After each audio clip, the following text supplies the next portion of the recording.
14.5 The most mysterious one, or my love corrida.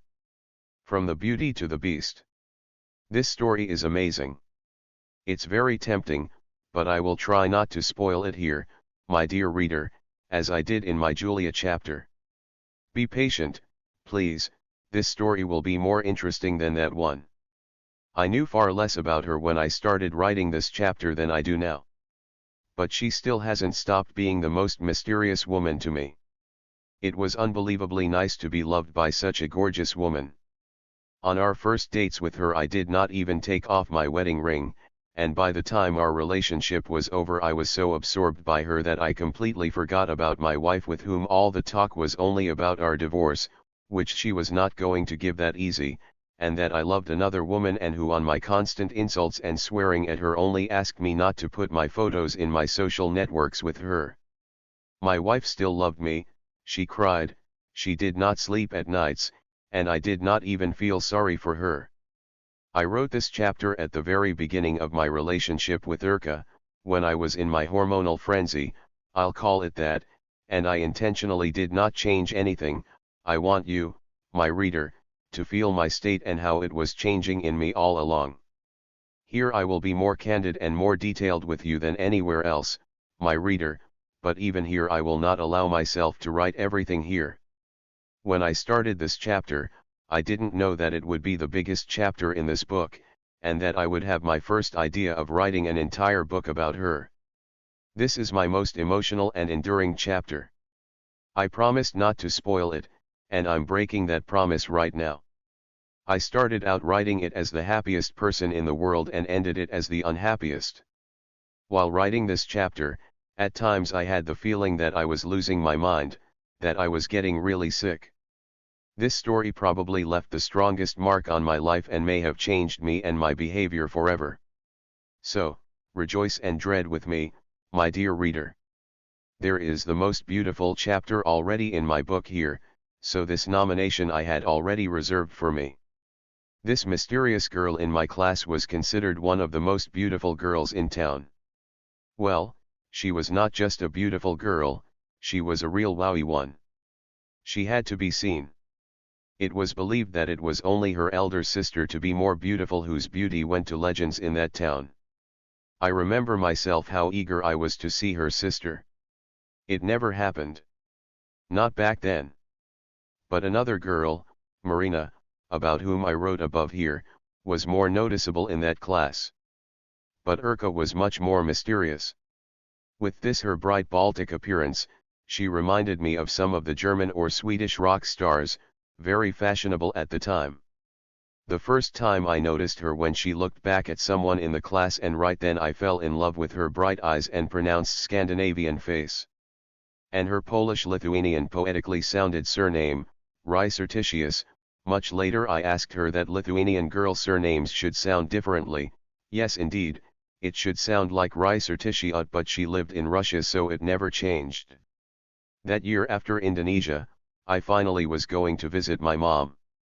It wasn't meant to be my holiday visit, it was just my hitch-off visit, and I asked my HR to book the ticket, not to my home at my place of registration, but my mother's place, so I could see my old and not very healthy woman, and they heard me.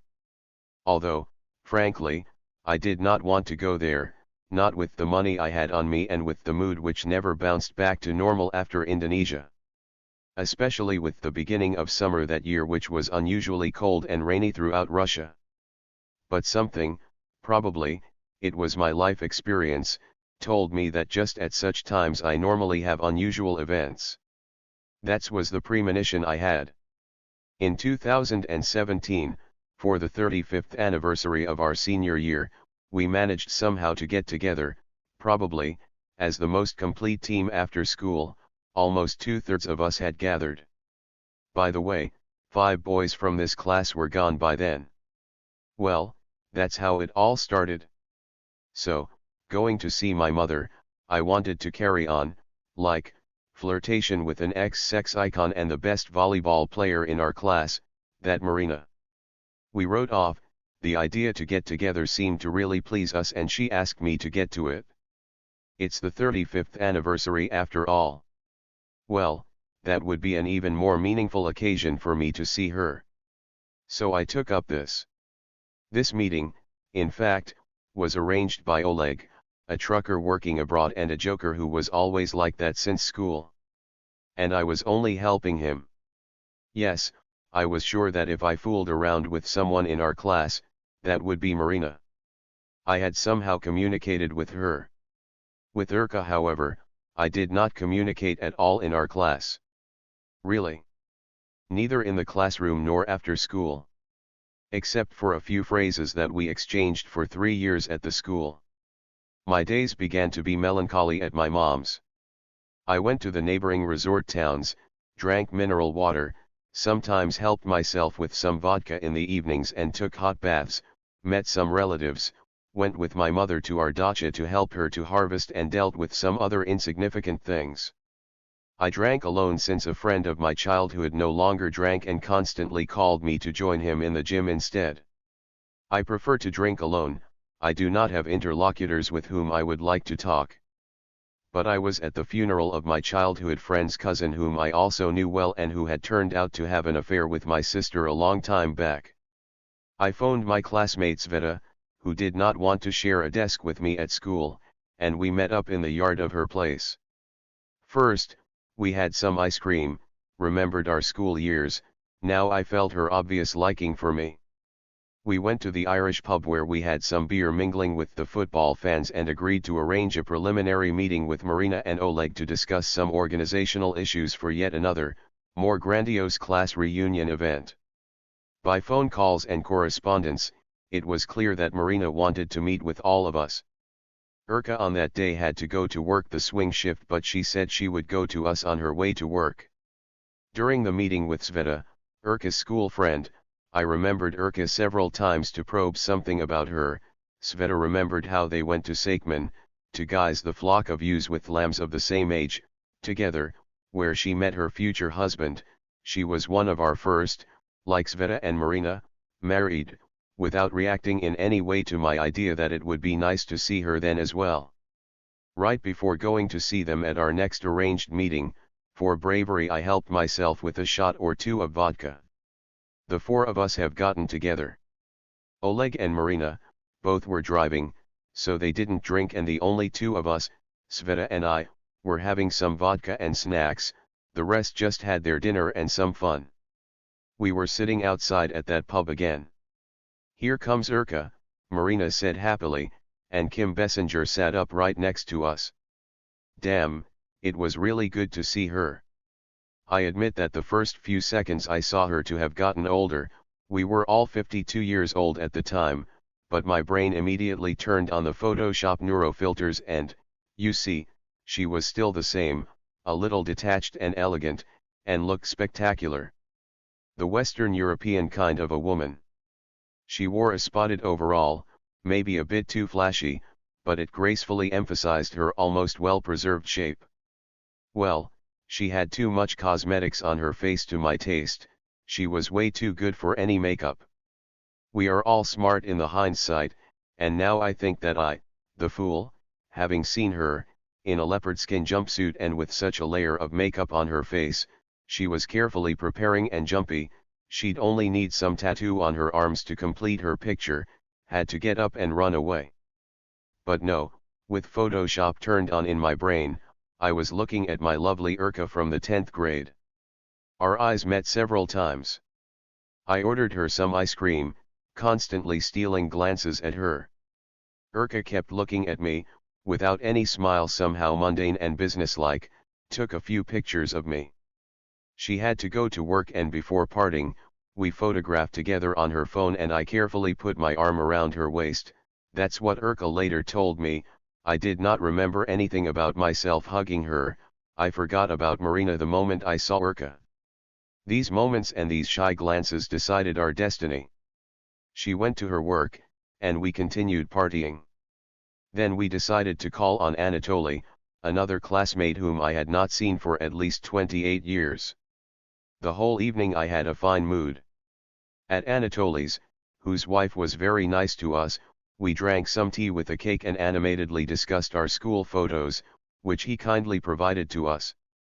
Many of these photos I did not have, even those I took back then, so I scanned them to my phone. I received to my WhatsApp her selfie pictures with me standing by.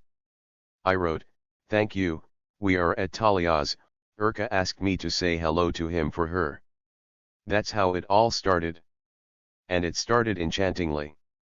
It started so enchantingly dynamic that I now involuntarily put myself on hold to think a bit on how should I write about it to convey that magic mood and atmosphere of all this to keep you suspended, but probably with too many details delivered, and they will be delivered, sorry, couldn't help it. Before our big class reunion meeting we had some of our own with Urka. Our dates.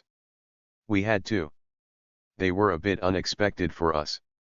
Unexpected was the passionate kisses that have been waiting on their wings for us since the age of 16. And we still did not know anything about each other. She still was that 16-year-old girl of my dreams to me. Our deferred and secret passions just kept waiting for their time and finally broke loose in a hurricane. After our first date, I sent her poems with a confession of love at the end. Urka was touched by it and she confessed that she felt she was falling in love with me too. A woman who had two grown-up sons was about to know the first love in her life ever. The situation was greatly aggravated by the fact that the day of our first date occurred on the day of my wife's arrival. She was missing me as well. And, of course, my secret dates with Urka wouldn't go unnoticed for long. The first storm was approaching. Every new meeting brought so many new and inexpressible feelings. We quickly replenished for our lost time and feelings for each other. I quickly recalled my long-forgotten feelings I had since my love affair with Ally. According to her, I was her first man to whom she, the dream of all the boys and men, felt love, first in her lifetime. I'm trying to remember now, wasn't it the second time I saw her that she reached under my shorts and grabbed my erect dick? One thing I do remember for sure is that for some reason I wasn't surprised by it. I rather was expecting it from Urka. Why? At that Jubilee class come together in a banquet hall, I naturally sat next to Urka. My hands were on her knees all the time under the table. I couldn't help it. Our powwow started well. With the collective photo at the threshold of our school, once the most advanced and modern in the town back then, and our class was the first in this school to go from the first to the last grade. From the first minutes, I was having showers of compliments from everyone, both males and females.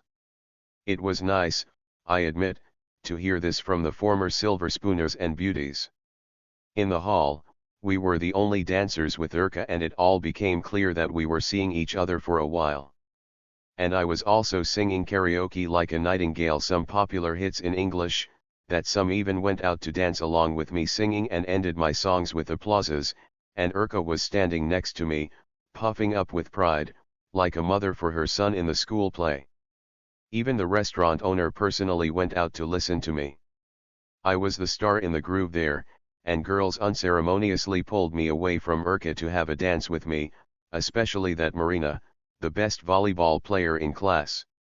Sveta, the same Sveta that in the young years at school who did not tolerate me so much that she wouldn't want to sit down next me at the desk, as our form teacher required, and who now kept kissing me on my cheeks with her closed eyes all along.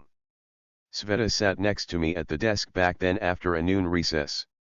Urka spoke with Sveta on the recess, "What would it be like for you?" She told her, "If you were in his shoes and nobody would want to sit down with you." I have never liked Sveta myself from the very moment I saw her when I was 6 years old. She was brought for hospitalization to a place I was in and she did not want this and fiercely fought back to her dear mama, screaming and crying, and tearing herself back. For some reason, I did not feel sorry for her. And I also thought she was very big then. And Jura, that arrogant Jura I wrote above, who only wanted Urka to share his desk with, and when he was denied by the class teacher, he stayed alone in his desk. The only student in the class. That's how he liked her. Jura, by the way, never got married. Urka joked that she had nothing to do with it. Remember him, right? Jurka loved all the West European things.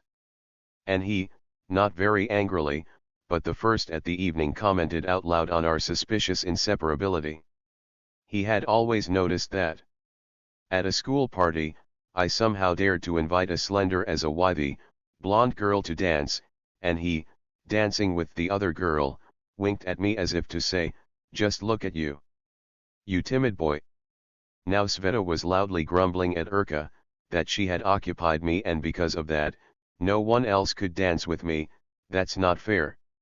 Once a tough Komsomol leader Lena, pinning me in front of the class with a class teacher alongside for my poor school performance, for my long unkempt hair, now openly called me handsome, there at the party and later in social networks. Could I ever dream of that? People, please do love each other.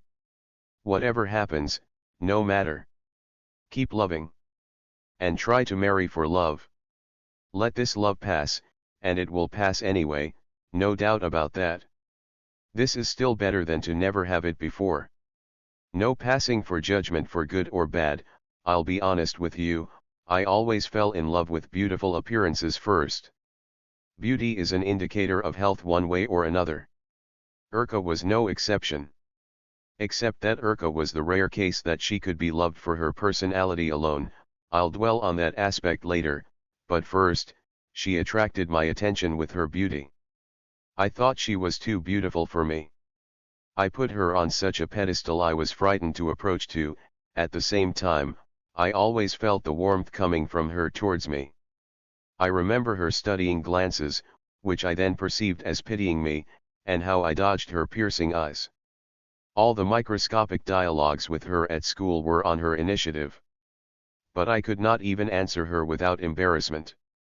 And I never did. I was embarrassed by the only worn-out jacket I had, bought with the social welfare office for me. For her beauty, I would forgive her any bitchiness, which she never had, and I was very good at running to bitches. I never saw any angry or fierce in her. I remember her smiling all the time like Samantha Smith, the USA Goodwill ambassador in the early 80s. She always had her inner confidence and strength. And she stayed like that. It keeps blowing my mind just thinking that the most beautiful woman, the dream of any man, the woman who had boys 20, Urka told me a funny story how once she was invited to the theater by one handsome but impudent 20-year-old man when she was 40. She thanked him for that but told that she was too old for him. Was she not? To which he replied, "What do you mean too old for me? Am I going to chew you, or something?" Younger than her sons, fall in love with her, the woman to whom, when she was a young school graduate, was approached by some local power broker and offered her a secure life in a cloudless future if she only agreed to marry him, a woman whom I desperately and hopelessly loved myself since school, who, just like that, falls in love with me. To understand me you have to picture her. Well, she was like Forrest Gump, only smart. And beautiful like Jenny. You get it? Don't you? As you have already understood from my book that I'm sick all over my head, but it was with Urka, that I quickly began to recover, to become an increasingly normal person, which I had never been since probably my early childhood. We kept seeing each other after that reunion party we had. We managed to see each other each late afternoon. As teenagers, we sat hugging in the dark in a gazebo in an abandoned park. We would take a taxi and leave for another town or a mountain forest, where no one interfered with us in the dark. And what was surprising? I was afraid of nothing with her around. I would have never landed alone in the woods at night. It's amazing. Isn't it? During such meetings we had passionate kissing and we did to each other hand jobs. I remember her abundant wetness for the first time down there. She was always shy about her abundant wetness during sex and often would interrupt to wipe it there. She shouldn't have. I liked it, and even sex on the move, constantly reacting to suspicious rustles. One was particularly memorable. It was on a moonlit path in the middle of an abandoned construction site, when she hurriedly took off her pants and quickly bent at her waist to let me in, and I almost lost my cap, which we had trouble finding it later. Urka prepared well for such dating, She always had with her hygienic wet wipes and bottles of water. It was romantic all right, but it didn't feel right, it wasn't real sex. Our first full-blown and very crazy sex happened in her apartment. I will never forget that my first visit to her, where she waited impatiently for me, nervously chain-smoking in her white shirt, thrown over her naked body. Her white shirt. On her naked body. There was nothing sexier I have ever seen before. I was choking with delight hugging her. Urka asked if I was hungry. I was saying something about not caring at all about being hungry with her around, as she resolutely led me into her bedroom. So resolutely that I got terrified. "Will you have some cognac first?" she asked, clearly feeling it. Sure, I needed some drink. My heart was jumping out of my chest. Urka was a fine fellow. She was quick and delicate at making the right decision. I was running late again as Urka waited for me in her shirt. You remember that my wife came to visit me and I always had to think up some good excuse to go away. And we could not afford to lose a minute. And we lost nothing. Our dates were unforgettable. Very tight in time and so romantic. She was fantastic in bed.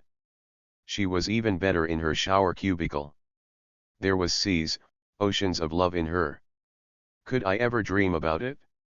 After the second sex in her shower, back again on her youngest son's bed, she bent my back to her to place it more comfortable for her, she began to kiss my anus, simultaneously jerking my dick incessantly, until I came for the third time. Her fantastic and tender kisses gave me goosebumps running all over my body, and my third orgasm was the most penetrating, the longest. It felt terribly good. And I, for some reason, was not surprised by everything Urka was doing. It suited her just right. Just right? She was incredibly beautiful in the process. Without makeup, that adorable Urka from the 10th grade was looking at me again. Well, hello, my Urka, my dear, my little angel. It was then that I first noticed the little birthmark on her lower eyelid that got lost under her thick lashes. I'm sure no one else in the class knows about that her mark under eyelashes. I know. I felt young again. Indeed, one never really knows his limits. We're now eating in her kitchen. So many foods and they are so different and so delicious. Stewed meat with mushrooms. Fried chicken with vegetables. Ice cream with chopped chocolate.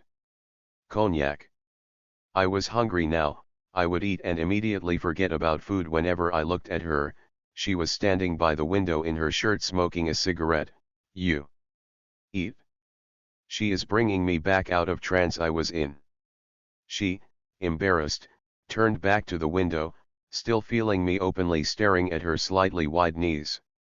Whenever I touched her, the goosebumps would instantly show up on her hands, her neck, and everywhere. I've never seen this before. She had no time to finish her cigarette. I loved her liberated sexuality and couldn't believe that. That couldn't be true what was going between the two of us. And it just rained outside the window, it was so green and clean and the birds were singing so juicy and sweet. It was July. It has always been uncomfortable for me to lie to anybody, but I have never been so cynical and believable like that before. For my next date with Urka, I told my wife that I would be at my classmate's place to give him some photos I took at that meeting, that I might stay there and might have some drinks. We are old friends after all. We had a sparklier, crazier, and even more exhausting date this time. With fantastic foods in her kitchen again at breaks. We again had some cognac. I needed it this time for a smell. I'm at a classmate's, remember. We drank a lot but neither of us got drunk, and my girl was going to work that night. After I left Urka, I called and met with a classmate, bought him some drink, and took him to my place. On our way to my place, I instructed Sergey that all this time I was with him. You had a good time, hadn't you? With Urka Certitius. He said with a smile. I stopped short with surprise. You understand? Right? I been to your place. Of course.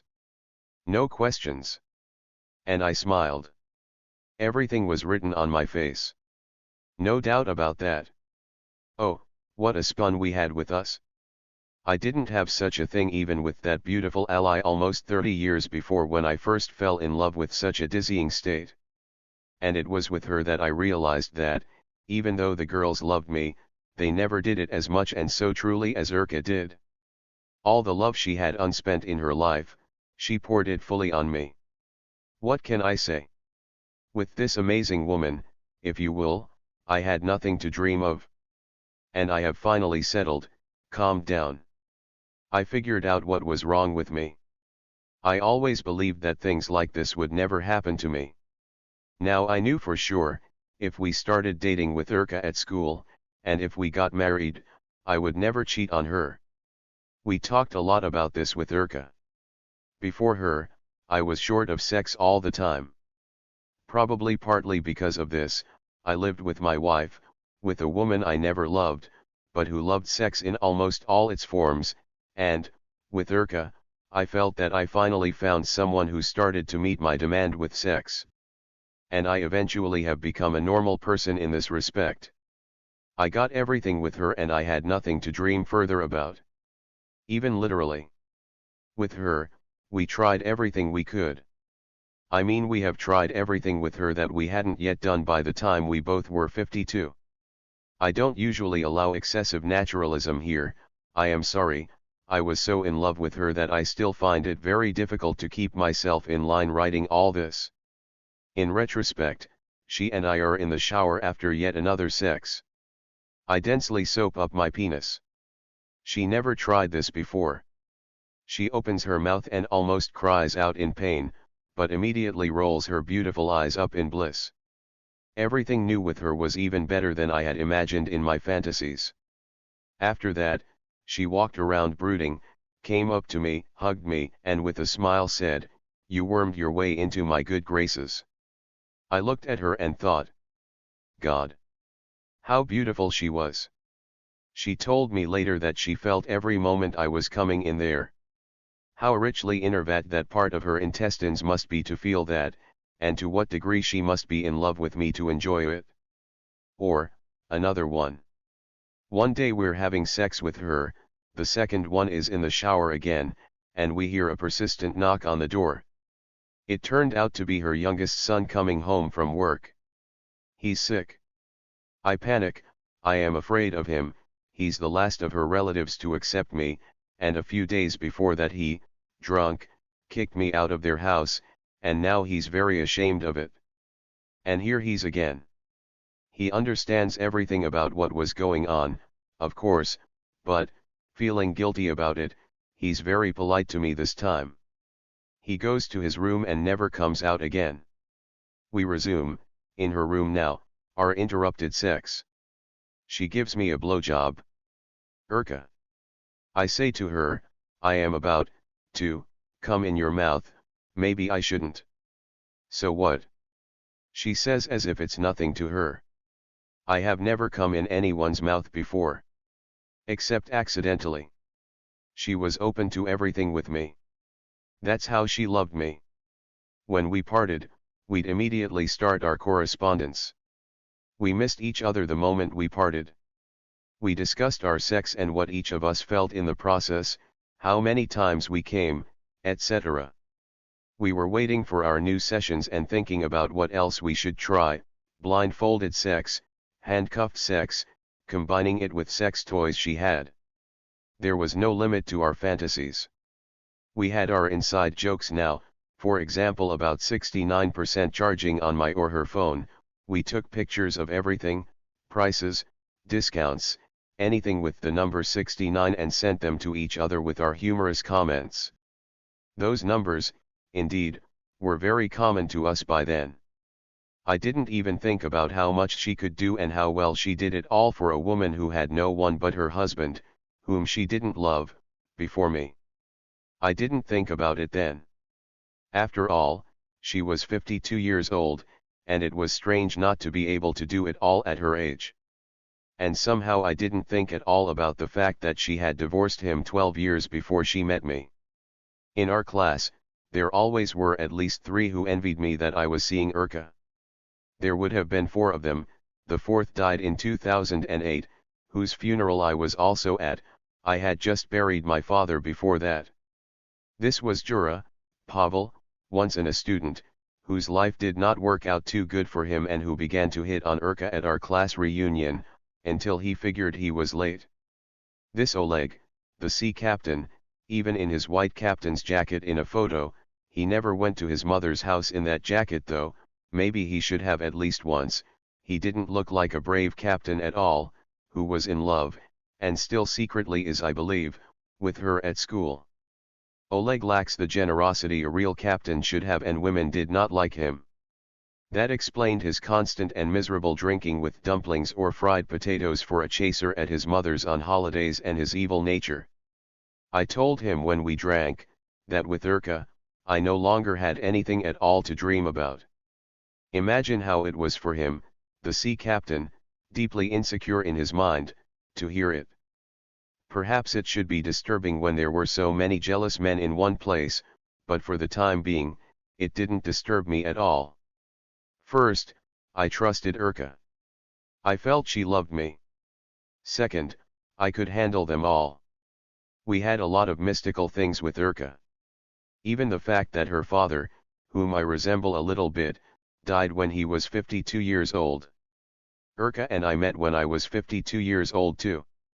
And also, it never ceased to amaze us that, living all the time close by in a small town, we managed not to meet with her all this time. Probably, the higher forces decided for us that the time had not come for us yet. Now, this time has come, I believed. Remember when I wrote about our approaching thunderstorm with my wife?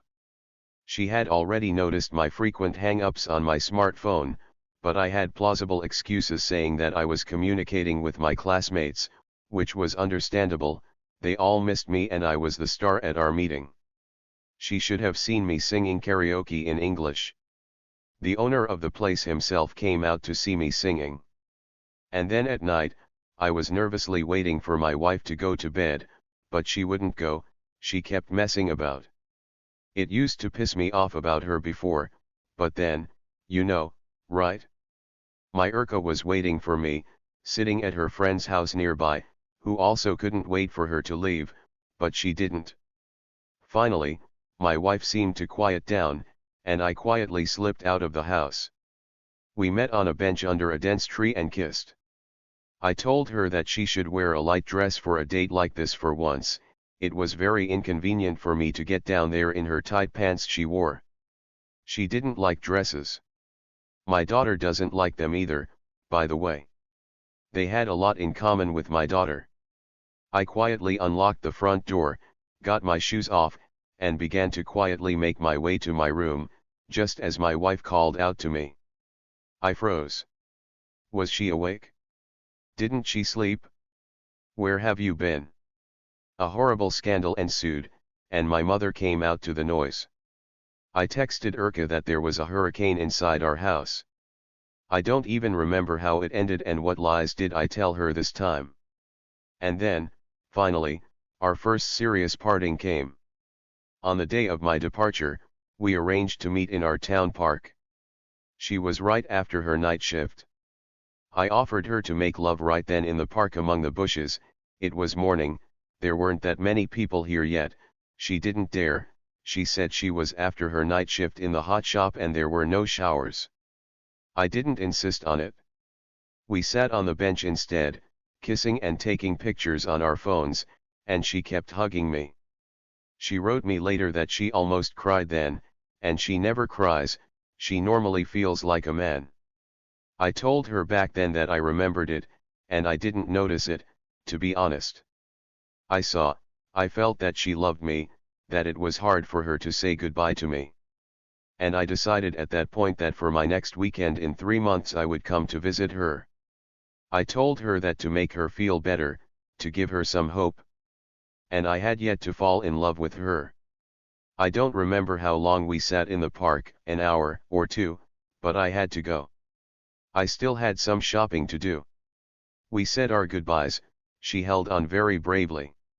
Not far from my home, I was buying something at a kiosk and across the street, I saw her again. She was talking to a woman but she kept looking at me. And lo and behold, she was near me again. "Hello again," she said. "Hello," I replied as affably as I could. It was impossible to look at her. How she loved me! She was ruined. I felt very sorry for her. "We'll definitely see each other, you'll see. I love you," I said and almost ran. "I love you too," she whispered after me. I left at the end of July to come back at the beginning of October. We were constantly talking on the phone, texting, reminiscing about our meetings and the sex we had.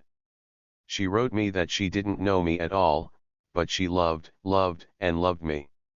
And she cried. She wrote about her being crying. Sometimes she called me and we cried together.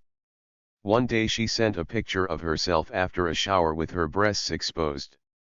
I wrote that the picture was beautiful, but asked her from then on to send such photos without her face. The internet is a dangerous thing and poorly controlled, there may be leaks and scandals. Now we exchanged our porn photos and videos. She liked to watch me masturbate and come, she liked to listen to me breathing with a soft moan when I come. She often demanded it. The thing was, I often had trouble getting privacy for it. She delighted me, too, sending her photos and videos, sometimes with bananas and sex toys, overcoming her bashfulness and enjoying it. I don't know, but it was like it was all new to her. I couldn't stop admiring her delightful body, at her age. She had been going to the gym for about 15 years before this physically demanding work of hers, hence this beauty and youthfulness of hers, despite the fact that she smoked, and was embarrassed about it, by the way. Our October was even better than July. She met me in a cab driven by her Sveta's husband, who was very happy with my generous tip. "It's plenty," he said, surprised. Urka had gained a little weight, but I even liked it. She had become shapelier, sexier. And she was very happy. We arrived at my place, I left my luggage, kissed my mother and we went straight to the other town with Urka. October is October even in the south. It was cold and we bought me an expensive but luxurious red shark jacket which I have been wearing for years. That same day she and I climbed a mountain. There weren't many people, thank God, and so it didn't take much to find some privacy for her to get inside my pants. It was in October when Urka introduced me to her older sister and then to the rest of her relatives and I fell in love with them all. I was well off with money then. I got a good paycheck from my previous job and we went to restaurants with her, rented luxury hotels, went on tours. In the tour bus, she would sneak under my pants to massage my dick. I sat there in the crowded bus as if nothing had happened, trying not to smile back at her smile. It was in October that her youngest son kicked me out of their house when he arrived in a cab from somewhere drunk and angry, having a fight with the cab driver. Urka was very ashamed of him. Next time we met he apologized for what he had done to me. That was when he almost caught us red-handed at the shower. When I left, she flinched for a long time whenever she saw someone in a red jacket. I told Urka that I was going to Omsk to visit my daughter on New Year's Day, which I did. I was torn between Urka and my daughter. But in February and 2 times the following summers, the first was with my Urka again. This is how our happy and anxious time has passed. For 2 years Urka and I met every 3 months, I visited her for 3 or 4 weeks. All these 2 years I hardly ever saw my wife, a little more often I saw my daughter.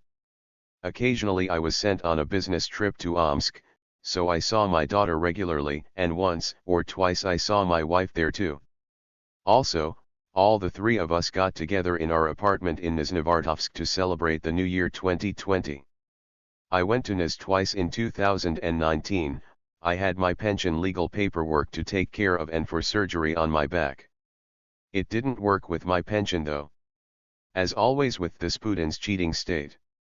Under the Russian labor code, I was supposed to receive a preferential pension for my length of service in the north, but due to blurred printing in my workbook, I could not prove that I have worked in the North since 1987. An impossible situation in any normal country. Urka was jealous of my wife, which was unusual. Usually, side chicks aren't jealous of their lovers' wives, or don't I know chicks well. I'm not going to lie that I didn't exactly have sex with my wife, but it was very rare and wasn't as fiery as before. Naturally, Urka did not know about it, though she suspected it. Why tease her?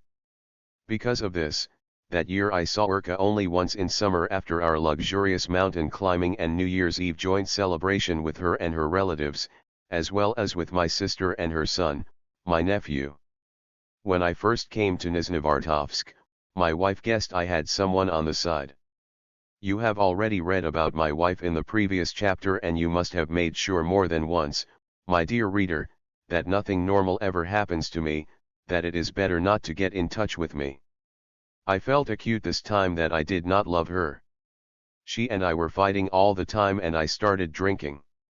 I'm writing to you here and feeling sorry for my wife. It's terrible to be unloved, but she deliberately went for it.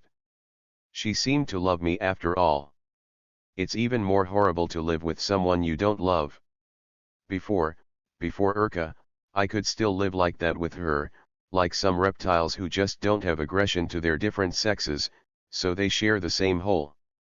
And now I couldn't do it anymore. I've raised the subject several times with her that we can't live together, it would be better for everyone if we get a divorce. She didn't even want to hear about it. I feel sorry for my wife. One time I fell asleep with my wireless headphones and YouTube running on my phone, and my wife opened my phone and saw all our correspondence with Urka. That's how you get punished if you don't respect confidentiality. She must have been shocked. She was packing up for me to work when she opened my phone. Maybe you're going to her, not to work. She asked me with hate and wet eyes.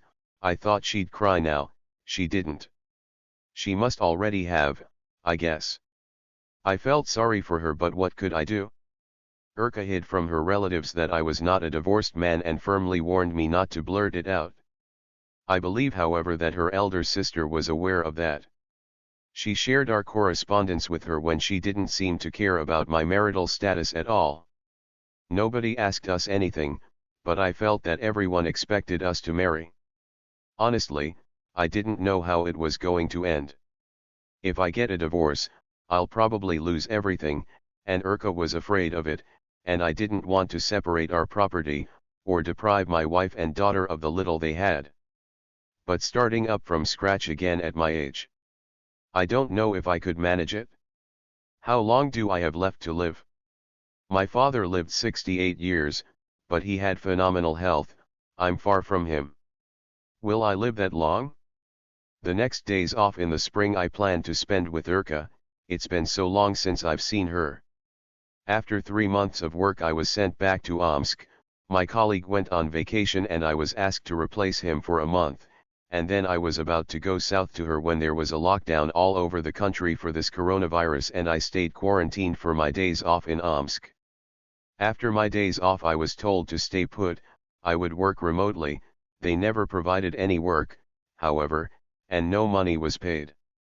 7 weeks later, I spent my last 100 rubles. There was no work or salary. I don't even want to describe all the drama and despair of the situation in which I found myself. For that, I need the talent and diligence of Jack London. And I don't want to tire you out, my reader. I'm just gonna say that from then on I was in real trouble. And I noticed that Urka and I had our passionate feelings somehow gradually, but steadily, not that they began to fade away, but began to lose their sharpness. We were less and less writing to each other, I love you. Not to mention the fact that we have long lost the erotic connotation of our correspondence. We did not feel that excited anymore. And what crazy things we used to do before. One day I woke up, I asked myself. What's that? I didn't love her anymore? Did I? She's become part of my life. I was happy to be loved by the prettiest girl in our class, school, town, the star of discos. Only her sister was prettier, So people thought, I didn't, but the whole town talked about her sister. I've loved her since I was in high school. And I was both afraid and shy of her back then. But why I no longer dreamed about her at night? Why? Maybe it's because I didn't have to win her over. She, with the looks of Bridget Nielsen, many men dreamed and still dream of, who, as it turned out, has been in love with me all along, and I am the first man in her entire life with whom she has fallen in love. She has never loved anyone before in her life. Not even her husband. I was happy about it. But did I love her? I looked at one of her photographs taken a few years before, when I met her, and I had a strange feeling. Either I'm getting old, or I have just fallen out of love with her. Did I love her anyway? However, I am the one who always gets dumped. There was no end in sight for this coronavirus pandemic shit. I continued to be in a remote worker uncertain status. I had almost no work, but they started paying me per diem. The chief engineer took care. I wrote about him below here in my separate chapter.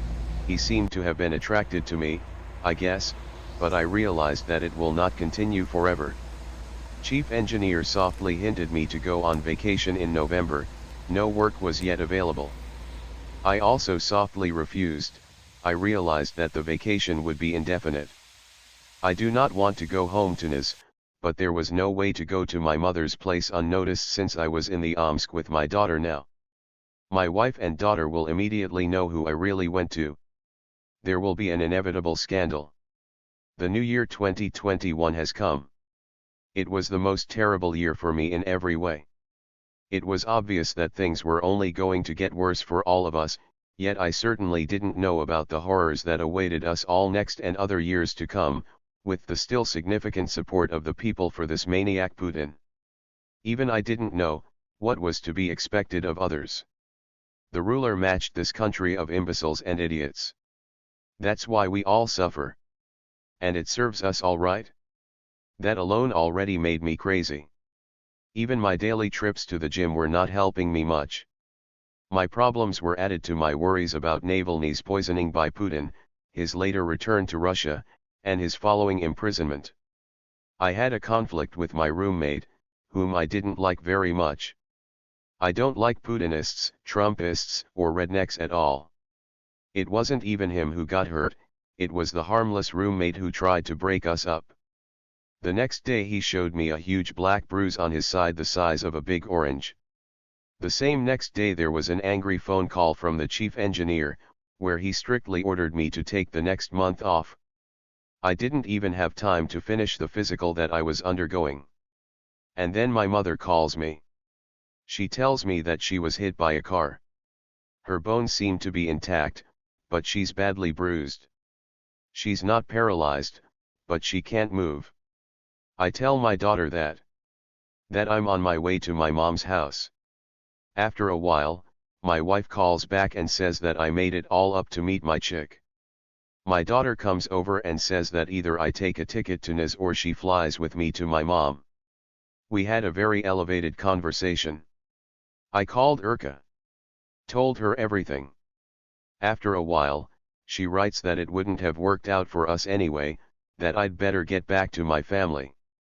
Thanks for the money, but she didn't ask for it, I sent it myself. Very timely, thank you. So much for our lovey-dovey ending. I always get dumped. But most of all I was shocked by her statement that sex was not her priority, that she was not an animal. And this was after our sex with our hands tied up and blindfolded and these endless and brain-penetrating blowjobs with swallowing my cums, fucking up in the ass. I texted her thank you for being an animal with me. I was just a painkiller for her and I have collected all the pain. And she blamed me for the betrayal of love. So who has betrayed our love, Urka? At the end of January, I arrived at my mother's house.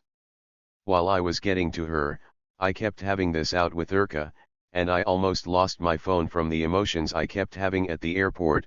I managed to find my phone though, but I lost my fancy headphones anyway. But the most interesting thing began on the 23rd of February, when I was taking care of my sick mother for over a month, on the Defender of the Fatherland Day, Oleg, the captain of the Long Sea, sent me a holiday greeting and a photo, where he, drunk with alcohol and happiness, was with Urka.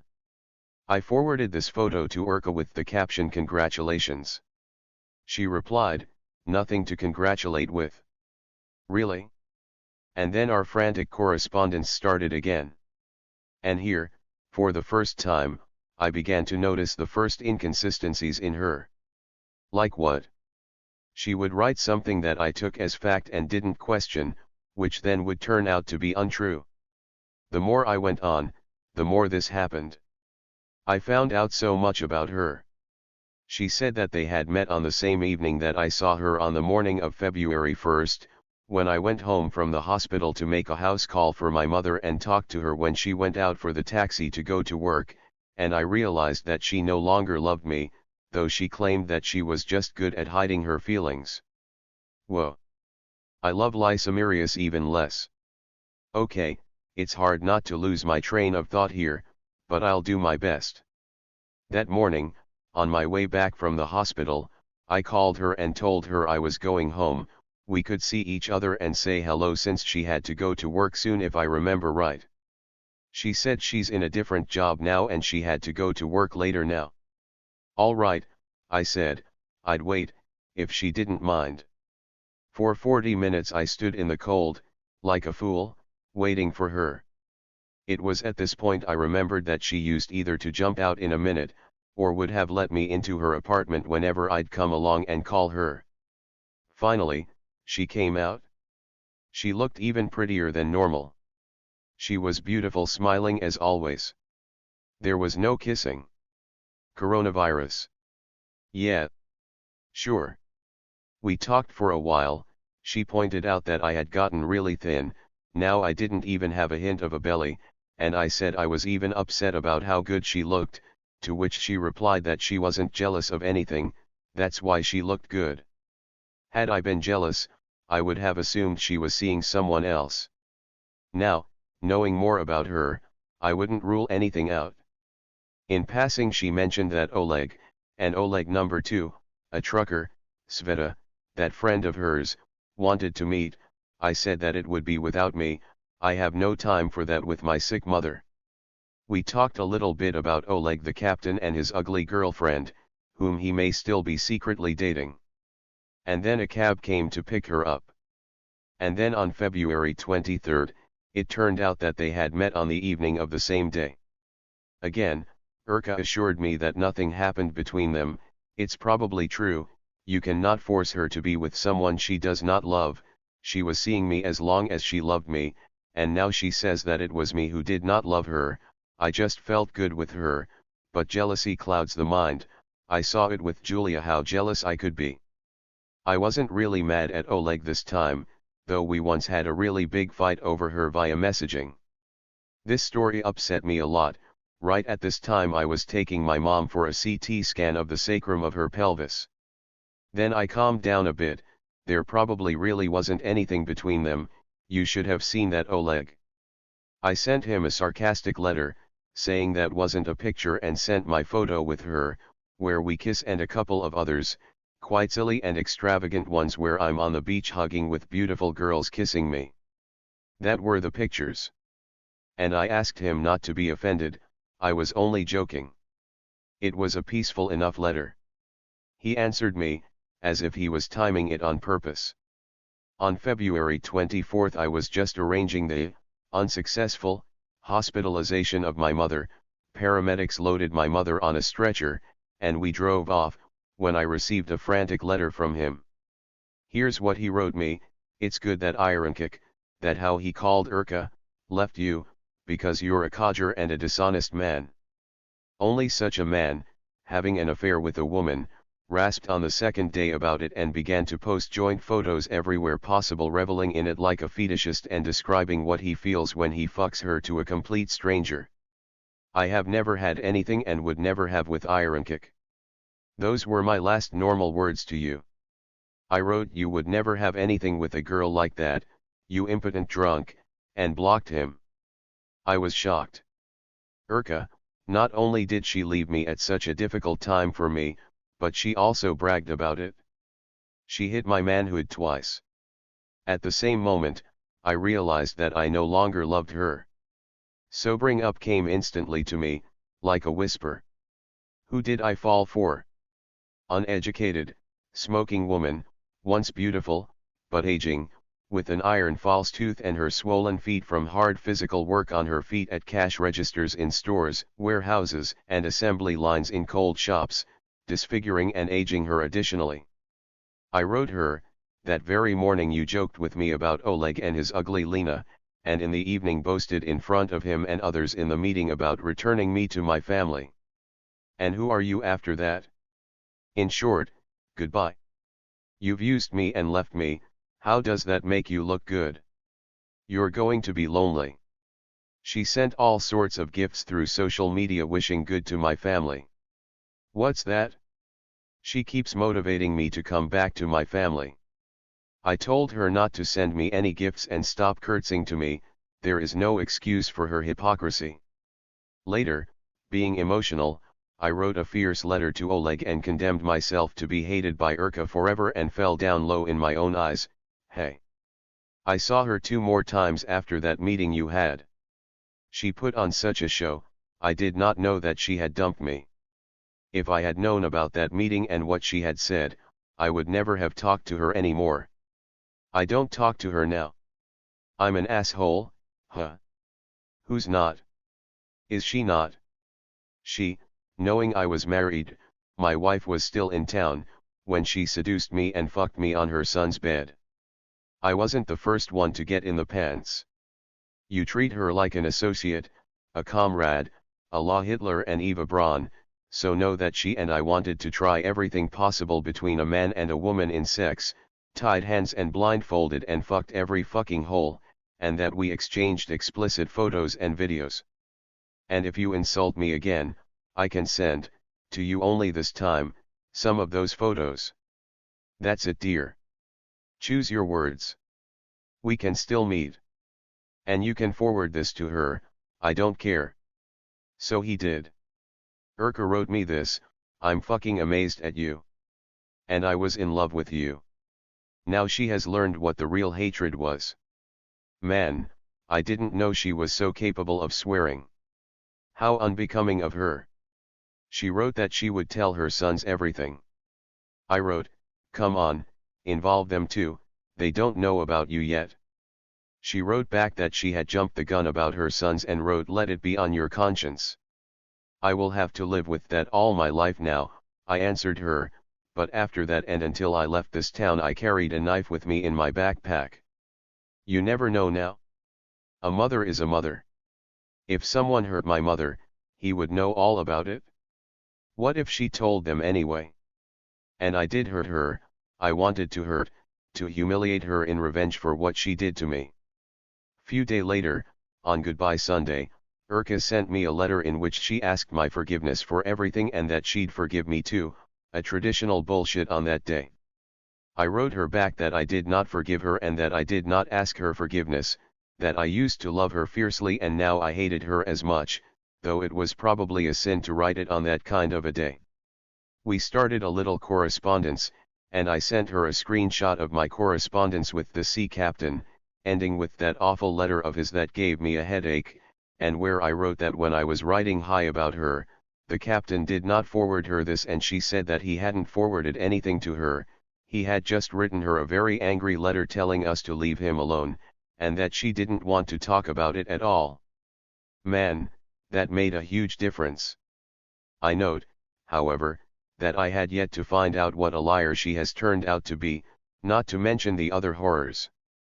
I was in high spirits right away, and all I wrote her was that she still didn't have the full picture, but okay, I wouldn't write her yet, though he had probably presented it in a twisted and out of context way, and a few months later, she wrote to me again, saying that she had read everything I had written to Oleg, she was becoming increasingly inconsistent, and for some reason, she was defending that mean captain, this cartoon Don Quixote character. She, layer by layer, gradually began to open up to me, exposing her real, Slightly scary, core. I think she was doing it to hurt me more. She used to say that she had never had anyone but her husband before me. It turned out that she had. True, she didn't have many, but they were all long-lasting relationships. On average they lasted about 5 years. All her lovers were considerably younger than her by about 15 to 17 years.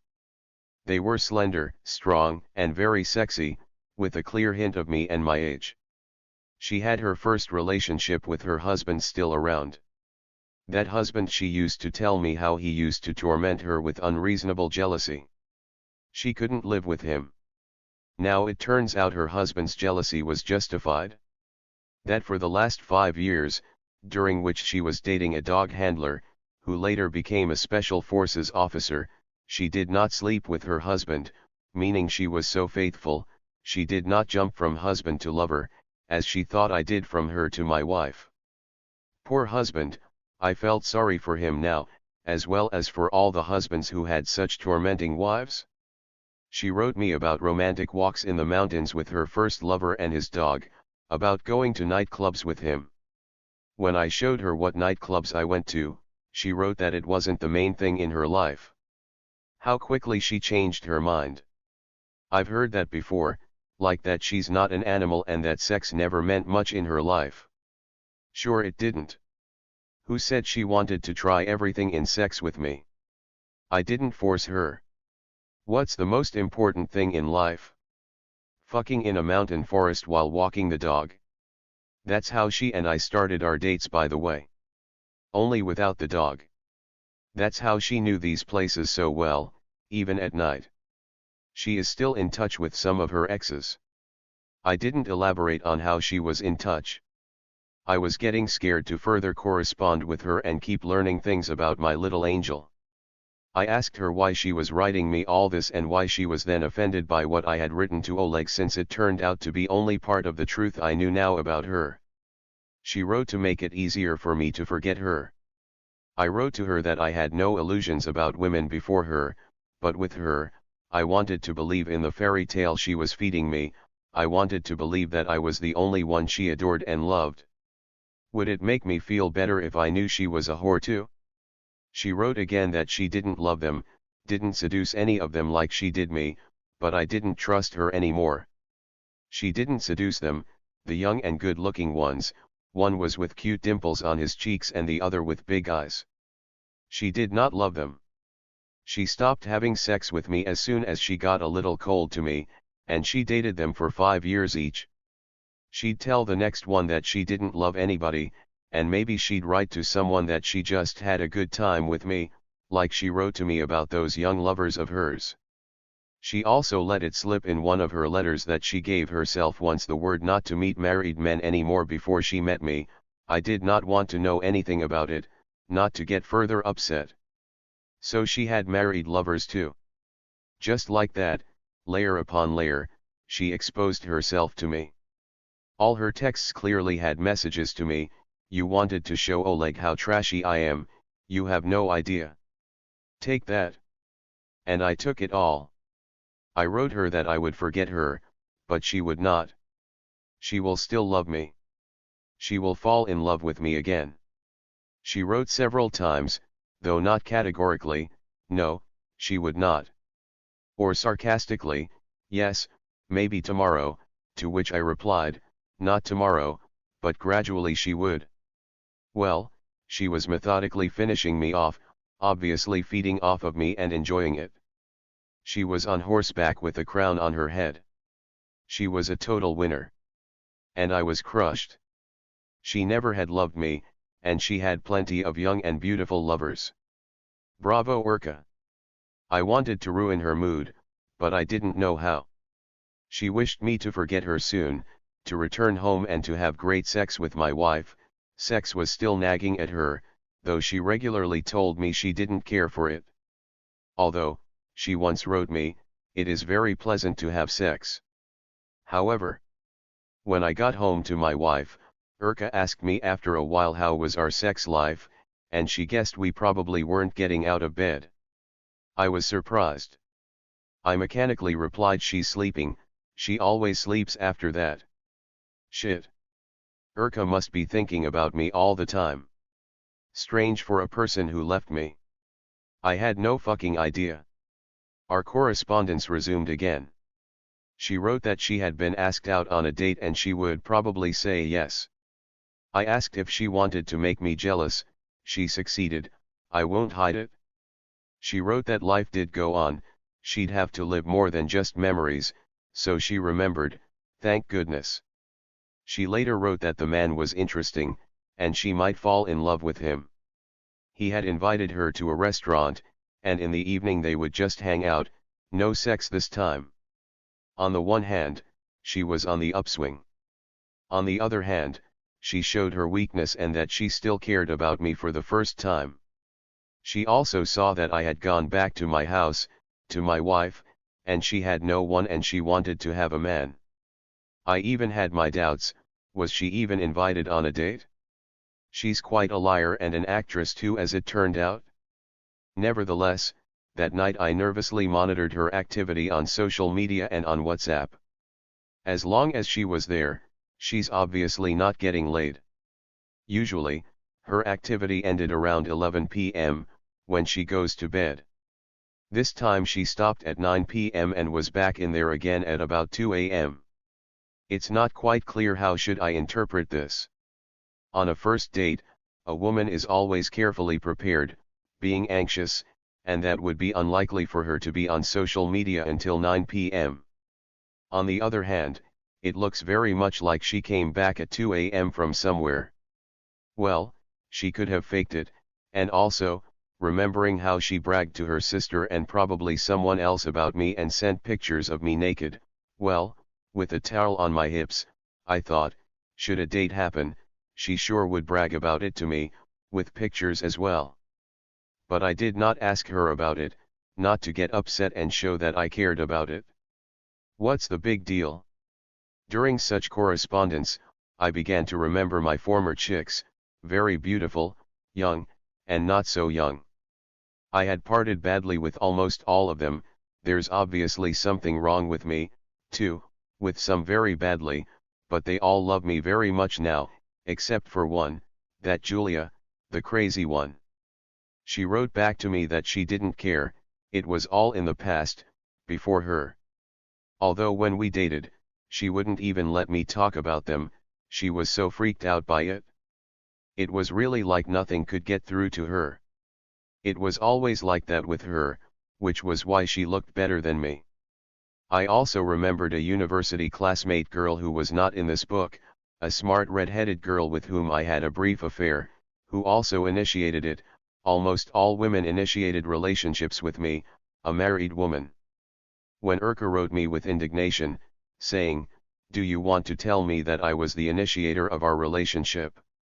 I told her that yes, and, more than that, that she was the initiator not only of our relationship but of all the ones that came before me.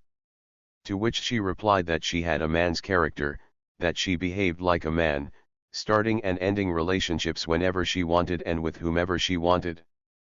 Bravo again, Urka. Pinned again. But this time, during our correspondence, she rapidly began to lose her position as a winner, again comparing her former young lovers to me, not in my favor. She acted as if she wasn't the one who had dumped me, but I was. She began to write that it was clear that I was not her first or last lover. She wrote again that she had frequent sex and lasting relationships with all her lovers.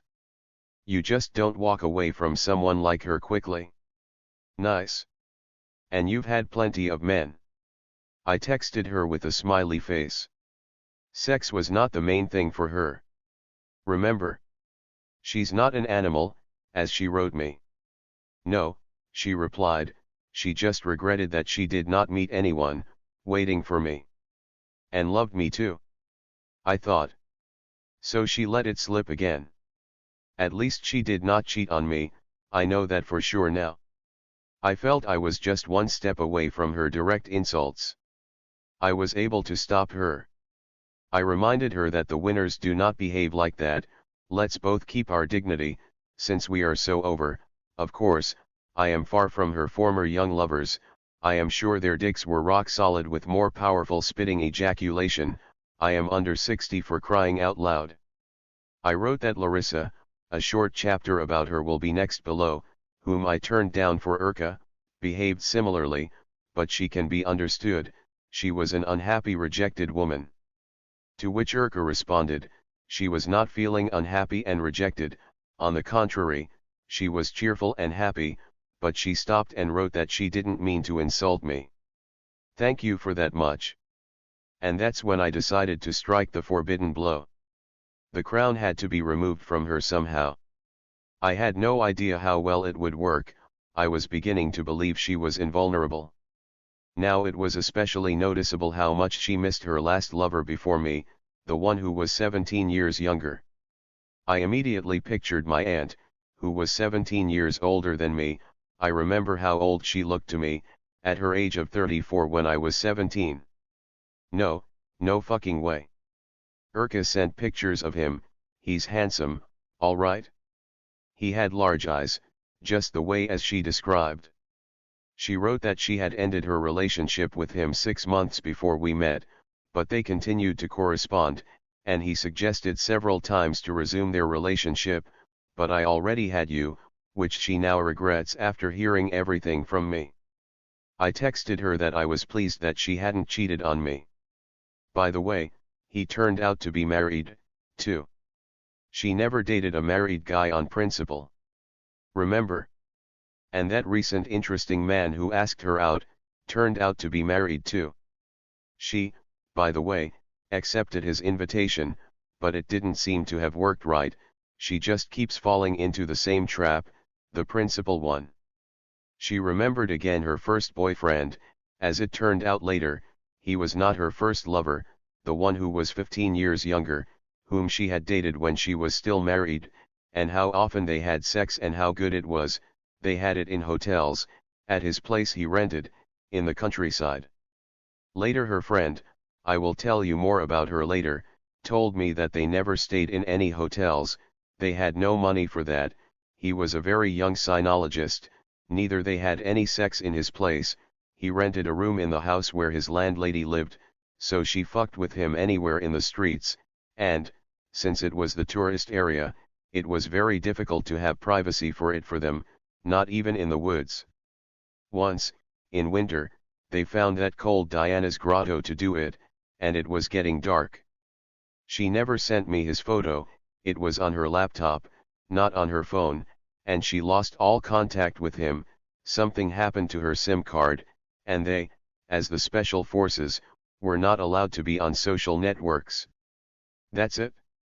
She may have not explicitly told me that she had no one but her husband before me. She might have said she hadn't loved anyone before me, but now I was sure, she wouldn't remember them with such nostalgia, if she hadn't. She wrote that she was very happy with all of them. That was her euphemism for the word love.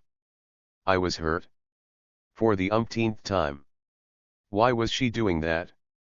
I was jealous of her. I was envying them for their youth and strength. For some reason, I kept imagining her naked, beautiful, sucking the dick of her first young lover, only 5 years older than her son. She had a good time with them. But she kept insisting that she didn't lose her head with them, she had everything under control with them. Maybe. At any rate, she didn't introduce them to her and her sister's families as she did with me, though I highly doubted now that she didn't brag about them to her sister. And I struck. I wrote her that I had had sex with my wife a few times during our relationship. And then it started. What are we even talking about? And she started reminding me of my vows of love for her, that I had no life without her. She began to act almost like me after Oleg interfered in our relationship. She was not swearing this time, though. She knew now what it felt like to be deceived, betrayed. And I, remembering that she spent the last 5 years cheating on her husband with her first young lover, and I decided to strike again. Now I was sure, it was going to work. I had forgotten about that incident myself. I wrote that amid my relationship with her, I had cheated several times with another woman about whom I won't even write anything here, sorry. Let it be a mystery, an intrigue for everyone. After a long enough pause, she was writing from work, so she didn't answer to me right away but kept thinking. She seemed to be experiencing similar shock, jealousy, all the things I had experienced before when she was mocking me. She wrote that she even remembered the day it happened. It was when I came to meet her from work. I was drunk and my shirt was on inside out. No, I replied, it didn't come to that then. I thought she was referring to my cousin when we drank with him and his wife. It didn't come to that then. That was a year before that. She was totally confused. So it wasn't just one either.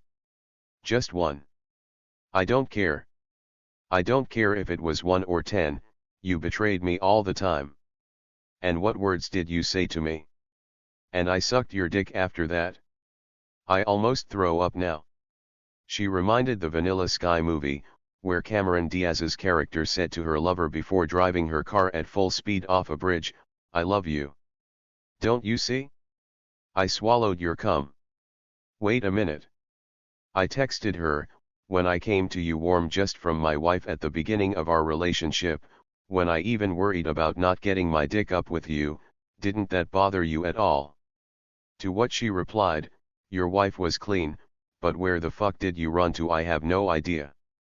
I wrote that one was clean too, we just had 2 oral sexes and regular one with the condom on. She was hysterical.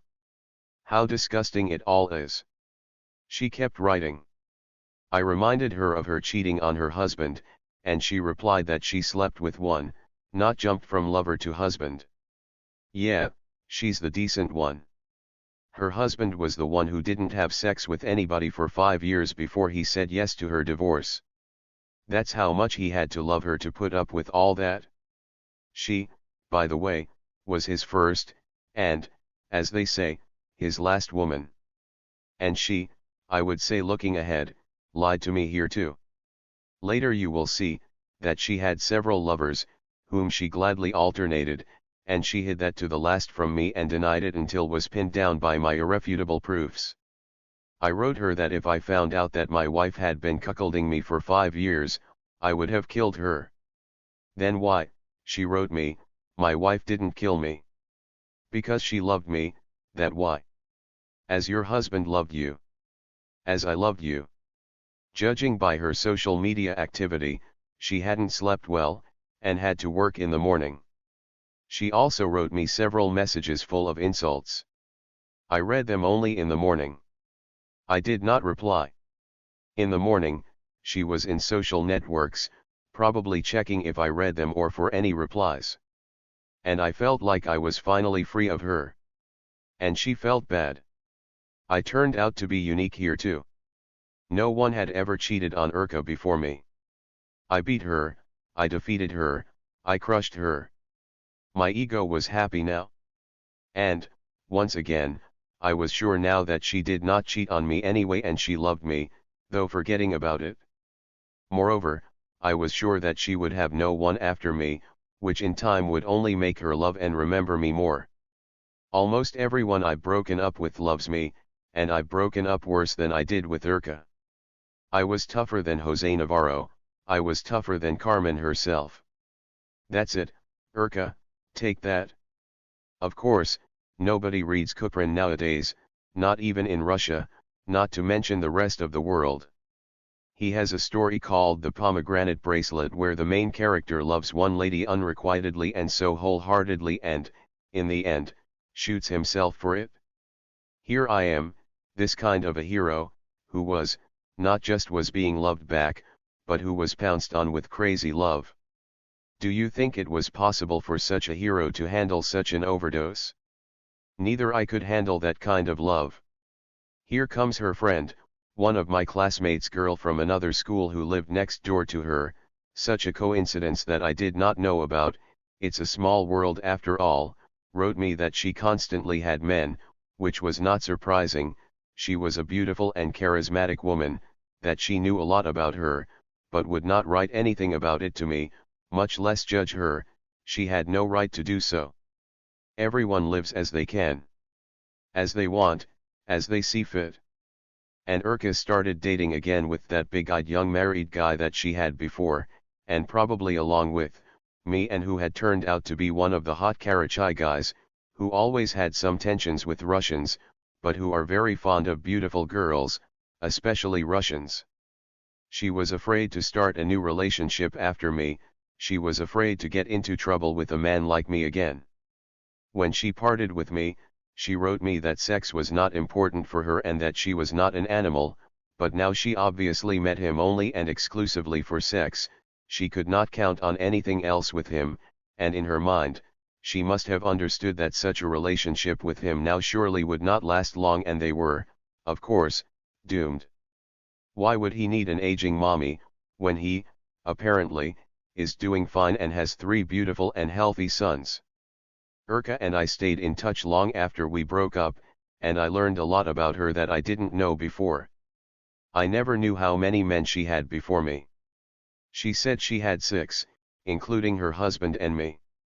A friend of hers, that classmate of mine from another school, wrote me that she did not count her lovers, but she was pretty sure she had many times more. Yeah, said Urka caught, she had more than 6, though she didn't say how many she hadn't counted them. To be honest, I was getting tired of catching her lying. So I figured it was probably about a 10 or so. Yes, for a while I felt like D'Artagnan the moment he saw the lily brand on my lady's arm, and then I thought it wasn't even too much for a beauty like her. 2 of her exes were married, me and this Karachay boy, the 3 of her rest ones had cheated on her. The first who cheated on her was her first love, to whom she gave her virginity and who traumatized her with it for life. The second was also the handsome fiancé she had before the Karachay guy, and she almost married him. His relatives loved her, but whom she caught talking on the phone with another woman, and the third such a scoundrel was me.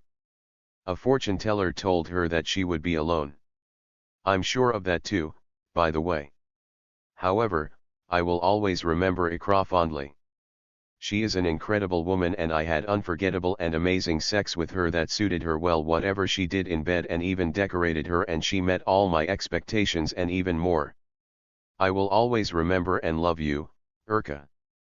I know that you love me too, even though you will never admit it to me.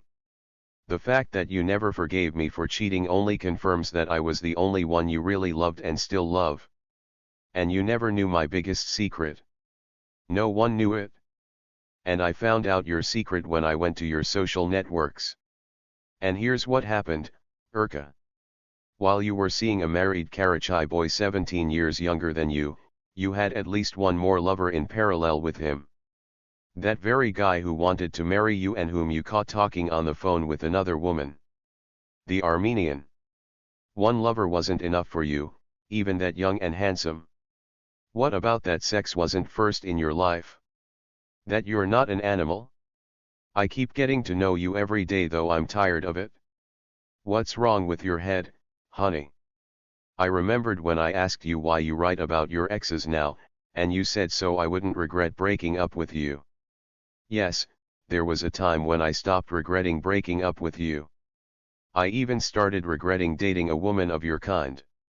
Still, I hoped that the time would erase all the bad stuff. Until I learned something else about you. As you have seen, Urka constantly reproached me for being unscrupulous, for having many women without regular relationships, for jumping on every bitch like a dog, while she had regular and long-term relationships with everybody she had sex with. She was not a whore, at least. Although she was subconsciously giving herself away, my rose-colored glasses just prevented seeing it on her. She wrote me once after our breakup, "You're heroic lovers, and we, in cases like this, are whores." Then she added, "I may be like that, but you shouldn't worry about that anymore." What's like that? I got worried. What kind of girl like that I dated all along? Fuck me. When will it finally stop? Is there any limit to her fall in my eyes? How can she live with that, after all, you whore? And this was the woman of my dreams. I should have written to her that a lock and a key are not the same thing. A key, that can open any lock, is priceless, but a lock that can be opened by any lock, is bad. A hero lover is one thing, but a whore is quite another. Forgive me, feminists, if you are reading or listening to this. Later, I asked again her ex-next door friend, if Urka had had one-night stands with men without further relationships, not hoping to get an answer from her.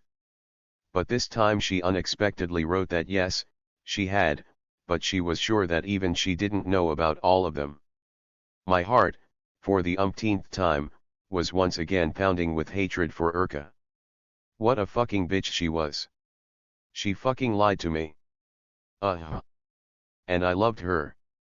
I wrote to Urka almost immediately, well, my little Urka. I carefully studied your psychological profile, analyzed everything, and I took off my rose-colored glasses. I've studied all of your babbles and other signals. Your subconsciousness just kept signaling it all the time, but my rose-colored glasses did not let me see you. Well, you did have one-night stands without any relationships. Give me a break. You did have a long relationship with these three, that's why you confessed. Anyway, I'd put a lily on your shoulder. You're an animal. All you need is a tattoo to complete your well-worn look. To which she just wrote, are you fucking nuts? At the time of our breakup, Urka wrote to me that it wouldn't have worked out between us anyway, we were too much alike for that. I realize now that she knew what she was writing about. We both were whoremongers. We both didn't really get laid much when we were young and started tearing it up by adulthood. We both had 3 or 4 more or less stable relationships, and the rest were as they had to, up to one-night stands. And we both probably won't have any more serious relationships. There will probably be a few short ones, up to one-time encounters, and they'll stop soon.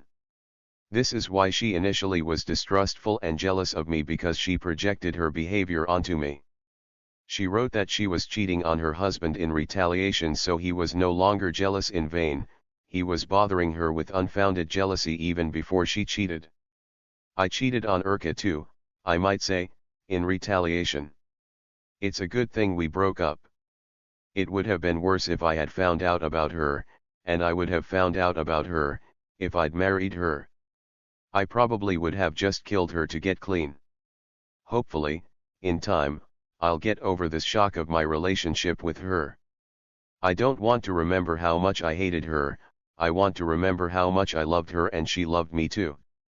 And the difference between the two of us was that I, as a real Aries should, was more honest than she was and didn't play the principled and decent person as she did. She was no better than me, she was just better at pretending she was.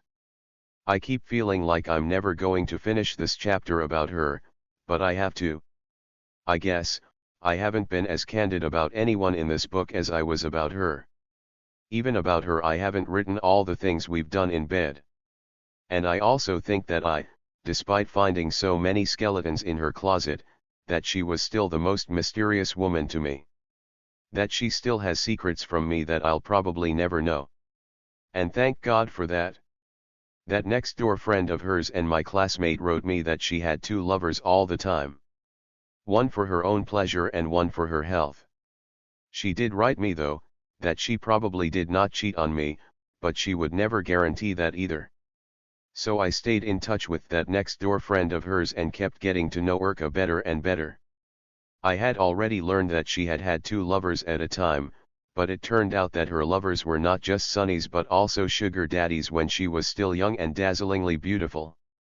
She said that she did not know all the stories and had not spoken to her in a long time before telling me this.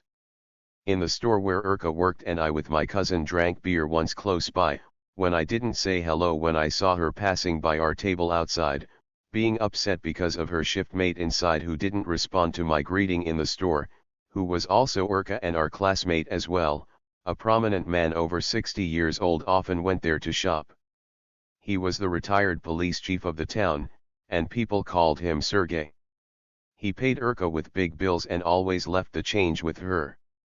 He liked the girl, and she returned her attention to the generous man. Long story short, he tamed the girl. They started dating. And that was long before her first lover she supposedly had been with when she still was with her husband, that young and handsome dog handler in the police department. Then he disappeared, she missed him, or his money, and began to make inquiries about him. And he, the retired police boss, was opening his own business, a sausage shop. He was busy buying equipment, hiring people. She quit her job at the store where she worked and came to him, "Help me out, Sergey. I'm out of a job now." He put her in one of his stores to sell his products, and then one of his secretaries goes on maternity leave, and he puts Irka in her place in his office. Well, Sergey was indeed a powerful and tough boss, but too old for her now, and his young and handsome nephew worked next door to them, and Irka drew her attention to him. So a new office romance had started. They started dating secretly from their boss. She was doing double adultery now, since, don't forget, it was long before her first lover when she was still married, and it quickly became known in the office. Sergey started getting reports about their affair. He didn't believe it at first but decided to check it out anyway. Long story short, in the evening, he offered her a ride home, to which she said thank you, but she still had a lot of work to do. He left, and they got laid right on his desk, and in the heat of the moment, he, out of the fucking blue, of course, came back. He beat them both and fired. It remains a mystery how she explained to her husband her bruises under the eyes. And Sergey took his car and got into an accident he barely survived. After that, Irka found another job in another town in a building material store where she met that dog whisperer Vitaly and Yura, seeing each alternately, one after another, followed by the Armenian guy Arkady and that hot-eyed handsome Karachay boy, seeing each alternately, one after another. Then she again changed her job and met me, after 6 months, as she parted with Karachay boy, according to her, but I do no longer believe a word she said. Her friends said that Irka had had several other episodes like this, though not as epic as this one, and that she could tell me about them as well. I said no, I'd had enough. And I remembered how she used to blab out. She'd once told me how she'd been driving the car from the right-hand seat when an old man got sick behind the wheel. That's her sugar daddy she'd told me about. I also remembered her, clearly knowledgeable, as I now realize, saying, once, "Those office romances are the most dangerous," which I agree with, by the way, remembering Julia. Especially when you, a married woman, have 2 romances in the same office. And I also remembered her writing to me that she hated rich men who thought everything could be bought. She was talking about Sergey, I guess. Or maybe she had other rich men, who knows. She proudly told someone from the city administration that she couldn't be bought. I also thought that it was because of people like her that Karachais or Dayestanis despise Russian girls, though they fuck them with pleasure. For example, they especially find them for their young men, so that the boys know what's what before they get married. As Dayestanis told me in the army, they used to, before they get married, fuck donkeys to relieve their rabid libido. Then, as they'd say, Russian whores came along. And I also remembered when we corresponded after we broke up, I noticed that there didn't seem to be any Russians among her lovers. "Well, Russians don't like me," she wrote. "And who likes you, then?" "They despise you, yes, but they certainly don't like you." "Why like people like you?" That was the story. At the time this story was written, she still hadn't seen anyone after me. I didn't take any steps to see to it, although I made sure that she would never have any relationship with that sea captain, but, it seems to me, even without that, she is doomed to painful loneliness for her life she had and for things she had done to me. Maybe her next-door friend was right, and Irka wasn't interested in me as a personality but only in my status, my money, and prospects. And when she saw that I was not good enough for her, she immediately dumped me. But things change, and she'll love me again, but she won't be able to get me back. My attitude toward her changed from an overwhelming and tender love for her to a wild hatred and contempt. After she decided to break up with me, I had a burning desire to get her back. After she told me about her exes, I no longer had that desire to get her back, but it was still nice to remember her, and we kept in touch, but after I found out she was an epic whore in our town, she stole my memories of her, and I lost all my desire to communicate with her. There was only a burning desire to revenge her fiercely, but I made an incredible effort to abandon that idea. I would never want to take the sin on my soul, and she would get this without my intervention anyways. Such treacherous acts like these just cannot go unpunished. Now my desire was to get in touch with this Karachai boy, her ex-boyfriend. I found him in social networks. I wanted to find out unobtrusively how long had he been seeing her. I had strong suspicion that, while she was in a relationship with me, she still continued to date him as well. I was just curious if she did have any limits to her falling. But I didn't get a chance to talk to him. He said he didn't know her at all, which was understandable. For people of his mentality, the biggest shame was that she was 17 years older than him. For him everything about her was a shame, but she was so beautiful. He probably didn't even know that she was seeing another man besides him. Oh, well, whatever. I thought she was mysterious, she turned out to be murky instead. I thought she was the Snow Queen, who loved no one before me. She turned out to be Emmanuel instead. She certainly has a lot to remember. So let her remember, she wouldn't have any new memories. I remembered that I had deleted the picture of her wearing my plaid shirt on my DSLR without even showing it to her. The picture she was putting makeup on her face in front of the mirror after the shower in the hotel room I rented, where we had our crazy night in late October before I had to leave her for another 2 months work hitch. That was my second month off with her. I told her the picture didn't turn out good. Actually, it did.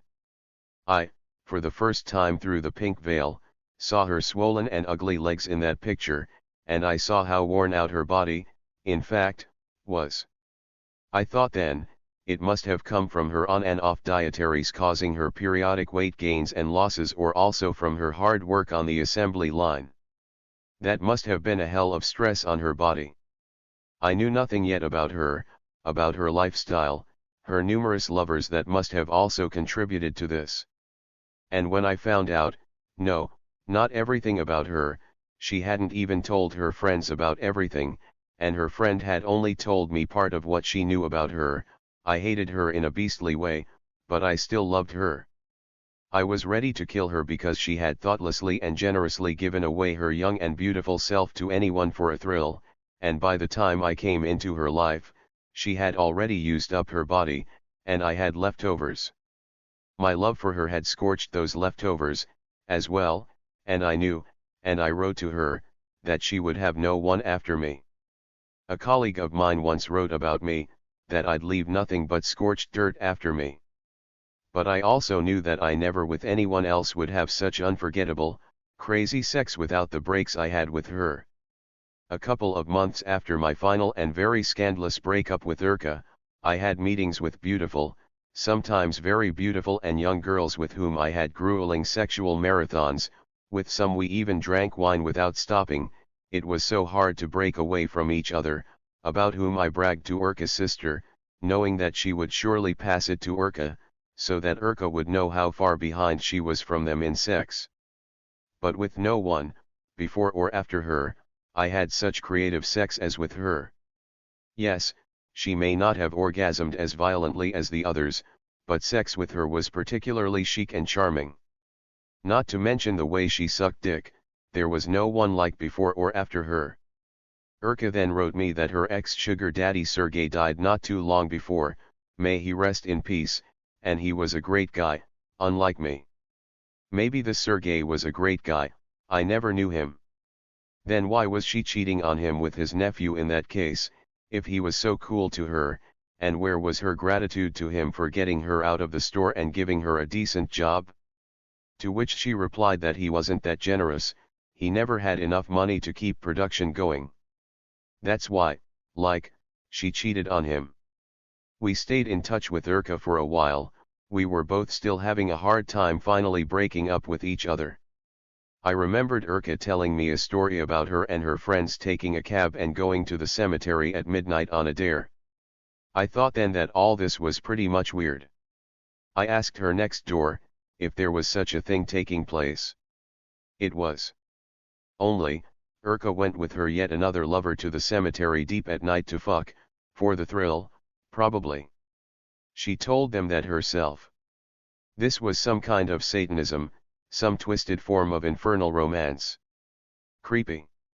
Urka's former next door, told me that Urka and that young sinologist had also fucked in the Grotto of Diana, which was an architectural monument in the resort town of Piatigorsk. It was winter, there were few tourists now, off-season, and it got dark early, and there were no places to fuck, as always with them, no money for short-stay hotels, and the sinologist rented an apartment with a landlady, if you remember. And I took pictures with Urka and her sister at that Grotto of Diana when we were walking around Piatigorsk. I wonder if she remembered at that moment how she used to whore here with one of her lovers when she was married. Even the cab drivers, according to Urka's next door, made fun of the way she went to Piatigorsk to see one or the other of her lovers. Bleck. Once again, Urka and I had it out in our correspondence. She, once again, accused me of debauchery, of taking whores to my house. Yes. I replied, I tried to keep it respectable, I could certainly have done it in Diana's grotto. She responded mechanically, yes, you could. Then she added, I'd forgotten all about it myself. I asked, why? Ashamed much? On the contrary. She replied, it was fantastic. As the saying goes, love doesn't mind a poor hut if there is a loving heart. Then went silent for a while in shock.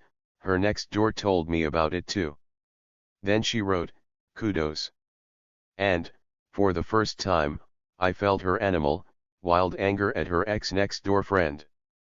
In the heat of the moment, I even forgot to remind her where the fuck we did have sex for the first and most of the rest of the time. Wasn't it at her house on her youngest son's bed? Then she texted me that she should probably talk to her husband and tell him about her and her lover, whom, by the way, she had introduced to, with whom she had been dating for years. I wrote her, that she'd better leave her friend alone if she doesn't want to get herself in trouble, if she doesn't want her children to know about her lifestyle, they won't like it, especially the younger one. She started texting me that her oldest daughter was involved in prostitution.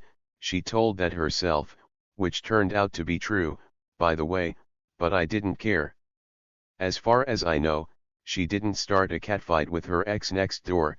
They are trying hard to avoid each other and, so far, they have succeeded. Now I don't know who is jealous of who. The next door has almost 15 years of uninterrupted relationships with her lover, and yet she has a strong and close-knit family. Urka was a creative whore, you can't deny her that. She told me herself how she had fucked a Karachi man driving the car on the highway. It was acceptable for her to text such things to me now, and she stubbornly denied the facts of double relationships, even since she was married, until the last, although later she admitted that she did not immediately interrupt old relationships by starting new ones. But the biggest shock for her was when I found out about Sergei the sugar daddy. I did not immediately write to her about it. I did not want to expose her friend, but yet another of her hypocrisies pissed me off. She texted me that if I had cheated on her the way I cheated on my wife, I would have been kicked out of her house, to which I wrote this. Just, by saying A, you should have said B. And that was it. Everything would have been closed. I probably would have gotten over it by now. You were the one who convinced me that you were different, that you couldn't be bought. I believed and fell in love with you. But I'm an adult, I've lived, I know women, and if you hadn't convinced me that you were different, I had the image of Urka from the 10th grade on top of that, and I had Photoshop started in my head. Maybe I wouldn't have fallen in love, we would have hooked up, and then gone our separate ways. Yes, I had a few long-term relationships, with Julia and you, that ended horribly. And don't you ever blame me for cheating and whoring. You, who was kicked out of your job for whoring, who not only cheated on your husband but on your lover as well, have no right to do so. You wouldn't be just kicked out for that. I would have fucking killed you. I fucking hate you. I hope it goes away, but now you make me sick of all women. Now whenever I see one of our girls staying over after work, I'm like, she's staying over to fuck. Although that's not true, of course. Now it's harder to do it, there are cameras around. And yet, I think like that all the time. To what she, shocked, responded. My life is my rules, rolling on the floor laughing, rolling on the floor laughing. Now I have two saints talking behind my back, rolling on the floor laughing, rolling on the floor laughing. I guess, I need to see and talk to my ex next door friend's husband. After this shock, she no longer denied anything, although she insisted on telling me her version of the story in the office and that she had not been kicked out of her job, that she had left on her own. Sergey even offered to stay if she wanted, but I did not want to even hear about it. She had completely lost any confidence in me. She was a liar and a whore. I called her what her husband had called her before, a slut, and she blocked me everywhere. Finally, we broke up for good. Judging from the story, Sveta told me, that my classmate who didn't want to sit with me at the same desk at school, but who was always kissing me many years later at our class reunion, and her old friend, Urka, always have been like that, a liar, a schemer, and other women's men hunter. And, originally, Urka blabbed it out herself to me again well before our breakup.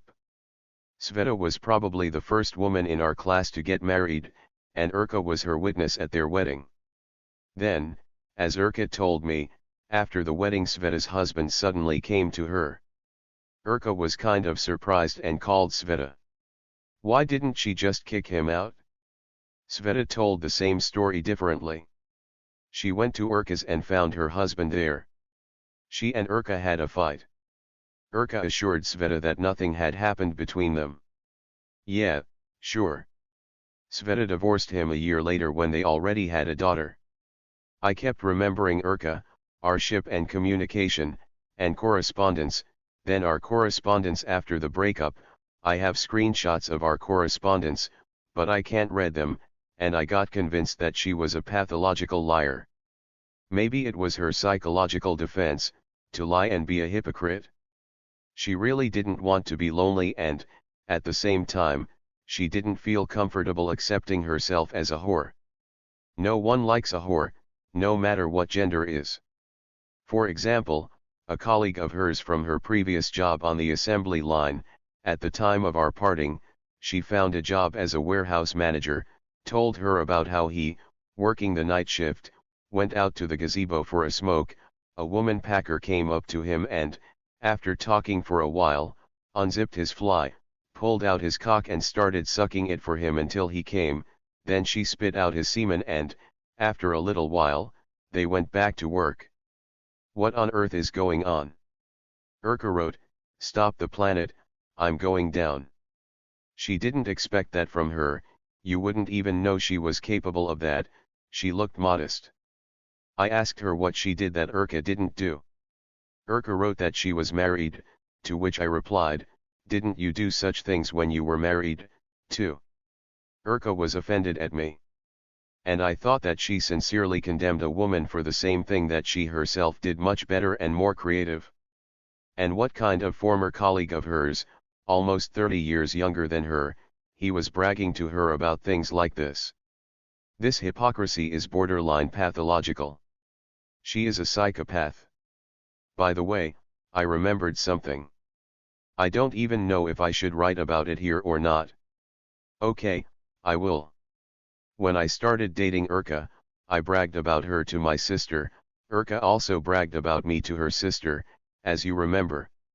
My sister recognized her at once and this is what she wrote to me. I was maybe 14 years old. A man of about 35 came up to me, in the park, not far from our school, and showed me a picture of Urka, who was 15 years old then, author's note, sucking dick. He asked me if I wanted to make some money. The job was easy and nice, and the money was good. I was scared. I didn't believe her at the time, although I noted to myself that she was the best at sucking my dick. No one before her had done it as good as she had.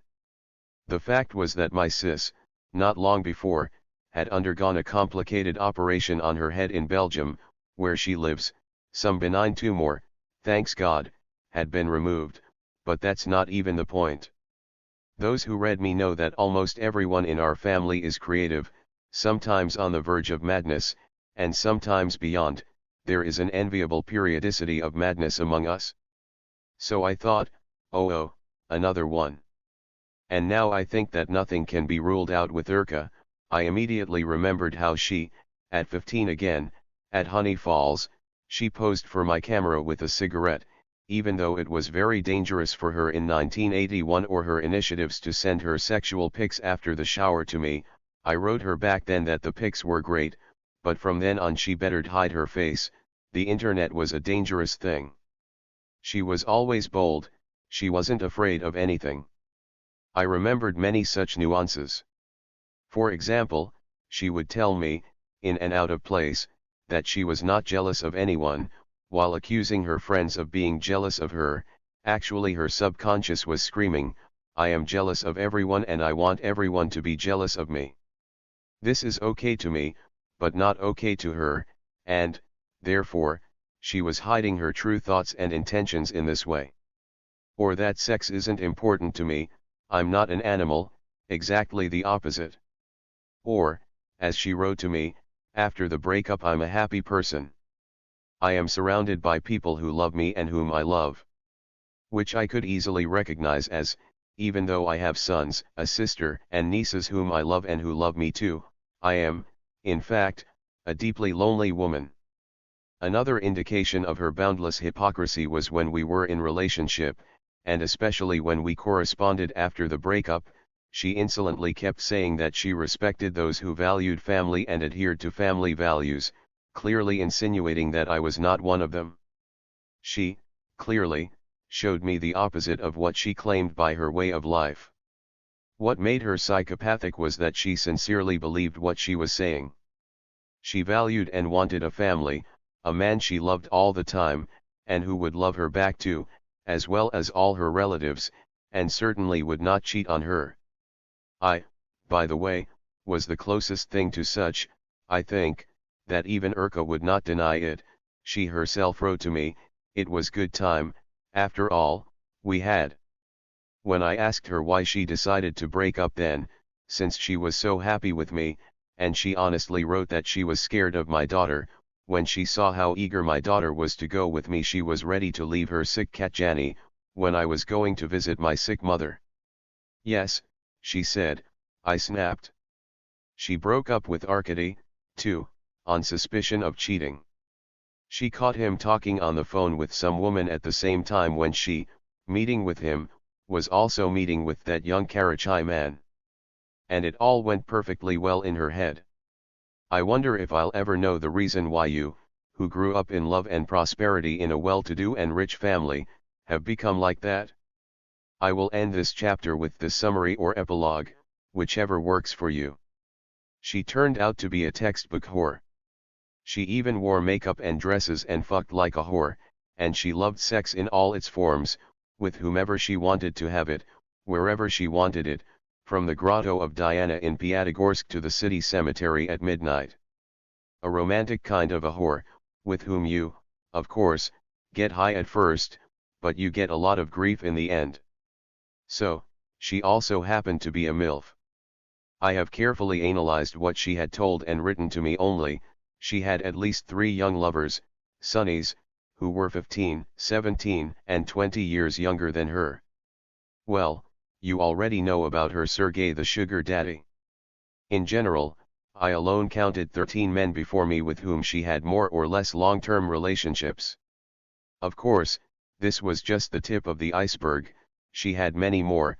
She's always been sort of sluttish girl even when she was young. She had been good with some, not so good with others. The ones she liked, she stayed with, but only until she found someone else and was in no hurry to end an old relationship. You don't go barefoot for new shoes, she said. According to my senses, she had at least 30 of them. She'd better get an education, stupid, when it was easier for her. Especially with the powerful sugar daddy Sergei she had. She would have had more opportunities to party, get laid, that is, in the sessions, and she would probably have made useful acquaintances, which would certainly have come in handy, and she would have had a perspective and a better future, where she would not have had to wear out her beautiful appearance, which she was so lucky to be born with hard work on the assembly line. She always had her hang-ups about not having higher education, especially knowing her potential and intelligence she always had. Unstable, if at times adventurous, sex didn't help her appearance either, despite her incredible margin of safety and the excellent genes given to her by her parents. That's how my struggle with long-term depression after Indonesia led me to the fact that I almost left my wife, who was not a whore, for a slut, the most beautiful, once, classmate. By the way, I don't know if it has anything to do with her exploits, but her adult children are still not getting married. The older one, at least had a girl when I was seeing her, while the younger one, the one who, drunk, kicked me out of their apartment, handsome as she was, has not been seen with anyone in my 4 years of relationship with her. And he, for a minute, was over 30 years old. If she could not hide her whoring from me, it was unlikely that she was able to do so for many years with her sons, especially the eldest, the shrewd one. Remembering how she'd blab out things to me, he was the first to notice that his mom was deep in love, long before she even introduced me to them. It is possible that they are traumatized by this, and they see all girls as potential cheaters and whores. I guess I was lucky I left before I found out all this stuff about her. I had been tormented by a burning desire to kill her for a long time. I thought it was the only way to cleanse myself of the filth she had put me in. If I were in town, I could kill her, especially since we didn't live far from each other. At the time of writing this chapter, I still had that desire. I'm struggling with it, and I comfort myself with the fact that she has to live with it, too. You can't run away from yourself. True, she has nothing to be proud of. She had great looks and intelligence, which she stupidly fucked up. She had nothing else to be proud of, neither herself nor her kids. So, she went from a girl who had good potential since high school to a provincial, if not marginal slut. It all ended up bad. Both for her and me. She, after all, was not a snark like most of her friends. She surrounded herself in such a way as to stand out among them. She, on the contrary, had something aristocratic. She had all the makings to succeed as a person. That's the illusion I had with her, and that kind of awakening I have now. Oh, my little Urka, my beloved ex-girl, an unrepentant whore. You will be doomed to suffer long and painful loneliness in this radioactive backwater town. Good riddance. This ship's captain Oleg, probably, was the most successful and the richest in our class, and was the most insecure. I had noticed that it's typical for racists or nationalists like him to be insecure. I guess it's the insecurity, and Oleg was not a good-looking boy, and he was short, on the one hand, that motivated him for his rapid career growth. On the other hand, it led to all sorts of extremist beliefs he had. I decided to give Oleg one last blow to perpetuate his obsessions, to destroy whatever warm feeling he might still have towards her. Let him find out everything about Urka, his first love. His princesses didn't poop, and this one not only pooped but also fucked in the ass. And in fact, among her exes were men he, as a racist and nationalist, didn't even consider people. He would call them, like this Karachi boy, a skibby. I think I succeeded. Even though he banned me for all eternity for that. I didn't give a fuck about that. That's how this story ended. Or did it? The woman of my dreams turned into a woman without a name, into a done one to the world. Oh, how long she didn't let me go after we broke up, even after we stopped all communication between us. I understand now, how toxic, How psychopathic our relationship with her was from the very beginning to the very end. That's what happens when two narcissists, two psychopaths meet. 14.6 Larissa. I wrote that I started very badly in school. I had no time yet to learn Russian, and psychologically I probably was not ready to go to school yet. I was steadily getting D's, and there was a crying beauty in that class. Such a princess, a bit secretive, a bit haughty, she wore a sanitary bag and a Geneva cross brassard. Sometimes with an air of importance, she would apply butvarphenolic adhesive on boys' hands abrasions. Real nurse aid. Why she was crying? She cried every time she got a B for something. She wasn't happy with anything below A while I was happy with anything above D. It was only once I had an A in the whole year for homework in math, which I did without any flaw. I remember how joyfully I was told about it by IRA at recess. I went to another school for 5 years, and when I returned, I was in the parallel class. Larissa was still a star. She was in full bloom, attracting the boys' eyes with her mysterious and discreetly smiling presence. She was a real princess. A couple of years later, she started dating Sergey, the young man from my class. I will have a short, funny story about him here below. I was friends with him, and I will tell you the truth, Sergey wasn't a bright student. In fact, he was a hopeless C student, but to girls he was a marvelously pretty boy, big-eyed, tall, and curly. At first, they smiled at each other expressively. Then I started seeing them together. I was jealous of Sergey. Sergey, like me, was ill-dressed, and his parents, like mine, were lousy providers. They, by the way, I think, divorced when he was still in school.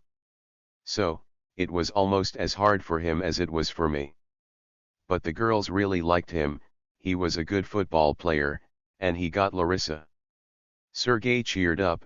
He began to go to karate, play the guitar, go skydiving, and generally prepare for service in the airborne troops, which was very prestigious. But something went wrong with him. I heard he didn't pass the medical exam, and wasn't even enlisted. I met him after the army. In front of him, I tried not to talk about the army. I felt that it was a trauma for him. I also felt that he wasn't seeing Larissa anymore, but I didn't ask anything about her either. Sergey married another woman. They had a daughter. His wife died in a car accident.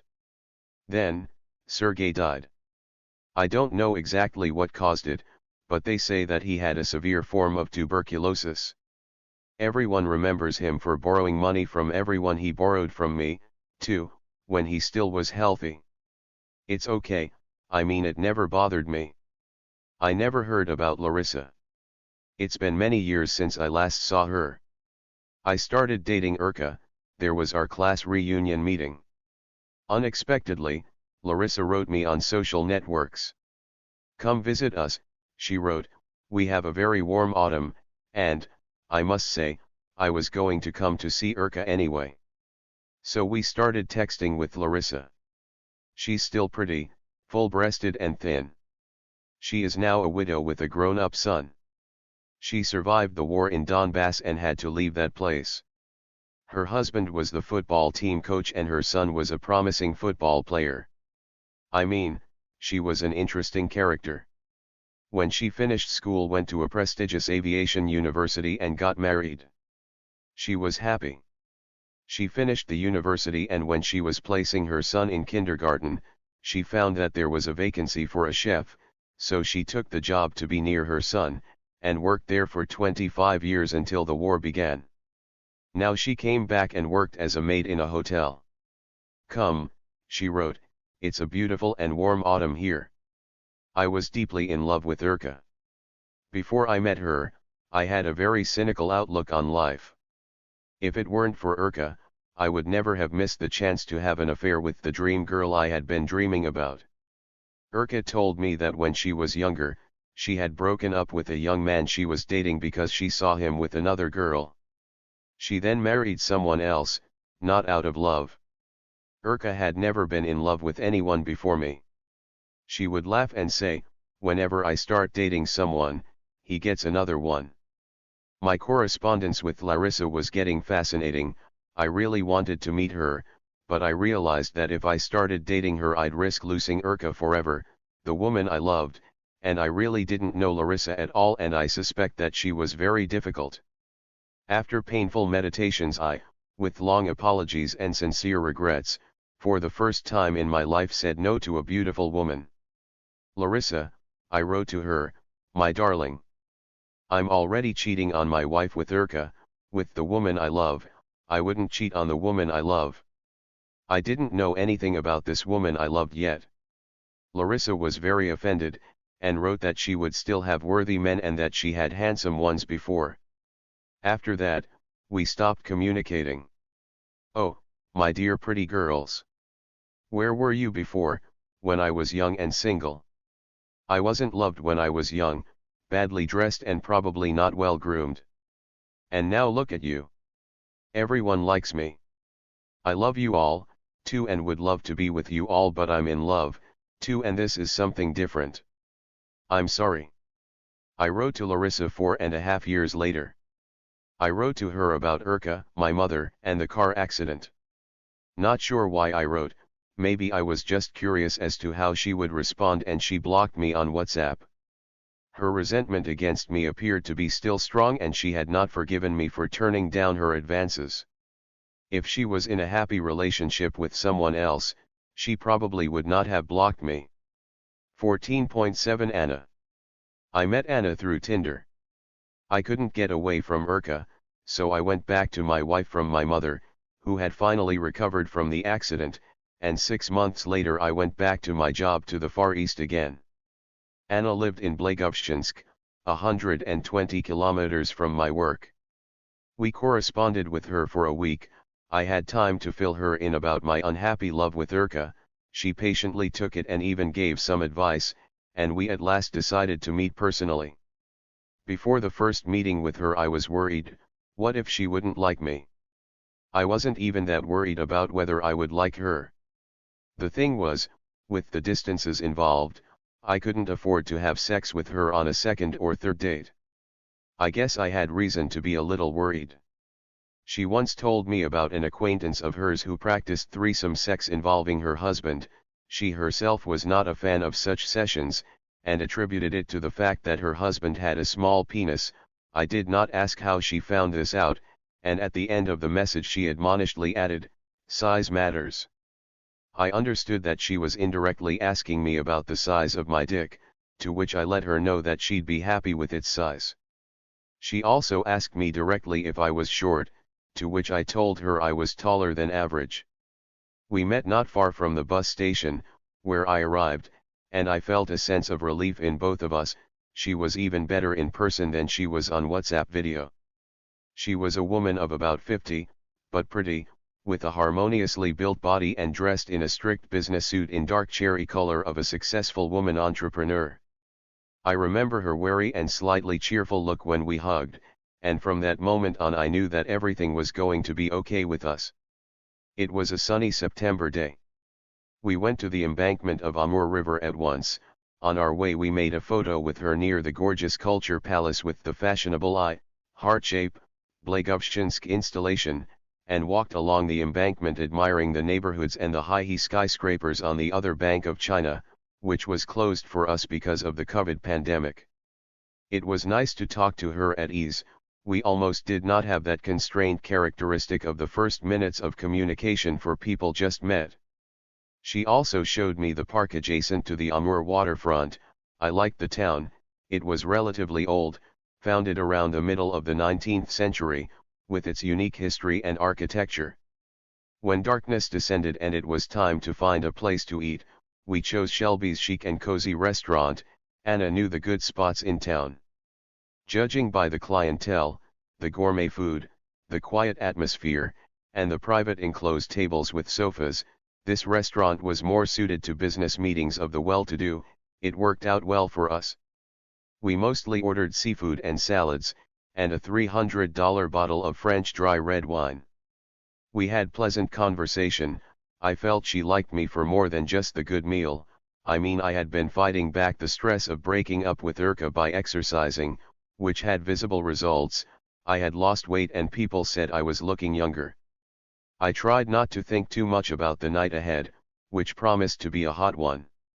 We took the second, unfinished, $400 bottle of wine with us to the waterfront for a moonlit stroll, where she and I began to make out.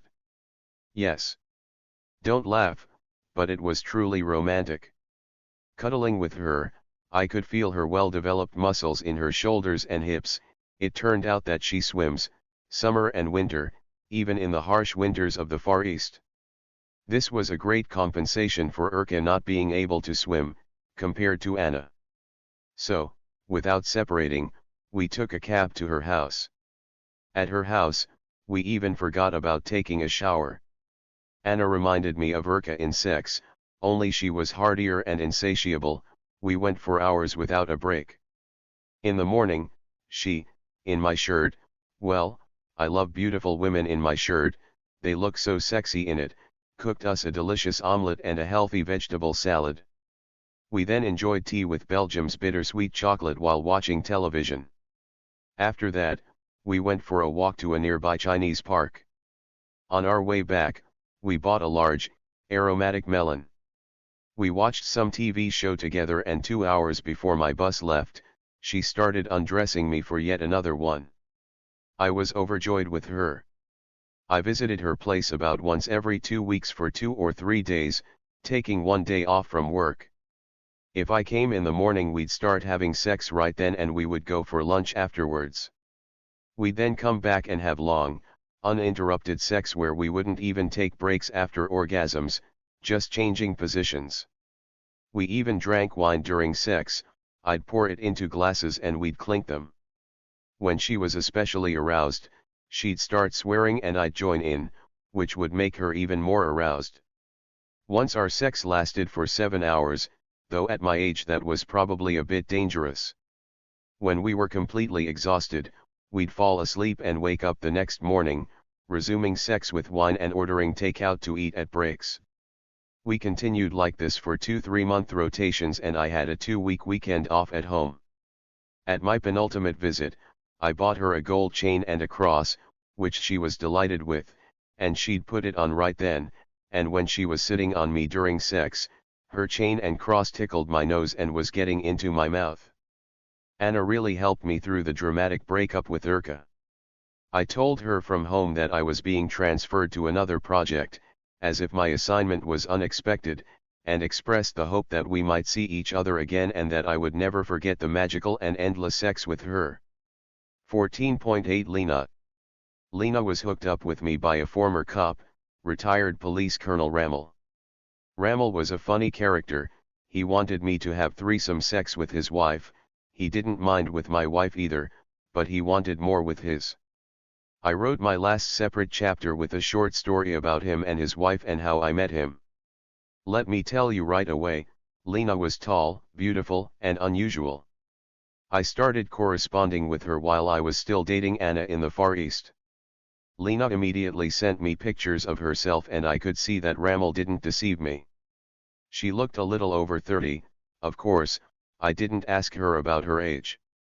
Lena enthusiastically responded to my message and we began our correspondence. It turned out that she had been divorced for 8 months and had 2 daughters, both of whom had been cesarean during childbirth. She worked as an accountant in the district administration, a typical representative of the Russian middle class with a nice apartment and a car, what was left after the divorce. Also, I found out that she has a stern father, whom she has always been afraid of. Wasn't that why she was always attracted to daddies like me? All of a sudden she sent me her very candid pics, with her beforehand message the humble me. One picture of her was with her naked torso, no paper have face, just her recognizable pretty chin and big breasts which were beautiful. The rest of the pics were of her neatly shaved genitals with a nice inserted dildo. It's clear she was trying hard to get the attention of the recipient of those pics, me. I was pleasantly shocked by her. The gods heard me. She was beautiful, groovy, and did what I didn't even have time to ask her for to a man she didn't even know. Wow. I sure responded with a couple of relevant pics and vids, to which she reacted positively. Meanwhile, Urka's friend and trader wrote to me complaining that her lover had stopped communicating with her. I was fed up and wrote her quite rudely to stop writing to me. With Lena, unlike Anna, I knew that no matter when and where we first met, it was bound to end up in sex and was supposed to be about sex. It was the first time for me. And yet, I was very nervous before our first meeting. It took place almost immediately after my arrival in Nice. We corresponded excitedly while I was flying home from the Far East with a change of train in the city of Surgut. I was in a festive mood. One more thing, I used to have a woman for myself when either my wife and daughter went on vacation or a business trip, or when I went on a long shift. I never had a girlfriend with my wife around, unlike Urka who, as you may recall, constantly had several men. I suggested to Lena that we go to a restaurant beforehand, which she rejected. There were many people she knew in town, she didn't want to be seen with a man. She was also against the idea of meeting in a sauna. It seemed to me that she was ashamed of her body or, most likely, the scars from her cesarean section. Anyway, we agreed that meetings in an apartment or in a hotel would be the most suitable format for us. On the day of our first meeting, I rented an apartment. I arrived an hour and a half before our meeting and liked the apartment. I quickly set the table in the kitchen and laid out juices, mineral water, red dry wine with candy and chocolate, and some fruit. I washed and wiped down the glasses. When I was done with that, I went to shower and thoroughly prepared myself. I was very nervous, especially when she called and said that she had arrived and was standing at the door.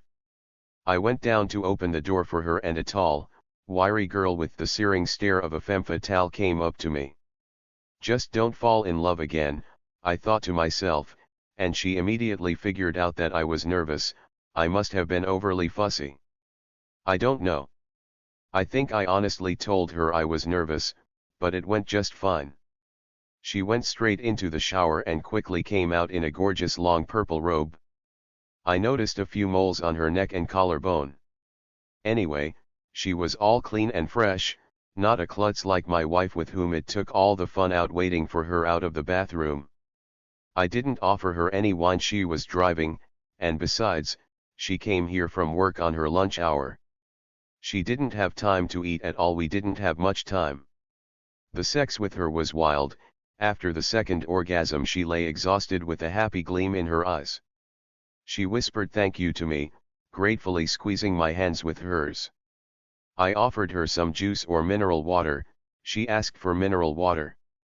Lena's sexual behavior reminded me of my wife, violent, but short-lived sex followed by loss of energy. Mine, as a rule, after sex with me almost always fell asleep. But Lena had to go back to work. By the way, I noticed that women born in the autumn-winter period, like my wife, are about the short-distance runner type, while those born in the spring-summer period, they are more like distance runner in sex, like Urka or Anna. For myself, I labeled those born in the cold season hot ones, and those born in the warm season, cold and hardy, who, apparently, did seem to have so much pleasure from the orgasm, as from the process itself. Lena was also closer in appearance to my wife. She was as tall and long-legged. Lena's body was just super. The scars from her cesarean section were almost invisible, they were so neatly performed. A couple of hours later, I was home as if nothing had happened. All of mine were home. It was like this most of the time during our meetings with Lena. That's how we were seeing each other for about 6 months. Mostly during her lunch breaks at the apartments. We were at my place a couple of times, though Lena was a little nervous. Mine was on 24-hour duty and my daughter wasn't back from work for a while yet, but I understood Lena, so she couldn't relax at my place completely. Several Sundays we spent entire days with each other. And regularly we exchanged our very candid videos and pictures, which turned us on incredibly. I really liked this beautiful woman, who, as it turned out, was 41 years old. One day she texted me that her period was late. Let me say that, for some reason, we didn't use condoms. I got a little stressed. The first thing I suggested to her was to buy an EVI test and get tested for pregnancy, and then, based on the test results, we would take action. I'd pay the costs, if anything. A few days of worry ended okay, the tests were negative, and then she had her period started. She decided that the delay was caused by her emotional stresses she had, due to an ongoing fight with her ex-husband, who just wouldn't leave her alone. In her correspondence she was constantly complaining about her ex-husband. They were about to go to court to divide their property. Lena was claiming his Land Cruiser and he her 2-bedroom apartment. I felt most sorry for their children in their situation. They seemed to love their parents, especially the youngest daughter, and it was certainly traumatic for them. Late one night, I looked at her on WhatsApp for some reason and saw that she was online. It was strange, since she usually went to bed after 9 p.m.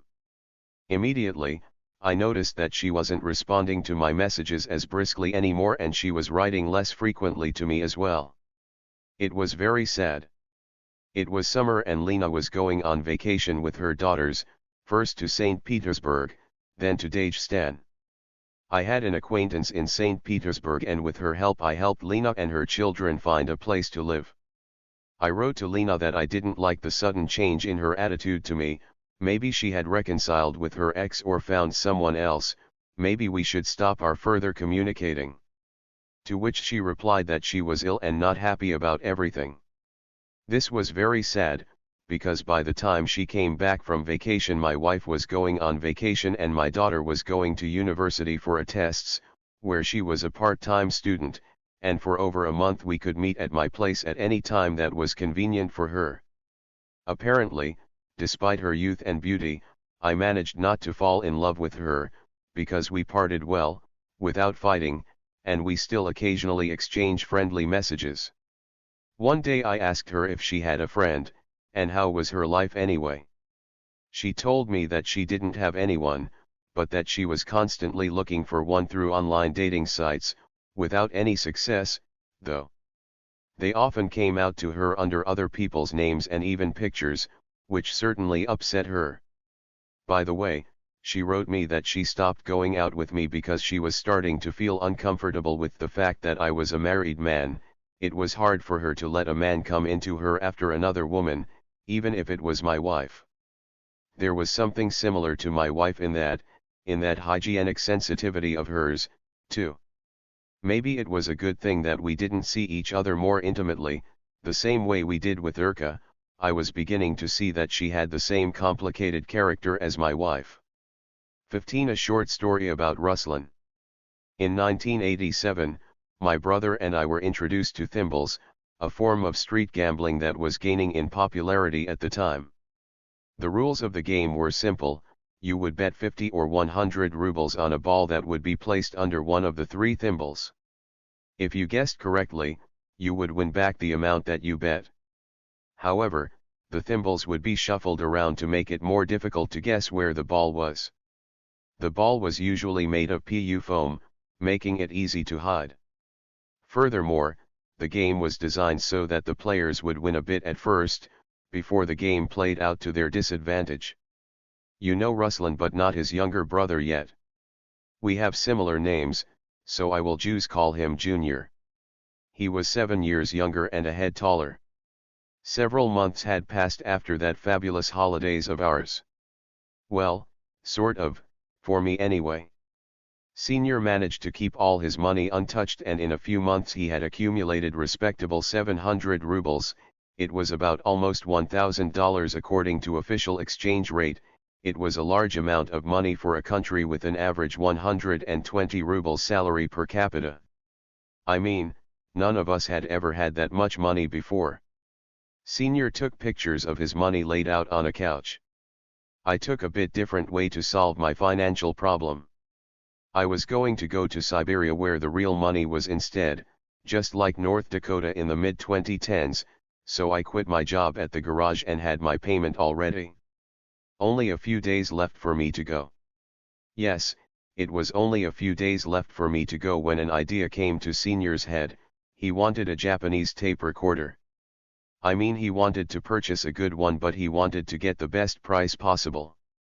To find the perfect recorder, he and the two of us went to the cities of Piatigorsk, Asentuki, and Kislovodsk. We checked the komissionkas in each city and marketplaces to find a suitable recorder, but the recorders that were in his price range were not what he was looking for. We eventually almost bought one in Kislovodsk, but Senior changed his mind. It was not good enough for him. All the while we jumped from town to town. It wasn't that hard with the local commuter train in that densely populated area. The junior told us he had seen a gambling game involving thimbles at the Mineral Waters airport. He watched the gamblers, and he was sure he could win if he had the money to bet. He always guessed right. The idea started growing. The available tape recorders still weren't good enough even in Kislovodsk, and the junior now directly proposed to go to Mineral Waters and take a chance to gamble. If we won, he knew we would, then we could buy a real double-decker, something like a Sharp 700 or something. Wow, it sounded impressive. M Waters is located at the opposite end of the local Kislovodsk Mineral Waters suburban train line, approximately an hour away from the other end. Upon arriving at the airport, a lively group of people was gathered around a thimble rigger dressed in a fashionable Adidas tracksuit. He was speaking with a typical Chechen accent, saying things like "Good eye is your good prize. Rejoice if you win. Don't feel bad if you lose, no kids no women are allowed," although it sounded more poetic in Russian. We joined the crowd to watch. It was amazing to see the gambling people so stupid to keep pointing at the wrong thimbles with no balls in them. It was so easy for me, my cousins and the observer with a backpack to always guess right. He found a moment to quickly lift a thimble up and put it back down again. The ball was in there, and the first one to point to it just made 100 rubles. It was easy money. It couldn't have been staged, it looked so natural. So we watched and kept guessing the ball right. And then when the thimbles were shuffled again, the senior all of a sudden stepped on the one of them and handed out his 100 rubles. I wasn't 100% sure the ball was in that thimble. I lost track. To tell the truth, I wasn't going to bet. But, what the hell? I didn't want to miss that chance to win either. He was going to take it? "Hey," said I am in too. I feverishly counted my 100 rubles by 10 rubles bills. I think I gave an extra 10, well, fuck it, I was going to get them back anyway. The ball was under another thimble as the thimble rigger politely shown that to us. Oops. Our first 200 were gone. I stepped down to wait until Senior starts winning them back and then I'll join him and get my money back. And he kept giving out his 100 rubles bills guessing wrong thimbles all along. And the rigger saying sympathetically to him like, "No luck again, bro." And bro pulled out his last 13 rubles, all he had left. "Is that it?" the rigger asked surprised. "That's fucking it?" Senior replied perplexed. "You must be a student," said the rigger mockingly. He had just ripped us off 800 rubles. 1/3 of his year's salaries was gone. And the crowd got quickly dispersed. Now I understood that they, in anticipation of the suckers like us, they just gambled to each other so everybody could see how easy it was to make big money until we came along. A year later, working in the north, I told my parents about how I got suckered and lost my 100 rubles. And Senior had never told anybody, neither his sisters nor his mother, on anything like this. They never knew what he had done to his treasured savings. Well, at least he had taken his goodbye pictures of his cash so he never forgets them. Ruslan has always been like that, not recognizing his mistakes. Are all Geminis, here in my book are Ruslan, Ivan, Julia, and a friend of Urka, like that? I wonder. As far as I know, he had never made or saved any significant amount of money ever since. That was my O. Henry style story, which I probably should have sold to the Soviet Georgia Films short movies studio when I had a chance. They used to be good with this kind of movies back then. 16. Talking to Ruslan. I'm sure many have faced a similar thing when someone talks about someone else that the person being talked about is not familiar with. they may form an opinion about that person that isn't necessarily accurate. This opinion can be exaggerated in a positive or negative way, and then it appears that the person you met with was neither terrible nor particularly special. It's true, my heroes might appear more grand than they actually are in real life. And yet my brother cousin is going to get what was coming to him. I am going to mop up the floor with him. So, hold on, my dear brother, I am going to be really mean on you. Back in 1998, right before this country's government payment default, I went to visit my parents after being to Cyprus with my daughter. I managed that for the first time in 5 years. In less than 2 weeks left, I managed to see not all of my relatives, let alone my friends, only the closest ones. Of course, I wanted to see Ruslan and his younger brother, so we finally got together. We barely had a shot or two when Ruslan started picking on me. All of a sudden he was acting blue, as if he had come especially for this, to pick a fight with me. He started with this, "Hey. You are a fucking translator now, you are too good now to mingle with guys like us? Aren't you?" I was like, what the fuck? I was taken aback. I wasn't in the mood to have this out with anybody. Not now. Okay. I took a deep breath and, carefully watching my words, no way did I want any brawling with my cousin I still regarded as my friend. I asked him what he was holding his grudge against me for. He said he hadn't liked the way I had been carrying myself all those years before I got married. I had been ignoring him. Well, I came back to my senses and took the offensive. Let's remember what started this ignoring thing. Shall we?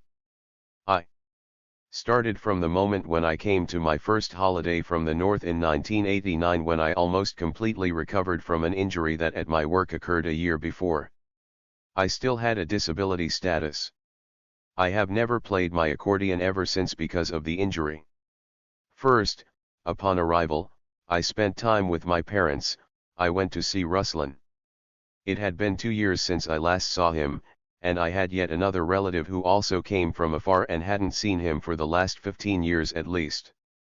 And he, Ruslan, with his girlfriend, who was hostile and mean to us to put it mildly, quickly and quietly bailed out on us. That was fucking it. I came to say hello to my best friend I hadn't seen for 2 years. And look what he does to me, he fucking leave us? We were shocked. That night, I went to speak to him about the situation. I wanted to understand what was happening. He seemed uneasy and had very little to say. He was smoking in silence, when suddenly his wet hen, wearing her nightgown, hopped down into the yard we were in, and hobbled Ruslan back home yelling at me, "Stop setting him against me." The 2 unexpected shocks in one day must have played tricks on my mind, as I was about to swing out to hit her in anger, but Ruslan was faster than me and quickly pulled her away. I saw that he was equally embarrassed and couldn't find the words to argue with her. This infuriated me even more, and I thought to myself, what a fucking jerk you are, Russian. Despite the rare unanimity of all the relatives on both sides, they got married. The following year, they had a daughter with Down syndrome. I regularly visited my parents until 1993, when I got married myself. At that time, plane tickets were affordable, so I even considered the idea of working on rotation to avoid paying for the tickets. Nevertheless, I ended up getting married instead. Ruslan and his wife had gone overboard with their excessive hospitality towards me, but it was too late. I had no desire to see him, and every time they visited, particularly when their child was with them, I felt annoyed. I mean, I still wouldn't mind though if he came to me alone, but if he even did that, he was only visiting me for money, and as soon as he got the money he would leave me right then.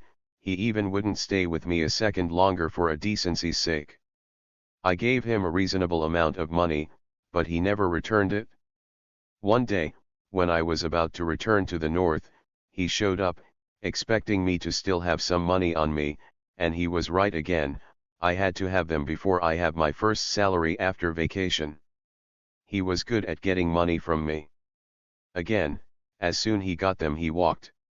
Did it ever occur to him that I was short of cash myself, I was supporting my parent and my younger brother? Would he ever appreciate the fact I still gave him some? Why wouldn't he stay a bit longer with me until I leave and say proper goodbye? He could have helped me along with my luggage a little bit. What happened to my best friend? Why was he so obviously showing me what he really wanted from me? No more and no less than that. He had no work now, his wife had never ever worked, she probably was crazy, I mean I would never recognize him. I would never fall as low as he has. You wouldn't believe it, just 2 years ago he was cherishing his work, his working life, he had never been late to his work, let alone taken any absence without leave, unlike some of our friends. And now look at him. Once we were having a beer with him, I put an empty bottle under the table by the kiosk. He took it and put it in his plastic bag.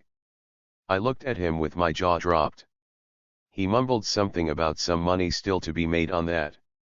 About 2 cents of a glass bottle. I remembered when I was helping him to move from one apartment to another, the landlord had expelled him for non-payment, and I noticed that among his belongings there were plastic bags with empty glass bottles, which I wanted him to forget about. I didn't want to carry them, but he stubbornly kept them. It was a bad time for all of us, but none I knew had stooped so low. They lived on their child's welfare. I even heard he went to his mom on her pension day and took all the money from her. It seemed true to me. I remember the way he treated his mom, our crazy Aunt Rhea. He was far from being noble. Did he remember, I wonder, his strong and inspirational speeches, when we were both romantic and young, on how he would never allow anyone to think of hurting his mom, especially by his future wife? He would disown her right there if she ever spoke to her with any trace of rudeness, and I always retorted to him to never say never, life's a bitch, shoot from the hip. I, by the way, not being that black and white, still managed to have both my wife and my mother treat each other and me with due respect. Yes, things could get easily out of control with my wife and mom, they always hated each other, but at least I would do something, unlike Ruslan. In-laws do not always get along fine, as everybody would know, and it's not easy to take sides between your mother and your wife. Ruslan, on the other hand, always took his wife's side whenever hell broke loose between her and poor Aunt Rhea. He thought everybody was against his wife. Sure, he was right, I wasn't overly looking forward to seeing him. Shall I continue? There was no stopping for me now. I also reminded him one, maybe a bit cheapish, thing which described him the best. Take fucking that. It wasn't me who started this. That was long before the army. We both went to school. He, his mom, sisters, and his brother went to a local marketplace to buy him a nice winter jacket he always wanted. Back in Soviet times, the importance of buying something of this kind was a big thing, comparable to buying, if not a car, expensive furniture at least. A whole family would go for this kind of shopping. I went with them as well. And he gave me a bite I always remembered, but said nothing about it up until that conversation: just don't buy an ugly raincoat Radic has. I remember that, Ruslan. The raincoat was indeed ugly, and I hated it for that. But it was the only one my parents could afford at the time. Fortunately, the people around us were tactful enough not to notice it. That is, except Ruslan, he certainly noticed it, and who could argue with that? Nobody could deny that it was ugly. I could say now in return what rags he was wearing now, and he, unlike me, had always been crazy about clothes. But I wouldn't do that. I had mentioned, though, that I had those blue jeans, jackets, and jogging shoes on me, delivered directly from the USA. He could see it himself, he couldn't take his eyes off them. Since then, I had gone through some ups and downs in my career, and I had managed to enter and finish university, so I'm doing not too bad. Meanwhile, Ruslan had managed to get out of his depressing poverty. His mother had managed to get a 4-room apartment from the city as a mother of 4 before she passed away. So, Ruslan, while his younger brother, Roman, was in jail, sold it and bought a smaller apartment and some furniture. Now he had a roof over his head and he had done all right, beachcombing for his sustenance. Unfortunately, he had never paid for any of the utilities, and over time, he had accumulated unpaid bills of a quarter of the total cost of his apartment. Despite this, he had not been evicted, since the law does not allow for a debtor's only home to be taken in order to cover the debt. I mean, I would never get them both. Now a bit on his working experience again. Following his graduation from a vocational school, Ruslan worked as a mechanic, before eventually becoming an excavator operator. After serving in the military, however, he suddenly became ashamed of his profession and would never tell his girls what he did for a living. When he was in his work clothes and operating his tractor, he would go out of his way to avoid them. He was distressed if he encountered them while he was at work. Despite this attitude, he always performed well in his job, and ultimately left his position when he started dating that crazy girl who didn't like working class guys, preferring the rich tough guys instead. I, too, was operating an excavator turned pile driving unit at the time, though I never felt ashamed or proud of it. Ultimately, it didn't matter what you did for a living as long as the money was good. What really annoyed me about him was his hypocritical behavior. Whenever he would buy something really nice, he would say something like, "What's wrong? You seem down, are you jealous of me?" He seemed to get a perverse pleasure out of putting me in no-win situations and would interpret my silence as confirmation of his assumptions. It's true, I had my weaknesses, like everyone else I could get envious. But not for his camera he had just spent his 2-month salary on. I had my own camera that, while not as fancy as his, was still good enough to take better quality pictures. He was never able to beat me in that regard. On the other hand, when he envied something, it was on his biological level and you could smell it. I mean, he would get pale and suffer immensely. He would also get deeply offended if he was caught with that, and would insist that he was not the kind of person who would ever envy others. He believed himself to be above such feelings. He would always be happy for me if I was happy. Period. After that, whenever I achieved something really big for me, I would always give him a call to let him know and make him happy. It wasn't very kind of me, I know, but when I bought my first expensive car, the first thing I did was call him with the exciting news. He didn't say a fucking word to that. He couldn't bring himself to it. It was beyond his ability to overcome his true himself. I know I'm not much better than he is, but I'm able to find the strength to write about it, which makes me no worse than him. After reading that chapter again, I was horrified. I must have been too emotional and left nothing good of him. Maybe I should just leave it as it is. I just wanted to complete his picture. 17. My little sis. My father, as you remember, was a student in school and an incredibly intelligent person. As for my nephew I also mentioned here, he also achieved the grades and is just as smart as my father was. Unfortunately, creativity seems to come with a hefty dose of stupidity in our family. My sister was no exception. In fact, it seemed that she became dumber as she grew older. Not only that, but she also displayed a number of other odd behaviors. It's almost as if our family has a significant proportion of crazy people in it. I'm thinking of my Aunt Rhea, my younger cousin Radik, and the 2 cousins living in Kazakhstan. Those are the ones that I immediately remembered. Her innocence often had unfortunate outcomes for me, sometimes for extended periods of time. When she moved to the north, her lack of intelligence caused me to become estranged from all my relatives. She never had any malicious intentions, and was likely just trying to be good for everyone. Being a year older than her, I used to get into quarrels with her quite often, and, being the stronger one, I would always get punished by my parents, sometimes I must confess for the reason. However, outside our house, I used to protect her fiercely, so that no one would even think of hurting her at school. Her status in the neighborhood was just as high as mine. Once we were back home, though, I'd start hating her again. This cycle kept repeating until she left to study in Leningrad. After that, we would only see each other during the holidays, when she came to visit us, during which time we got along very well. We didn't stay long enough to fight or annoy each other. Until I got married, I also provided financial support to her. All in all, I acted as an older, responsible brother should. What was even more astonishing was that all her friends were even less intelligent than she was. Do you recall her friend Ida?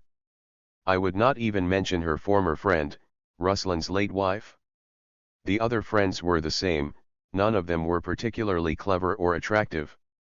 Because of her ill-considered actions, I had not spoken to her for many years, twice at least. She and her husband had a young daughter, she was 5 when they moved to Belgium. In Belgium, she gave birth to a son and eventually divorced her husband. Even without her husband, she managed to raise both children there. In Belgium, she had through a surgery, a tumor was removed from her head. My sister experienced a lot of stress from trying to learn Russian quickly when she was in kindergarten. I remember we were in kindergarten, when nobody else was around in the kindergarten, she would use an opportunity to talk to me in only language she knew, but I, being so shy of Tatar tongue, angrily would dismiss her. She was supposed to speak Russian only there, that was my rule. Her native language was mercilessly driven deep into the back of her mind, I mean, her native language, Tatar, must have been forgotten by her for good. She was never able to master the Russian language perfectly, and her French now is even worse. It's likely that her children also felt embarrassed by her in Belgium, just as we all were embarrassed by Aunt Rhea, who spoke little Russian.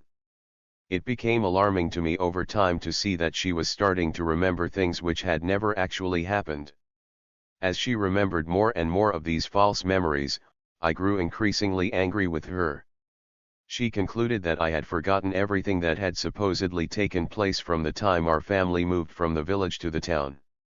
I was growing weary of having to prove to her that much of what she was saying had never actually happened. I had always had a feeling of being unloved during my childhood and youth. She had a similar issue, though she expressed it differently, more pathologically, if you will. Now it seemed to her that everyone was chasing after her and loving her, but she was a naive and silly girl, turning her nose up at them. She continually brought up conversations that we supposedly had about her potential suitors. I told her that I had never discussed her boyfriends with her and had no idea who she was dating. She is now searching for many of them and can't seem to locate those with whom she supposedly went on dates. Who knows, she might never have even seen these guys at all. I know I should probably feel sorry for her, but she has only been causing me annoyance so far, and I asked her to stop communicating with me for the time being. Let's take a break. She agreed. Furthermore, it seems to me she was becoming envious of the fact that I had a woman I loved when I dated Urka. In fact, she was jealous. I didn't give my sister's name here. It might be better if you don't know her name at all. This chapter of my expats describes the bosses I worked with more or less continuously. They each had their own unique personalities and characteristics. Read on to learn more about them. English is my third language. Growing up, I spoke Russian as my mother tongue, but didn't know a single word until I started going to kindergarten when I was 6, a little wild thing. In 1995, when I was 30, I started working professionally as a translator, though my English was originally just a hobby. Throughout my schooling, I was sometimes the best in class and sometimes the worst. Despite this, I still managed to get a B in my final English exams, and my teacher even recommended me to attend the Foreign Languages Institute, though I ultimately chose not to. I reignited my passion for English when I was serving in the army during my second year. I stumbled across a book called Arrows Against the Barons, which was written in adapted English for the 7th grade of an English school in the Soviet Union. As the day went on, I would set aside time to read a chapter, jotting down any unfamiliar words I encountered and finding their translations at the end of the book. I would then memorize them and retell the chapter in Russian before bedtime, transforming the story into a nightly bedtime ritual. This romantic affair with English lasted for around 2 years. Unfortunately, I had trouble finding quality dictionaries at the time, as the options available were limited and not very comprehensive. I eventually managed to get my hands on a good Muller's dictionary in 1988 through a good bookstore connection, but I soon cooled off to this hobby again until 1991, when I worked as a process pump operator and needed something to fill my seemingly never-ending night shifts with. I turned back to English again and have kept up with it ever since. It wasn't until around 1993 or later that I finally began to understand the spoken English I heard on the radio or TV, or even the lyrics of the songs. One day, I thought I was proficient enough to try my hand at translation. I just wanted to look cool and be admired for my English skills, for being able to interpret what the rock groups were singing about. I wanted to stand out from the crowd. My brother-in-law, who had graduated from the Piatigorsk Linguistic University and was working as a translator in the first oil-producing joint venture in our region, if not the entire country, encouraged me to try translating. A Western service company needed an interpreter for 2 weeks, and the pay was $20 a day, a fortune for us at that time, considering that I was making about that much in a month from a normal Russian company that was regularly late with its payments. It was then that I realized my English was still far from perfect. I could speak tolerably well, but I almost didn't understand any verbal English whenever I heard someone else speaking. 6 months later though, I was officially transferred from my pump operator role to the translator position at the same company. I simply went to the HR department and asked if they were looking for any translators. As it turns out, they had just started a new department that was in the process of procuring modern Western oil-producing equipment through World Bank loans, and they needed a translator, so I got the job. I was so proud of myself. 18.1 Robert Steen. He was the first expat I worked with. He was a Canadian of French origin. He represented Rita Pumps, which is now owned by Schlumberger. Therefore, I went with him to the fields and ESP bases, where he trained the Russian personnel to optimally operate and maintain the newly installed equipment. It was my first, but very useful, practice of speaking English. My approach was that since I was going to be kicked out anyway, I should practice my English as long as I could. I could go back to run the pumps again if I should. However, I made a good team with him. By the way, I was 30 years old already, not the best age to radically change professions. And, I tell you what, if you have not learned a second language by the time you are 25, drop it. Keep that in mind, especially now with the Google Translate service available, which keeps getting better. 18.2 Douglas. The oil prices dropped to a record low of $8 per barrel in the mid-90s, which was a contributing factor to the collapse of the Soviet Union, not because of Gorbachev, a myth that Putin has perpetuated, and there was almost no drilling activity in the mid-90s. We had one rig was prepared for drilling and Derrick Corporation shakers were delivered for it. Douglas, a Scotsman from Aberdeen, arrived to install the equipment and train the drilling crew from Belarus. I got used to his Scottish accent quickly, and even had a better understanding of his English than the normal British let alone American English. Before leaving, Douglas asked my bosses if someone could be sent to Aberdeen to work with him. Please keep me as the first option in their mind. Unfortunately, this request never came to fruition.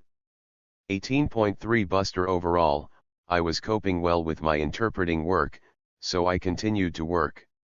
In this company, as elsewhere in Russia at the time, they were holding back salaries for several months, so I would regularly visit or call the joint venture.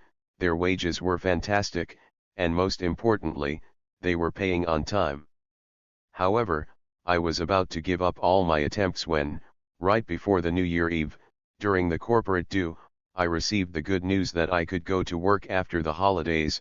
The company was hiring me. Wow! My boss, Mr. Fanin, who was cautious about taking me to work, he couldn't get out of my evasive answers during his interview, such as if I had a college degree or not, or if I had dropped out, now thought I was so good that he didn't want to let me go. The whole department begged him to let me go, as they all knew how important it was to me. In the next company, they put me to work with Canadian paramedics for a week to get me warmed up. This was not my dream job, but I was not afraid of the sight of blood and was able to translate for the paramedics without losing composure. I enjoyed the joint venture. A week later, I met Buster, the workover superintendent. I had heard of him before. He had worked here before, left for a while, and then returned. This is why they hired me. They said he had explosive behavior, just like a real Irishman from Louisiana with their unique English. He was also known to be quick to fire. He was a typical Southerner, a bona fide redneck. Everyone seemed to be scared of him. He also reminded me of Gary Busey, the actor. He seemed to be okay to me. Yes, he was a Southerner all right. Yes, he was a bit racist too, but it was part of their aspiring Confederate mentality culture. Yes, he was a troglodyte anti-communist, but at the time it was massively welcomed, and I do not like communists myself. Yes, he was suspicious of Russia as well. And, perhaps, he was religious too. It was fine with me. But I liked his straightforwardness. He wasn't a hypocrite. And he taught me how to drive a car. I did not have a driver's license back then. Remembering the state of my English back then, I understand what he must have gone through with me, patiently babysitting me. Yes, once in a while he'd lose his temper. But he hadn't kicked me out, and I was invariably drawn ready for this. So I made it through my first hitch. 6 months later, I saw that I probably would stay there. Despite the strict prohibition in this company, drinking was allowed there before me coming along, but those days were long gone and the zero-tolerance policy to alcohol had been introduced in the company territory. Some people still drank quietly. The particularly heavy drinker was my relief Sergei, a very good translator, by the way, of the old high-quality Soviet school. They said that he also was a former KGB agent. I was not drinking at first. I was afraid. I had waited for this job for too long. Buster once invited me to a party. By the way, I would not say that he was drinking much, maybe some beer once in a while. Thanks to him, I began to understand the Southerners perfectly well and had gotten to know what the damn workover was all about. He was good boss and professional too. 18.4 John Erickson. After Buster, there were a few expats who came for a few hitches, but they didn't stay for long. One of these was an old man, who worked one hitch. The next hitch brought an ex-hippie, who was imbued with the Woodstock spirit. After work hours, they would sometimes drink and sing along to him playing the guitar, with tunes such as The House of the Rising Sun and the Hotel California. A lady from Moscow then came to visit him and stayed for a while. It must have been love. There was one guy in particular that I remember. He came from Texas, and sat in a corner all frightened. To everyone's shock, he left us the very next day, even the Americans. They called him a pussy. That's fucking why the company would pay him $1,000 or more a day.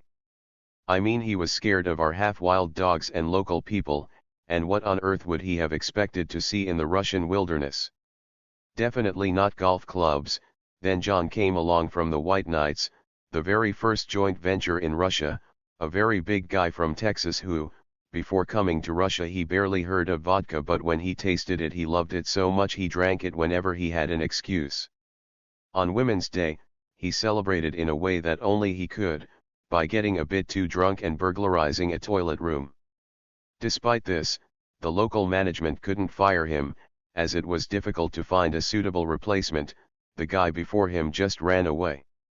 So, they left him alone. Shit happens. Women in the company just loved him, especially when they heard he and his wife were in the process of adopting a 6-month-old baby boy.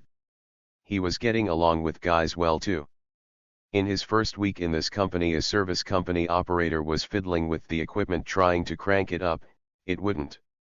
John came close to him and asked him compassionately and without the slightest accent, "Pizdits. What meant fuck up in Russian? He was a great person to interact with in social and work contexts. Not many Russians could outdrink him, so he often sent me home on the weekends with instructions to bring 5 bottles of Smirnoff vodka for him. The vodka was intended to be his weekly supply, but it would usually be consumed within a single night after I brought it. Next morning our workover contractor would bring him a bottle of cheap vodka to give him some pick-me-up and have him sign off all the workover operations completed. Well, the works were done but accepted yet pending the remedial actions, but, what the hell? He was good at returning thanks too. Russians adored him. On one particular morning, after a heavy drinking session, I had woken up in somebody else's shoes. Well, we knew how to party. Once drunk, he had that rather a Russian trait, he would start giving away all his belongings. Clothes mostly. And the next day he wouldn't take them back. It would be understandable by the way if he did, especially from an American. Thankfully, next morning people kept bringing his possessions back to him. After a successful ending to the child adoption saga, he left us for another job closer to his family and home. We exchanged our jackets. I still have his, a jacket of a well-known brand that I can't remember. It was just like the scene in the Red Heat movie when Schwarzenegger and Belushi characters traded their wristwatches as they said goodbye at the airport. In return, I gave him my coat made in Russia which was too small on him. He was a good guy, a real Texan gentleman. 18.5 Glenn. After John, I worked with a lot of expats and companies, probably not long enough to remember them all. I worked for Joel, Tom, all were good professionals. Tom died of cancer. And then I worked with Glenn. One day a beautiful lady geophysicist called to the reception and asked to put him though, I forgot his name, but he looks like an actor who is, I forgot his name too. The reception girl immediately got it right and put her through to him. And when I was told this story I immediately knew what an actor she had in mind. Clint Eastwood. He was well organized and reliable, he was good to work with. Some said he was arrogant. But who wasn't? I had seen the arrogant ones. He was okay. I did not notice him chasing the girls, and girls I knew adored him. Some of them would love to have him as a sugar daddy. The Clint Eastwood himself. He was shorter than average but incredibly fit and supposedly good at fighting. And he once confessed to me that he liked the Asian women. His next work was in Kazakhstan. 18.6 Ron. Compared to Glenn, his back-to-back, Ron seemed to be a little twitchy, constantly changing his mind at first, but he turned out to be a good guy. He had lobbied a good salary for me and had the company pay for my driver's school, claiming that the company would benefit from me being able to drive. Ron also got me a brand new laptop, offered me to go with him to a new project and, in a year, my salary allowed me to buy a really good car. Eventually, Ron took a job in a big oil-producing company, where they stayed for a year and a half before leaving. The same joint venture hired me. 18.7 Larry. He was a good old man, a real field supervisor, a driller. But he's probably the only one with whom I had fights couple of times. It happened. For example, he'd tell me to get some information on a well that never existed and I tried to tell him that something must be wrong with that well number, but he wouldn't even listen to me. I don't care. Just do what you're told. That's it. He didn't care. Somehow, I was able to explain to him that no such well ever existed. But to their credit, they know how to admit mistakes and apologize. Our bosses would never do that. 18.8 Keith. This one was our kind of a guy. Even before he was in Russia, he already knew the words abyss. They all, by the way, love that word. I know one expat, who, at his interpreter girl's suggestion, drives his Corvette in Dallas with the words abyss written on his license number plate. Keith was an intriguing man. At the company party, the day he first arrived, he greeted the translator woman next to him with the single Russian word he only seemed to know, Zabis. He was a man of 50s, but with an enthusiasm for life that ran beyond his years. When he traveled back home, he often made time for a pit stop in Amsterdam, where he'd indulge in his love for the fairer sex. He even had me, like a pimp, arrange him a date with some of the gorgeous models from the elite massage agency in Ekaterinburg. They all looked like they could have been models, with their tall figures and sun-kissed skin. His wife, whom he had showed me pictures of, was also beautiful. He was a good man, but something seemed to be missing. He had an all-consuming passion for women, which seemed to be unquenchable. Despite his age, Keith was still full of life and energy. He was a good drilling and workover supervisor as well. 18.9 Mark I had no direct and permanent bosses in that big oil-producing company. I would go to the fields with different specialists and I translated for different people in the office, at meetings and conferences. Mark was our department boss and I knew him since that joint venture where I was working for Buster. It was he who hired me now, and the money was good. Mark, I must say, was now a big boss and I treated him properly with my enforced subordination. Especially since I knew how ambitious he was and how important bossy attributes were to him. I refrained from talking about the drinking bouts we used to have long before. These things are painful to them and there was no familiarity, so I kept a proper distance with him. He was a good boss, his department was doing as well as possible, given the circumstances. Khodorkovsky was already in jail, but the investment climate was still much better than it is today. The company benefited from new technologies, standards, production culture, and ethics that were introduced. As a good boss, nothing human was alien to him. He liked to party, enjoyed delicious food and the company of women, and the feeling was mutual. He still looked great and he had everything under his control. Despite this large joint venture legal status, with its odd share distribution, 50/50ths, which often caused difficulties for the board, the company kept squeezing out expats from all levels of management. With each regular restructuring of the company, Mark's power was reduced. By the time I got transferred from translator to the chief specialist position, I would say his power was diminishing, similar to a weddings general. He still acted powerful in public, but everyone saw the true state of affairs, and he began to drink quietly at work. Nonetheless, women still loved him. Honestly, I do not know how he managed to keep the situation under control. He seemed to be married in America but lived as a resident working in Russia. His assistant was infatuated with him, but he was seeing another one who was pregnant already. Incidentally, that was the same woman who asked the reception to put her through to Clint Eastwood once. He arranged a good position in Moscow for his assistant and moved in with the other girl. They had a son, then another. I respected him for this alone. Even when our department was disbanded and I got laid off, he acted disgustingly towards me. He wanted to fire me the way they do it in America. I told him to read our labor codes first and that I knew my rights, and that I was going to get everything I was entitled to by the code. I was to work for 2 more months after the staff reduction announcement, and I was to get my compensation and get paid my wages with benefits for the next 6 months. However, he still didn't break up with his girlfriend and his kids. I couldn't help but project. I wouldn't break up with a girl with babies either. This has nothing to do with morality or religion.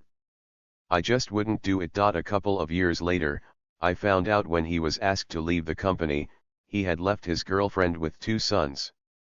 They came back from vacation and he wasn't there, leaving no contacts nor any way to get in touch with him. He had good friends, none of them had turned him in. Good for them. I have never been a trend follower. It is fashionable now to be religious in Russia or to dislike Americans, but I am neither religious nor do I dislike America. America is the most innovative and powerful country in the world and it provides a pretty high standard of living for its citizens. I do not own the trendy iPhone, but I do have this approach: put your pants on or take your cross off. I am not saying that if you are whoring around, you should divorce. That happens to everyone, but if you have ended up with kids, you should be responsible for them. However, I still hope that he quietly supports them financially. He never seemed to look like a gone guy to me. 18.10 Dan, he was my big boss in TNKBP. He took me on as a chief specialist and was happy with me. When the company started squeezing out the expats, I realized that with my boss gone I wouldn't be staying there much longer. It has always been better for me to work with expats. For them, it still matters how you perform at work more than who your friends or relatives are. 18.11 John, after the disbandment of the TNKBP Submersible Equipment Department, I was reprofiled back to translating and went to work for a small oil-producing company that had just gone public and found Western investors who believed in the company's bright future. John was a driller. He and I used to work in a previous service company. He was a short and nondescript guy, but the translator girls adored him. Yes, he was a really good person to work with. He was unperturbed and patient. He was a convinced Yankee, a Northerner that is, a Democrat and a liberal. I had never heard him speaking unequivocally badly of anyone. He did have a sarcastic side though. There was one expatriate he immediately took a dislike to. John was a great person and an amazing professional. He had a unique trait of always repeating his questions, which could be maddening sometimes, but he was just being meticulous. He provided 4 translators for this company, including the person writing this. After his stint at this company, he moved to Kazakhstan and I hope that he was doing well. 18.12 Randy was the one whom John immediately disliked. That was mutual. He was big, like a Viking or an Ice Age Cro-Magnon guy. He was the most colorful expat with whom I worked. He was a construction worker, a professional gold digger, a mechanic of a broadest profile, and a man of wide reading. On his way to the field, he would tell us about the mechanism of dominant and recessive genes passing down through generations, or about how the ancient Egyptian writings were decrypted, thanks to the found Rosetta Stone code-breaking artifact. Just imagine an American from Alaska, the working man, and Mendel's laws. He was also a polyglot, knowing 7 European languages and mastering the Russian language aggressively, with some noticeable success for his age. He was well over 50. He was one of those movers and shakers, like one of Jack London's story characters. Normally, people with this kind of drive are very hard to keep in check. There was no peace with him around. He was a daydreamer. His main motivation was to make life better. That's what he claimed when he arrived here. However, the Russians were not pleased with his methods of making their lives better. Well, first of all, no one can change the mentality of people right on the move.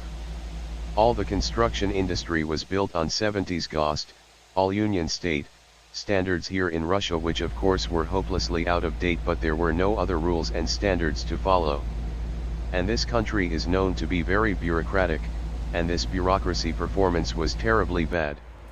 The CEO himself was Randy's friend and a countryman from Alaska who had hired Randy and assigned him to run the construction in this company.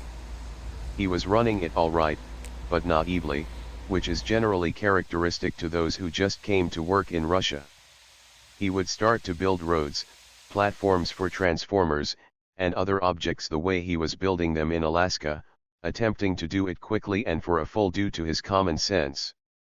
However, he was not taking into account all union standards, which stated that piles should be driven for the transformer platforms no matter how small they were. Randy vehemently argued that this would increase the cost of construction, but regulations were regulations. Or, the company bought expensive Volvo construction equipment. Sure, you cannot keep such expensive equipment staying idle. Take an excavator to the site? But no trailer was available. When would it be available? Well, next day, maybe, with luck. Then Randy got to it himself and started driving a tracked excavator on his own. It needed to be there. Russian folks were panicking. Driving it in such a cold temperature to such a distant construction site, it surely could cause the excavator undercarriage transmission breakdown, and its repair would cost them a fortune and probably would take forever. It was still better to wait a day for a trailer.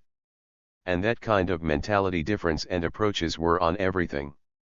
very destructive with neither side backing down. Once the contractor's drivers arrived, they needed the construction department head to sign their trip ticket. I said he was busy driving a Western Bobcat loader and raking out gravel in the company parking lot. The drivers were stunned, they didn't believe it, and I had to point him out from a conference room window. Once Randy saw them, he came in, signed all the necessary papers, and went back to his gravel raking work. Then his wife Shauna came along with him.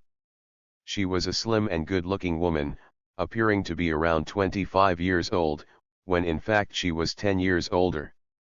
During a trip to the local supermarket to buy a souvenir bottle of Yugra vodka, I jokingly asked her if she had an ID on her, saying that she must be 21 years old in order to avoid any trouble with the cashier. She responded seriously, saying that she was often asked for IDs in America, despite having 5 children. One day I took Shauna out to show her the town we were staying in. We went to the local shops and then popped into a hair salon. As we were leaving, I mentioned to everyone in the salon that the woman I was with was an American, and they all froze in surprise. The locals had become used to seeing expats, but no one had seen any expat women in this small town before. They all huddled around her, intrigued by her presence, and excitedly asked her questions: "How do you like it here? What are you doing here? And where are you from?" And I was thinking to myself that they didn't know she had 5 kids. Now they have 6 children. Great job. Randy, come back to Siberia in 10 to 15 years, it will be a totally different place. We may still be working together as a team, but unfortunately you and Don, especially Don, will be remembered as the tyrannical whipcrackers. I'm sorry about that. It would be better for you to stay away from this area for a while, so people can forget about you. P.S. In August 2015, I received a letter from Shauna, informing me that she had just welcomed her 7th baby into the world, a big and cute boy named Riddick Finn Elliott. Congratulations, Shauna and Randy. Well done. That's the way it should be, 7 cute kids. 18.13 gram to be succinct.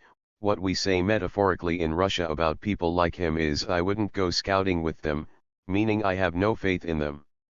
It wasn't clear to me what he, being overly cautious and cowardly, was doing in Russia in the first place.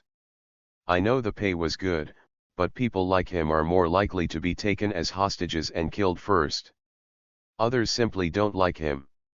I would also not recommend for him to go on a polar expedition with anyone if he wants to stay alive. He wasn't particularly bright, and he only had an interest in hockey. At a party, however, a drunken old woman declared her love for him, to much of crowd's applause. As I thought of Graham, I remembered working with Canadians at a pipeline company, and an interesting phenomenon caught my attention. When I, the cynical one, watched their enthusiasm, the gleam in their eyes as they discussed issues and proposed ways to save the company money, an enthusiasm we had lost by the 1970s in our own country and I had never seen at my own workplace, I couldn't believe they were being sincere. I was certain they were keeping an eye on each other, showing off and ratting each other out. They had a mentality that allowed them to do that. They were putting on a show to keep their jobs, because even in Canada it's hard to be without work and difficult to get a good job. It all serves the system and its stability. There was something else that surprised me. I wouldn't have been surprised by this from the third-generation Anglo-Saxons with their Protestant work ethic, or from immigrants from Southeast Asia with their traditional work culture. But even the Ukrainians and Russians who had immigrated were getting caught up in this. Out of the 4 Canadians working at the pipeline company, only one was an Anglo-Saxon, and the others were Ukrainians of first and second generations. I don't necessarily dislike this. What I don't like is the North American show-off culture, or work ethic. If you're working hard, do it quietly like the Japanese, Korean, or Chinese would. Your work will be judged by the consumers, voting with their wallets. End of story. Watching the Canadians, I unexpectedly found myself reflecting on my past experiences in the Soviet Union. I remembered the Komsomol activists who acted in the same way, enthusiasm, a certain shine in their eyes, and a rather histrionic attitude. It was easy to notice their motivations behind the show, a recommendation for a prestigious university or some other monetary or social gain. I personally would never get along with this kind of hypocrisy and flattery, which seems to be endemic in Canada and the United States. It is just a part of their culture and mentality. 18.14 Robert, not that he was a bad person, he was the right kind of a Southerner. He had a certain arrogance about him, which was typical for a Southerner, with an "I am doing you a favor helping to get that crude oil for you" attitude, and personally costing the company as much as a whole department of his Russian counterparts to do him his favor to us. All in all, he had the right proportion of qualities that made him the right kind of Southerner. Well, I saw in him a well-hidden KKK guy who probably still remembered how his parents used to lynch Negroes. It's because of guys like him America is widely hated in the world. Okay, I am getting carried away myself. Calm down, boy. For you personally, America is still a symbol of hope and progress, despite its history of racial violence. Anyway, he wasn't a bad guy for a Confederate, but his age was beginning to tell. Under his nose, an uneducated but quirky woman, who was running the company's construction department for him, would enter into contracts for construction works with her own construction company, hastily re-registered to her daughter, without any competition. This was an obvious conflict of interest, and he knew it. In fact, he had advised her to re-register the company to her daughter. And that was happening to a public company whose shares were being traded on the London Stock Exchange. If he didn't care about this, why should I? It's an interesting question to explore. Where is the world heading? Those much vaunted Western managers had pretty much recreated a little Russia in the company due to their total incompetence, theft, and corruption. This woman was causing irritation amongst many, but Robert stubbornly kept her to himself. Worse was the case with his translator. It is truly unfortunate that these bosses have such a cunning, immoral, and manipulative translator, who was also going off the deep end. Yes, that was the most abnormal one you read above, the knocked-off version of the ripe fruit, the failed kind of Emmanuel, who was looking for herself in religion and in Russian literature of the 19th century. In fact, they were a perfect match for each other. The translator was explaining to me that Robert was actively involved in a company coup attempt against his boss, Don. She was providing details of the conversations that were taking place behind closed doors. It is important to remember that it is okay to disagree with your boss openly, but it is never acceptable to conspire against them. Julia proved to be a fast learner and a worthy assistant to her boss. Remember what she has done to me when I was sick? Okay then, to everyone who is reading this, if you plan on doing business in Russia, please take this into account. Do not act in Russia as Robert did. While it is true that Russians are not angels, I was personally shocked with Russians during the Crimean hysteria myself. I even hated Russians as an ethnic group after what they had done to the Malaysian Boeing. It was well before Russians' attempt to invade Ukraine and the atrocities they have committed in Bucha and Irpin. Yes, I fucking hated them. But sanctions will be lifted sooner or later. Maybe Russia will disappear, but the Russians will stay, and they have their dignity too. And, when you get to Russia, and I know that you will, ensure that you understand the cultural and political complexities of the country before engaging in any business activities. Moreover, be respectful of the people, laws, and customs of the region.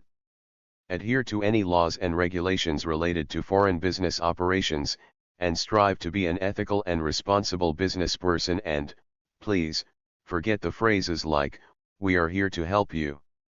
I never heard Brits saying that, not even Canadians. I mean it, never fucking say it. Who has launched the first man into the space, for crying out loud? We are here to help you.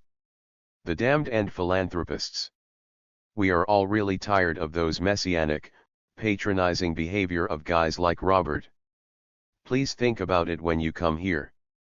18.15 Finally, This one is about great and terrible, as some might call him. Don. He was the CEO of the company and was well known in some circles. He claimed to have turned around Yuko's company during its glory days for Khodorkovsky himself before he was arrested.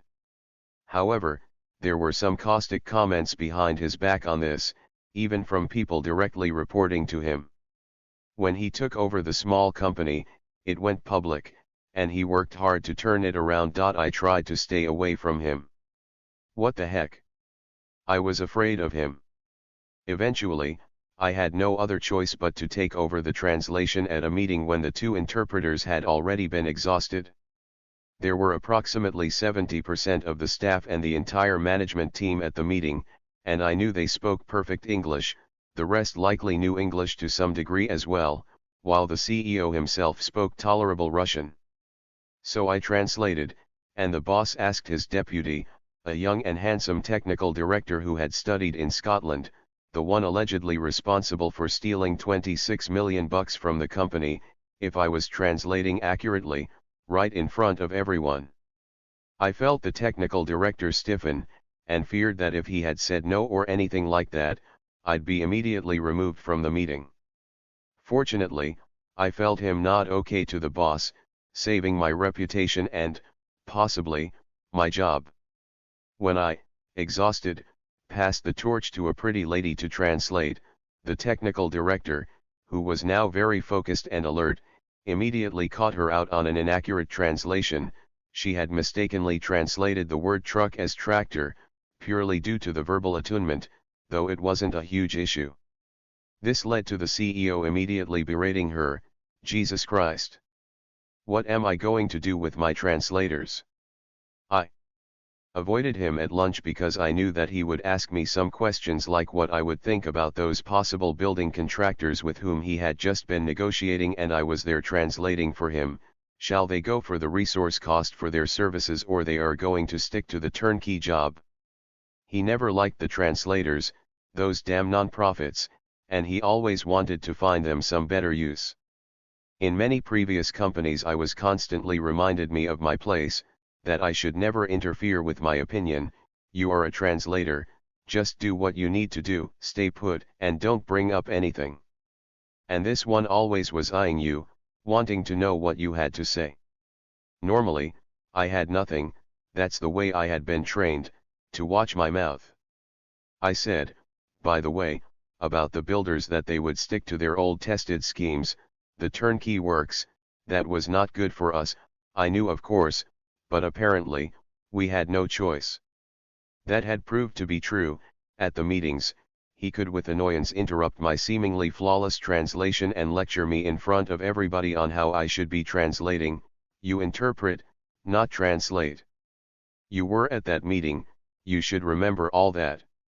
I did not dare to talk back to him, to explain that whenever I translate, I don't remember anything, and the better I translate, the less I remember. And his interpreters, they were more than just translators, they were his assistants. They were authorized to make many million-ruble deals, which Randy hated so much. They know shit about it. He grumbled, what is he thinking having them make those multimillion deals? But the CEO trusted them. That's what he wanted from the rest of his employees, not just the stupid execution of his will, which was going without saying, but that they were the participants. The decision-making unit's 2.1 month was particularly heavy for me. We had started several new drilling rigs and contracted a new drilling company. One new rig was coming, and yet another company was getting ready too. I also drove the car for my direct boss and for different cases and assignments. It wasn't in my job description, but, what the heck, the money was good, and when my boss went home, I was transferred to the building department, to Randy again, where the rate of new construction site start UPS was even higher, and this department's operations were even less organized. Construction specifics and terminology were completely alien to me. Dump trucks loaded with crushed stones were coming, and drivers yelled where they should dump it.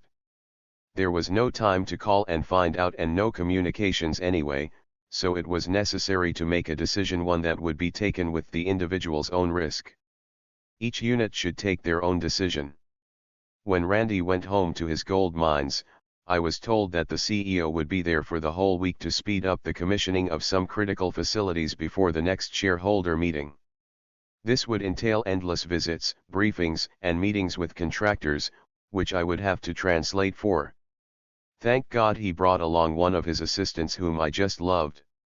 He had two assistants, each in their own way, were these Russian beauties and real professionals too, but this one, as I already had said, I just was adoring. Her translations sounded just like a song to my ears. I must have been listening to her too intently. She, while translated, suddenly would give me such a warm smile when the CEO was dead serious. He was good at being funny too when he wanted, and the people would readily laugh at him anyway even if his jokes were not that funny, so I would unwittingly start to think that she was flirting with me. And she must have been smiling just out her shyness. She thought I was a good translator and she might feel a little bit uneasy to translate in front of me. Despite her being very helpful, I still had enough of work. Mostly I was translating for the boss for the first half of a day, and she would do it for the rest. The most vulnerable and least favorite area for me was geophysics, and when I, with my CEO, flew into this area I had to frantically apply brakes to pick up the right terms, trying to keep up with my boss's tempo who didn't like slowing down. When I stopped for the right word again, he would slowly repeat the sentence. If that didn't work, then he would express his obvious irritation and switch to his broken Russian, saying back in English like, "That's the way you should say it, damn it." Sometimes, in front of all, mostly English-speaking personnel, he would go like, "Jesus Christ, Ridic, do it. Will you? I can say it faster in Russian, God damn it." What happened here was that I was no longer fearing him, no longer avoiding him. Almost without any effort, I was sharing my ideas and concerns with him, and even liking it when he was listening to me. I had the confidence that I would be working in this company for a while. On the day of his departure, he thanked me for my good work and apologized for keeping me there after my hitch was over. "For God's sake, boss. It was my pleasure to work for you," he was a good manager to me. Despite his authoritarianism, he still encouraged all levels of initiatives. But something kept going wrong. He wanted it all and fast, but the company's production, in spite of everything, didn't grow. Instead of being turned around, it kept going upside down and the board finally fired him. It is still a puzzle to me, how he had turned around the giant Yukkos and failed with this small Russian company. I will never know since he looked smart to me. It appears that his mistake was not addressing the main problems in the company such as theft, conflicts of interest, and other common Russian business issues that were causing problems. Instead, he tried to turn the company into a more advanced Western company, which doesn't work in Russia. It should have been obvious to him as a manager, that even with the resources he had first, it would not be possible to achieve what he wanted. Even with a large amount of financial resources, it would be a challenge to reach the same level as something like the Sochi Olympics. In the end, it is likely that he ended up like Gorbachev, who had to face the collapse of the Soviet Union. Unfortunate country. All the talented ones are almost gone here, and those that remain just keep running away. Since the beginning of Peter the Great's time, some shady Western characters and all sorts of gold-digging adventurers have come here to help us. Whenever I hear Oscar Benton's Bensonhurst Blues tune, I always remember him. By the way, the young Oscar Benton even looked like Don the Mystery of some sort. In general, people with an exaggerated ego like his are unfortunate people. They have neither rest for themselves nor for people surrounding them. So it was with my father and Don. You can believe me, he is having a really hard time going through this failure of his. I hope that he is not taking to drink, as they typically would in situations like this. I know what I am talking about. I am that sick narcissistic motherfucking asshole myself with an overblown and unsatisfied ego with a lots of gels uncovered. A little while after I left this company I came across an article about him on the internet. He turned up in the top 10 of worst managers in Russia in 2013. And he was the worst of this top 10. Here's what was written about him. Change of capitalization of the company he was running, author's note, since January 7, 2012 is 80.6%. It's no accident Don Wolcott was the worst in the capitalization fall this year. The major shareholders' conclusion came out faster than the CEO's rating drop. On July 10, Tom Reed replaced the sacked Wolcott. Someone had to be beheaded, no joke. The company's capitalization had fallen 5 times in a year. Ruspetro's problem was its huge debt of $300 million, the service of which would cost $40 million a year in the absence of a coherent production and thus, the cash flow. The top management still said that the company needed a new partner, as if the already spent money was not enough. Poor Don. I also thought that, how long had it taken for Putin to become a monster? About 15 years of unlimited power? And Don came along as a monster already. Imagine what he would have become if he had done something right at Ruspetro. Anyway, it's good to be retired with nothing to be scared of, and writing this novel and getting paid for it too. 18.16 Jim. I am not a guardianista kind of guy. I wouldn't have written this book if I was. I had enough already for the chapter about this messed up girl alone. I don't know yet how much more trouble this book will bring me, if it ever sees the light. What could I say about Jim? I'm not a racist. I mean, I recognize all the ethnic group rights to their identities. I never push those subjects around. Neither do I pay much attention to them. There is neither Helen nor the Jews for me. Period. However, it always has been better for me to work with British guys rather than Americans and especially Canadians. Brits always had something with them. Was it their natural politeness, nobility, or something else I would never know. Jim was Welshman though looked a bit like young Churchill. He had that Shrek's accent and complexion. And same charm as well. It was a pleasure working with him. When we had our last, and very expensive, dinner together, Jim thanked me for the work and said how good it was working with me, especially compared to the girl who had worked for him right before me and was now on maternity leave. I had an itch to tell him about that interpreter who had destroyed my career but fought it back. But when he, relaxed, complained to me about his vision not getting any better due to his borderline diabetic conditions, I couldn't hold it anymore and told him about Julia. I knew that he had known her. He said that he had never liked her. Yes. Mark, his pal, didn't like her either. Had there not been a more stable job coming I had waited for so long, I would have stayed with Jim. The money was good, and he was great to work with. However, I was unpleasantly surprised to learn that he was an outspoken anti-Semite. I didn't know that British people could be so insecure. Nothing human was alien to him. We had a good time once with whores in a sauna with a swimming pool, for which he generously paid. 18.17 Alex Fleming. My first expat, Douglas, was a Scottish guy. But this one I worked for at Weatherford, sometimes I didn't understand him at all, especially when he spoke fast. I think it was just my lack of experience with his Scottish version of English. Once at a morning meeting, I admitted to everyone that I couldn't understand his English. I just needed some time to get used to him. Alex was a walking example of excessive beer consumption. His stomach and puffy face clearly spoke for themselves. But that wasn't people didn't like him for, it was due to his overly persistent attitude, although he did generally cope with his duty as maintenance manager rather well. 18.18 Larry. He was Alex's back-to-back. An American. A Southerner. Kinda sweet on Putin, so because of that we had some heated but still quite constructive arguments. All treated Larry better than Alex. I like him too. He was an unflappable and stress-proof kind of guy.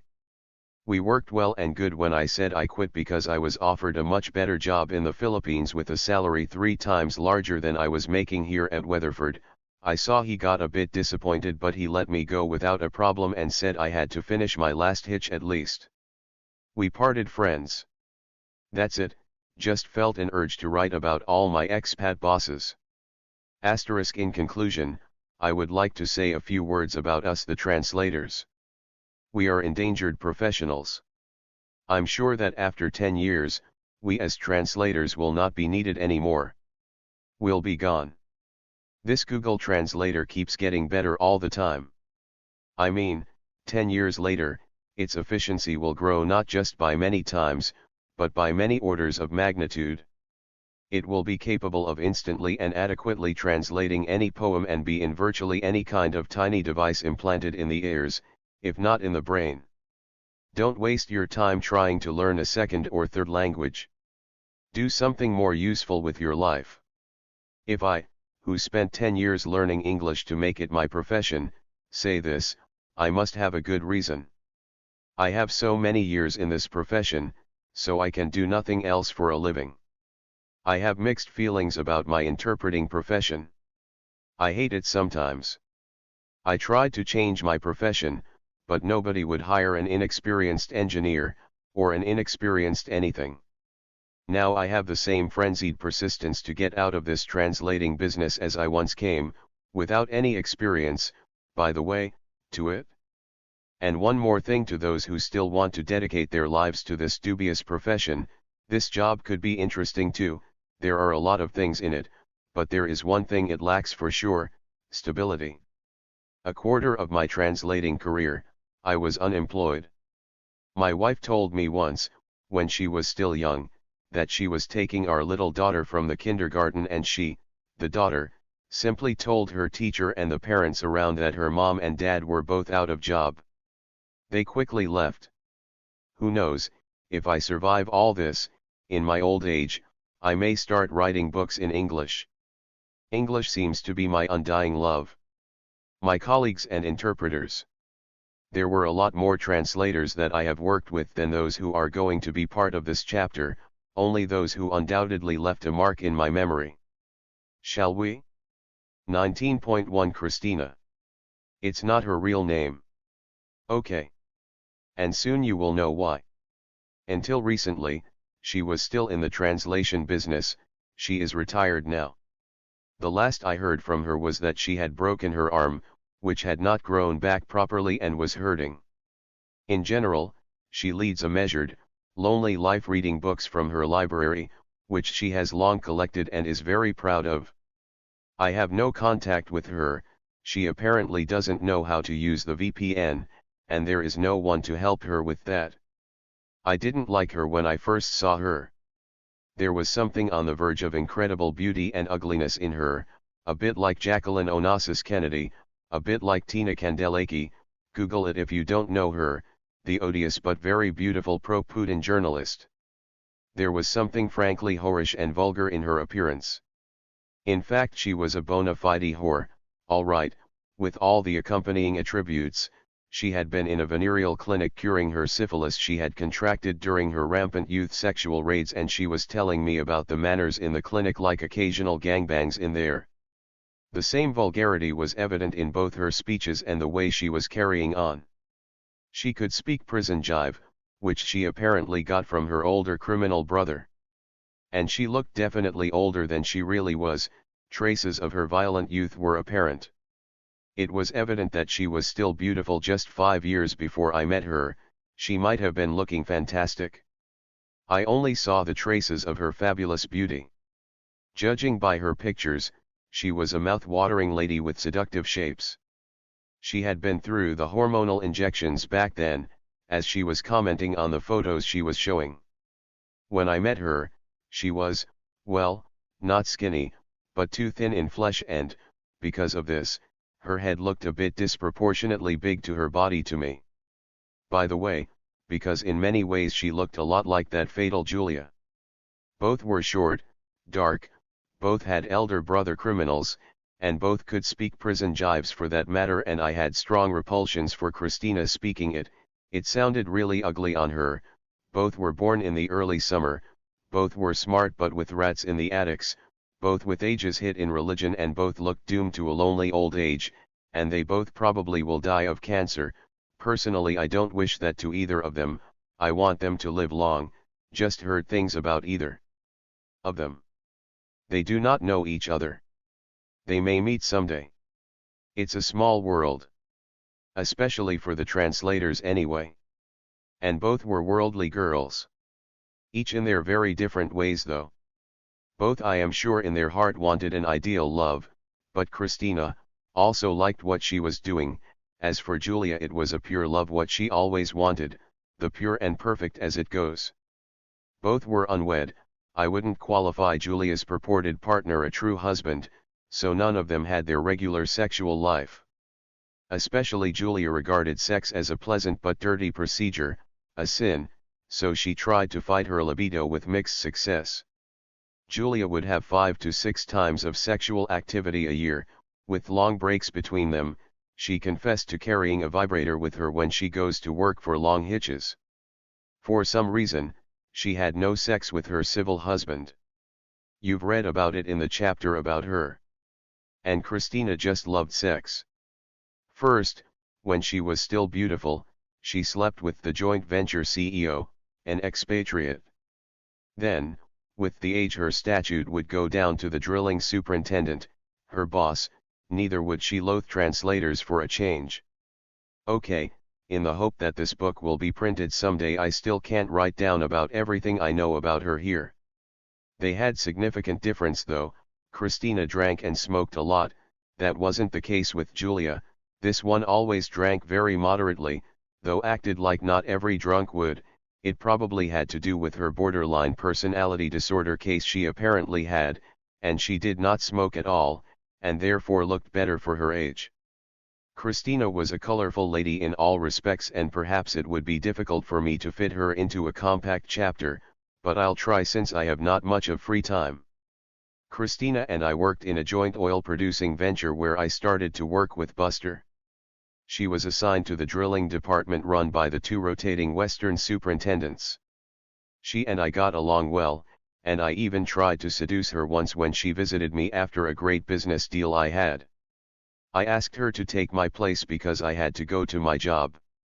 In fact, she wouldn't mind it, but she honestly warned me that changing our status from friends to lovers would bring us some dangers and risks, as office romances often do.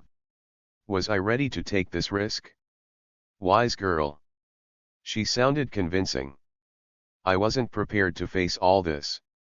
That's what happened to me with Crazy Julia. Anyway, she was on a kind of sex tourism trip in Montenegro at the height of sanctions against Serbia-Montenegro. She had fallen in love with this country and the people, and she strongly supported them in their war with the rest of the former Yugoslavia. This country and, to a lesser extent, the people didn't care much about Serbia then, and joined the sanctions against that country. Christina emotionally denied all of the Serbian army atrocities in Bosnia that the world widely wrote about.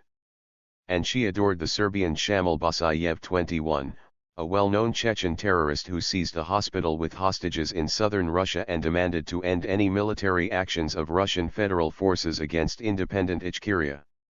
Arkan, an ethnic Montenegrin who ferociously fought for the Great Serbia cause. In time, I stopped any relation with her after one abomination she had done to me. I was good too. I had laid myself open to her. Sometimes I really don't seem to have any brain, or it completely shuts down. Or is it my idiotic desire to try to look good for all?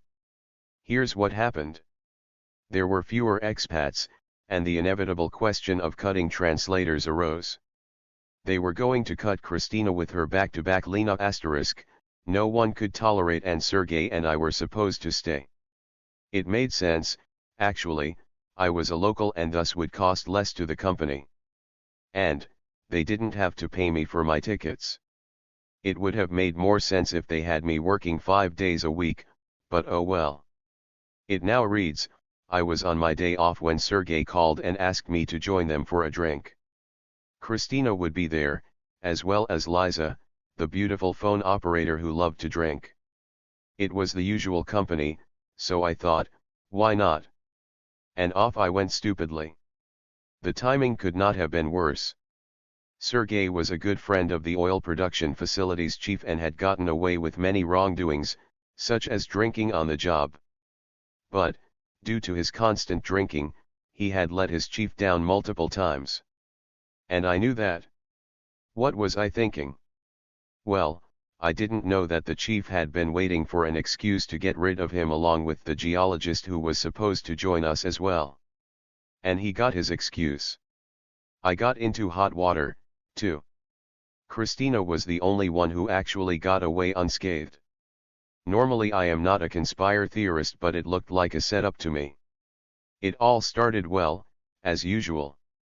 Someone, I suspect that it was a security head, who was sitting with us but did not drink, had informed the chief on what was going on in the field. They got us all. We, of course, went into hiding, but it did not help us. They found us all and a doctor had run all the tests. The result was, as I said, Christina, who drank at work on her days on, stayed, the rest of us were fired. All kept telling me they couldn't fire me legally, I was on my days off. But I freaked out and applied to resign. Fuck them. I took a booster pump operator job. Because of the pay and my status drop, I fell into a depression, and on the New Year's Eve, when I had a congratulation letter from that Christina, I went back with an angry letter to her like a mad dog, accusing her on setting things up against me. Later, however, I apologized for this letter, but we were no longer friends. She then worked in a famous joint venture with Royal Dutch Shell as a partner. She continued to have fun in Montenegro and Bosnia. She never got married, but I heard she had a boyfriend who was 20 years younger, her last one. Now she has none. Nobody is asking her to join any company anymore, a real sad fate for an ex-beauty. Since I remembered Lena, she had worked in TNKBP then, and she had translated for the board of directors where she got herself fired. She was foolish to reprimand one of the directors for using foul language in the presence of a lady. They listened in silence with their jaws dropped, and the very next day they thanked her for the good work and announced that they no longer needed her services. They did it quickly. 19.2 Sergei K. Sergei was an alcoholic, not just a typical Russian heavy drinker. There were many talented and charming people among the alcoholics, and Sergei was a born translator. We met on my first hitchhiking day when he came to replace me. He was drunk as a skunk. My boss said that this was the way he came every time, that this was the way he was fighting his fear of flying. They said that he was an ex-KGB agent. They used to recruit translators. He translated for prisoner interrogators in Afghanistan and must have seen a lot of horrors to have started drinking heavily. It is unclear how this was consistent with the truth, but he drank very heavily. He was a good friend of the oil production chief and was in an alcohol zero-tolerance policy environment. I made friends with Sergei. We even had some drinking at my house. But the drinkers are not very reliable. They tend to let people down. You know the story and what had happened to him, and for what I had paid as well. However, he left the company in style. When he was told to write an application to resign, that what was he wrote: "I hereby request you to fire me for regular drinking and alcohol at work, which was a contract and labor regulations breach, and it has been repeatedly reported by our doctor." He had a conflict with her. The HR department, personally in panic, ran to him to have him rewrite this. He didn't give shit. Sergei then worked somewhere offshore in Azerbaijan, and then I lost him. I don't even know if he's still alive. 19.3 The coordinator. Natasha was the interpreter's coordinator at a company I was going to for an interview. I was going through yet another difficult period.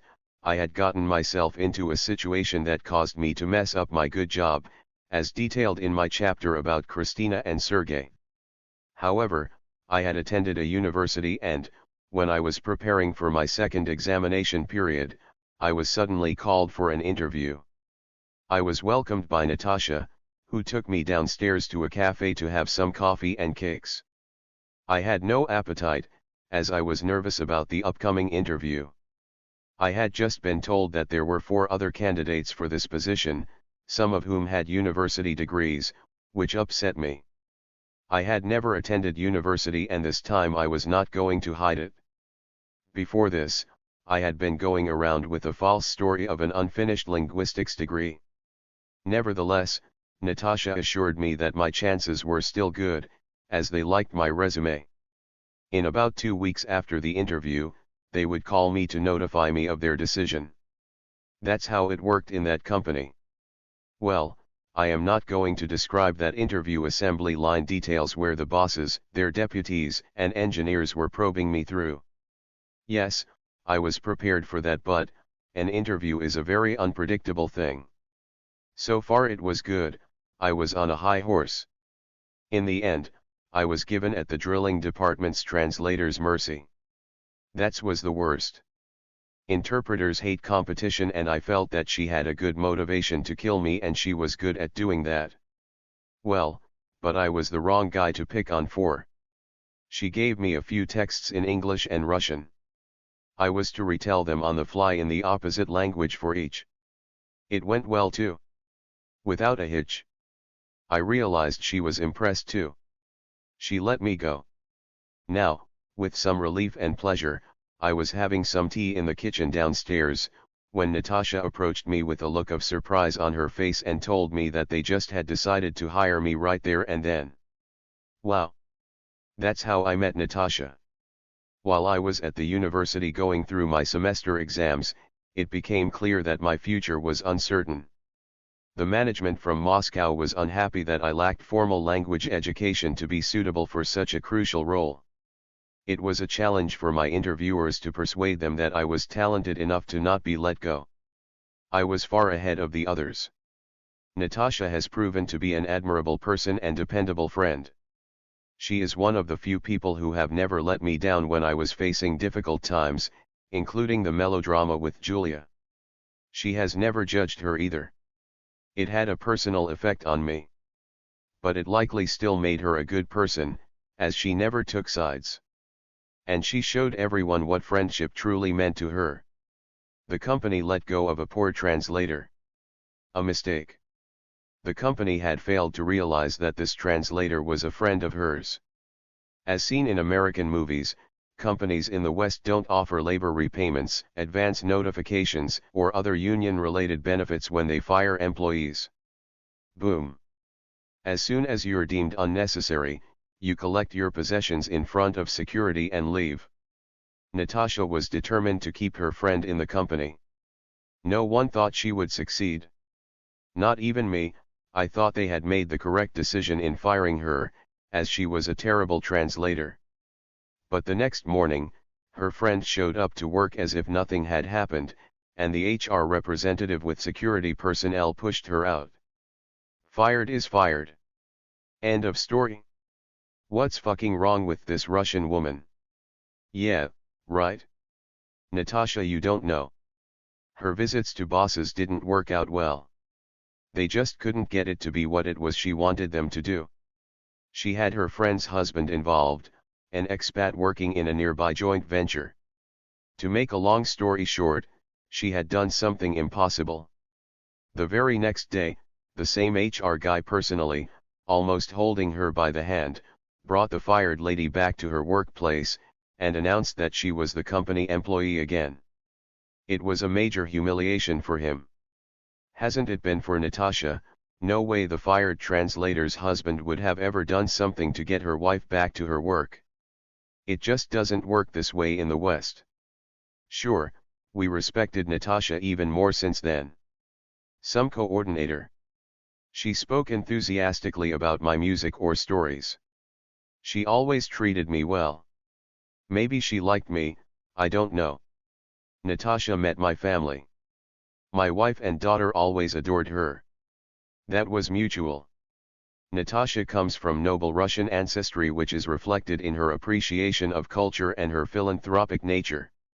She also had an indifference and contempt for money and a love of TV shows, especially Brazilian and Mexican soap operas. However, when Russia attacked Georgia and seized the Crimea, she had a pro-Russian attitude. Later, she condemned Russia's attempt to seize Ukraine, which I was thankful for. We worked together in the next company for Mark before she got retired. 19.4 Pavel. Pavel was my partner at this company. I seem to be very lucky to have drinkers for a partner. Or does it always come with the job? I have noticed that people like us drink significantly more than the national average in this country, which is known for not being overly sober. Sometimes, after dealing with some ignorant expats, and their Russian counterparts too, I would love to have a drink myself. Sometimes I even did so to tell the truth. After Ron the Tyrant, my blood pressure has been high ever since. I went to work at the company the day after my birthday party. I hadn't even been drinking, so I wouldn't have any hangovers on my first day. I rushed from the mall straight to the office to translate for a meeting to discuss how to best perform some complicated cement squeeze operations to fix a casing leak. It was a tough meeting, but I handled it. Then I met my bosses and a partner called Pavel, who was waiting to give me their brief. As the translator for the workover department, and drilling, my workday starts with translating morning reports. There were none to be found. I also didn't see any approved workover programs for translation. I'm not sure what Pavel was doing there then. He said he did some interpreting and correspondence translation. My bosses liked how I started. I quickly put things into my morning reports. By the morning meetings, they all were translated and copies laid out in the conference room, ready for the meeting. I sorted out my work schedule and, to a large extent, thanks to me, the efficiency of our department performance had increased. I have also established a good relationship with the team, both with our clients and contractors. It was the first company, a real West company, where there were so many translators in one place.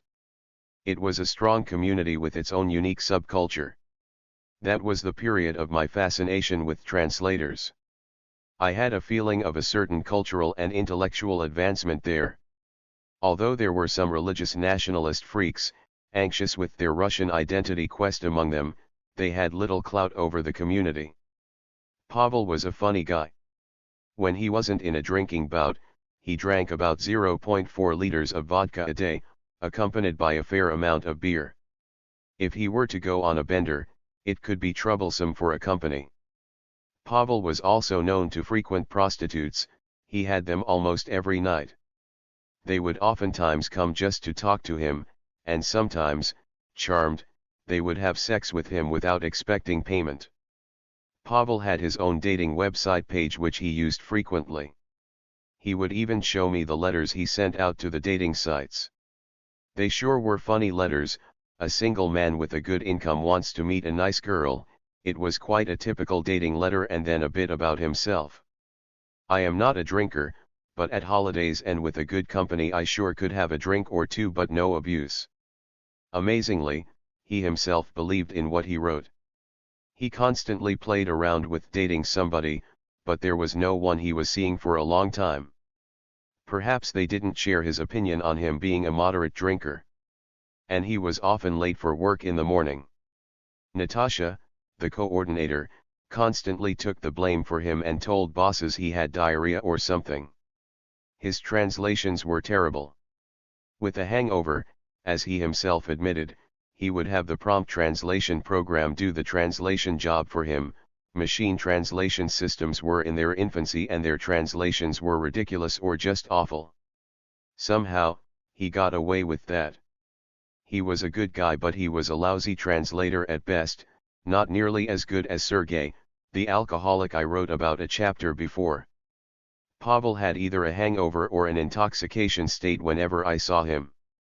And we all amicably admired his body's cast iron physique. But everybody has their own limits. One morning after yet another booze, he was taken to the hospital where he had been diagnosed with an acute form of pancreatitis. When we visited him in the hospital, he told us that his doctor had enlightened him that the real cause of his pancreatitis was not his excessive and heavy alcohol consumption, but it was likely the fatty foods he ate yesterday, that tasty bilyas I had bought which I gave him. After he was released from the hospital, he stayed clean for a week. Then he started drinking a little bit of beer after his work hours. And he stayed away from anything salty and greasy. He had observed his strict diet as per his doctor's recommendations. Later, however, he switched back to vodka again, but still, he always drank it, washing it down with buttermilk or yogurt. He remembered that yogurt was good for him. That's what his doctor said. Then they said he had stopped washing down his vodka, too much trouble, too much yogurt. Then, after being late in the morning again, he was fired. Even Natasha couldn't help him. However, when a new subneft project at Novoyebrzk opened up, Natasha persuaded her bosses to hire him back for this project. They knew him already, so they were very reluctant to give in to Natasha. Well, he knew better with her. They have already unfired a friend of Natasha's once.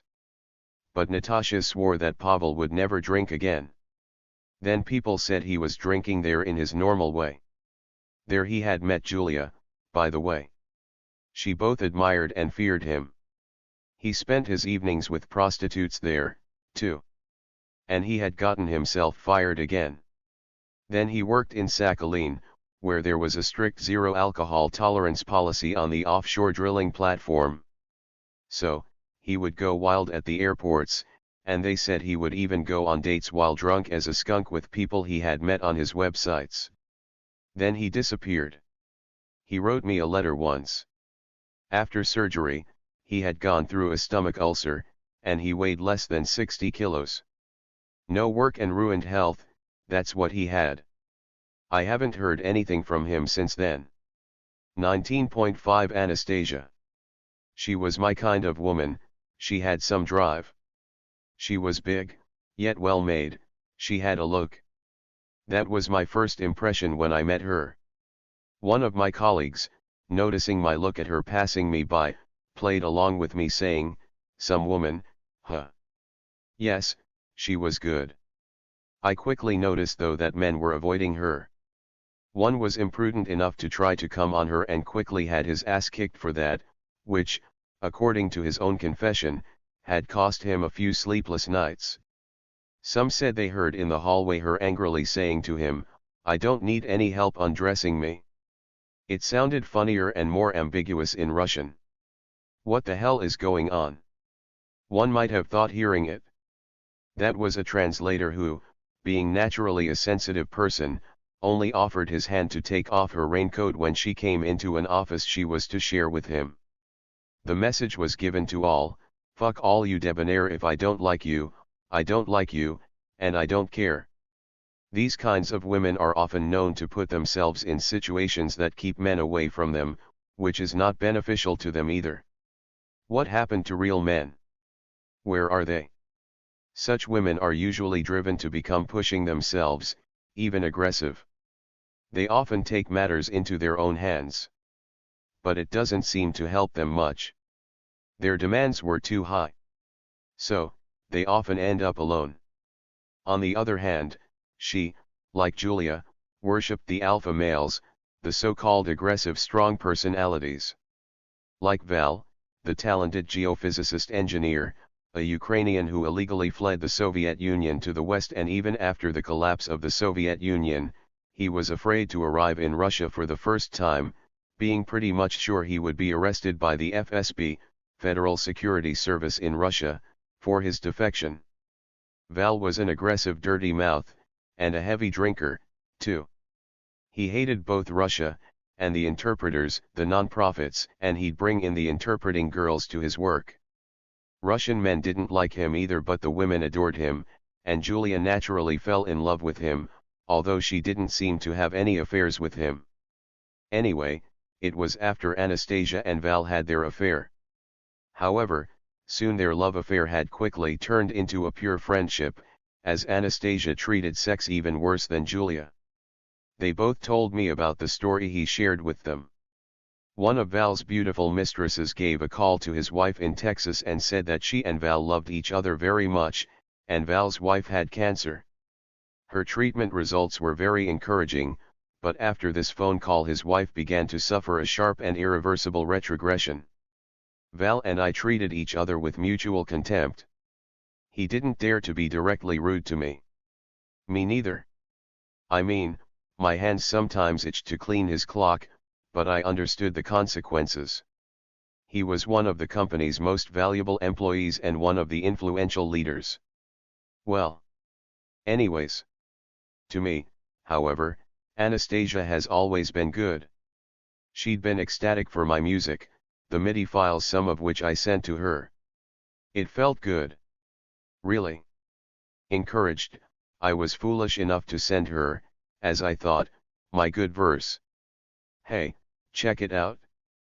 There was no feedback from her. And then I realized I had just overdone it. She must have thought it was her my verses had been devoted to. I must have preceded such a thing with an announcement or something at least. Well. I kind of even liked her. But I had nothing on her, especially because I had a suspicion that deep down she was a little insecure woman hiding behind her external aggressive behavior. And, incidentally, and this is typical for many, she thought, jokingly of course, but as you know there is some truth in every joke, she was a witch. You had a chapter on real witches here, they think it's cool being a witch. She is one of those who would stop a galloping horse or rescue people from burning houses. One day, she swam so far from the shore in Tunisia that she was blown off the shore. She didn't know which direction she should swim and started panicking when she was picked up by an old yachtsman. An American. The old man asked her.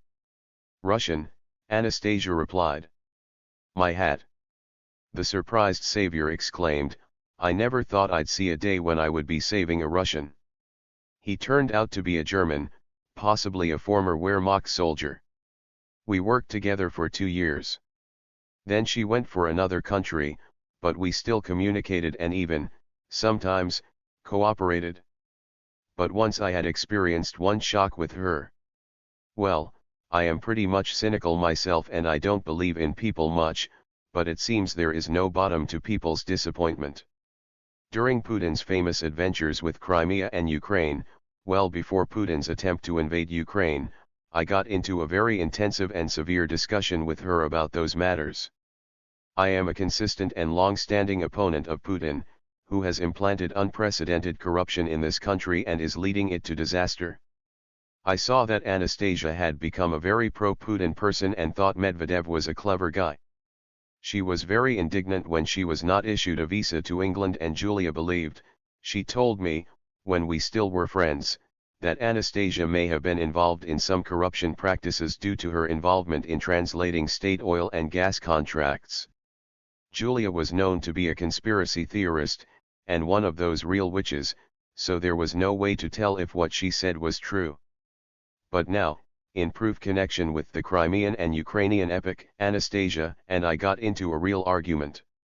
Anastasia was eerily afraid of the possible war with Ukraine, but ardently and unconditionally supported everything regarding Crimea and Putin with his entourage of chosen villains. She was eerily afraid of Navalny as well. She said she had a Canadian passport and, if Navalny was ever elected president, she would never set foot in Russia again, and she even suggested that there were reasons to put Magnitsky in jail. For me, that was a red line she had crossed. Implicitly stating that killing Magnitsky in a Russian jail was the right thing to do, fuck me.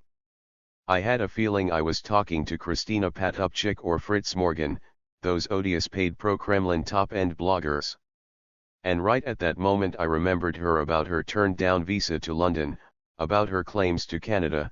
That was a time when I was seriously considering an idea of leaving Russia, and I even discussed this with her, on keeping tracks of all her cash transactions, and that she had some serious law violations, about no freedom in the West at all.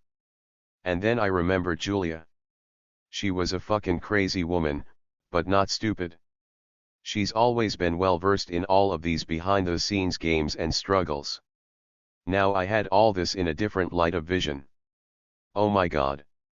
What was happening with people? Anastasia apparently wasn't just a committed Russophile, but she must be defending her corporation, the country of the Crooks and Thieves Party. And who knows? Maybe she was a recruited FSB agent. I said I had a feeling that she worked on the same KGB FSB training manual Kristina Podupchik did. They always recruited good translators in the USSR. You must have read the chapter about Sergei on that. What else blew my mind was that this Putin's regime managed to combine this mega theft with earning political capital. While preparing for the Sochi Olympics, they not only stole for 10 more Olympics, but Russia was also well ahead of the rest in terms of medals. They kept getting away with it, apparently blowing Putin's mind enough that he then invaded Crimea and later turned to Ukraine. And all that happened to a great deal, thanks to his electorate, such as this Anastasia. Oh, Nastia, Anastasia, what happened to you? You used to be a normal human being. I really hope that you'd read this book one day. When I started writing this book, I didn't know what was going to happen to this country and to us just in 2 years. But I knew for sure something would happen and all be very different, and, I hoped, you would be ashamed of what you had said and claimed. When I started working on this book, and this was long before the real war with Ukraine, which she feared so much, my anticipation of the real war was only growing, but when this war began, I knew from day one that Russia would lose, although everyone thought, not only in Russia, but also in the world, that Russia would end Ukraine in 2 weeks. Anastasia. To like any power for me was a bad taste. To love the power the way you did it was twice as disgusting. He had baggy skin under his eyes. He probably hadn't had a good sleep, poor dear. That was disgusting to observe. Ugh. You would probably prefer to forget about that in the future, but you will not, I'll see to it. When I think about Anastasia, I can't help noticing that she had some similarities with that of crazy Julia, except when she was young she was pretty and could afford not to chase men. Julia always did. The way both of them bowed in a very animal-like level and style before alpha males. I'm not saying that this is definitely a bad thing, most women do it to some degree, but for Anastasia and Julia, it was too conspicuous and so unpleasant to watch them doing it. 19.6 Olga. It's hard for a cynical and disturbed person like me to write about such holy beings as Olga. Olga was a friend of that abnormal Julia. She was a religious woman. She was an unusually religious woman. Who is an ordinary religious person? The one who loves to sin and repent, the one who would have to sin to repent. When I tried to quit smoking, I would only smoke when I drank. So, I would drink to have an excuse to smoke. Do you see what I mean? She was special. She would never sin on anything, but always repented. Characters of her kind are typically a pain in the butts to normal people. They are very hard to deal with. Not her. She wasn't that hard a person to deal with. I was getting along fine with her. I heard a bit about her before I met her. Julia was telling me about a friend of hers whose unsatisfied libido had transformed her into an increased religiosity, her quote. Except that Olga, unlike Julia, had a model look. She looked like Julia Roberts or something to me. But she didn't care. She had some absolutely different priorities and values in her life. Well, I had a kinda mixed feeling about her strict religiosity, but what I liked about her was her internal consistency, and uncompromising firmness, yet without that aggressive fanaticism. It is not easy, I know, to be an uncompromising person. You have to be aggressive to hold your ground, but she managed to keep her aggression down deep inside her. It was charming to see her attempts at trying to get me closer to her, not faith, no, closer to circle of her friends if you will. Not too often, but once in a while, she would send me Orthodox churches pictures, and things related to her religion. And, one day, she invited me to visit an Orthodox Christian society to watch a movie with its following comments and discussion. Very politely I turned her down, saying that I still wasn't ready for things like that. She never tried this on me again. I felt it was a shame to have our dominance differ that much. I liked her. I was sure if she found somebody mentally close to her, there would be no happier couples than theirs. Yeah, it was a shame. Especially that she was very consistent with my canons of beauty and health. The first time I saw her, when Julia, leaving our company, asked me to give her back some of the stuff that she had borrowed. I didn't like her when I first met her. She was a very unsmiling lady.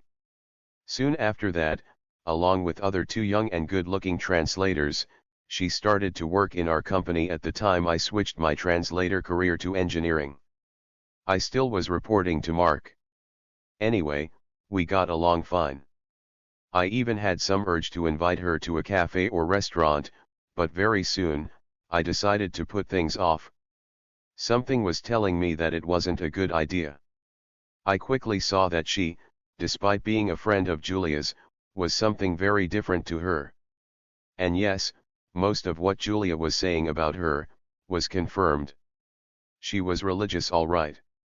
Earnest but without that fanatical drive kick.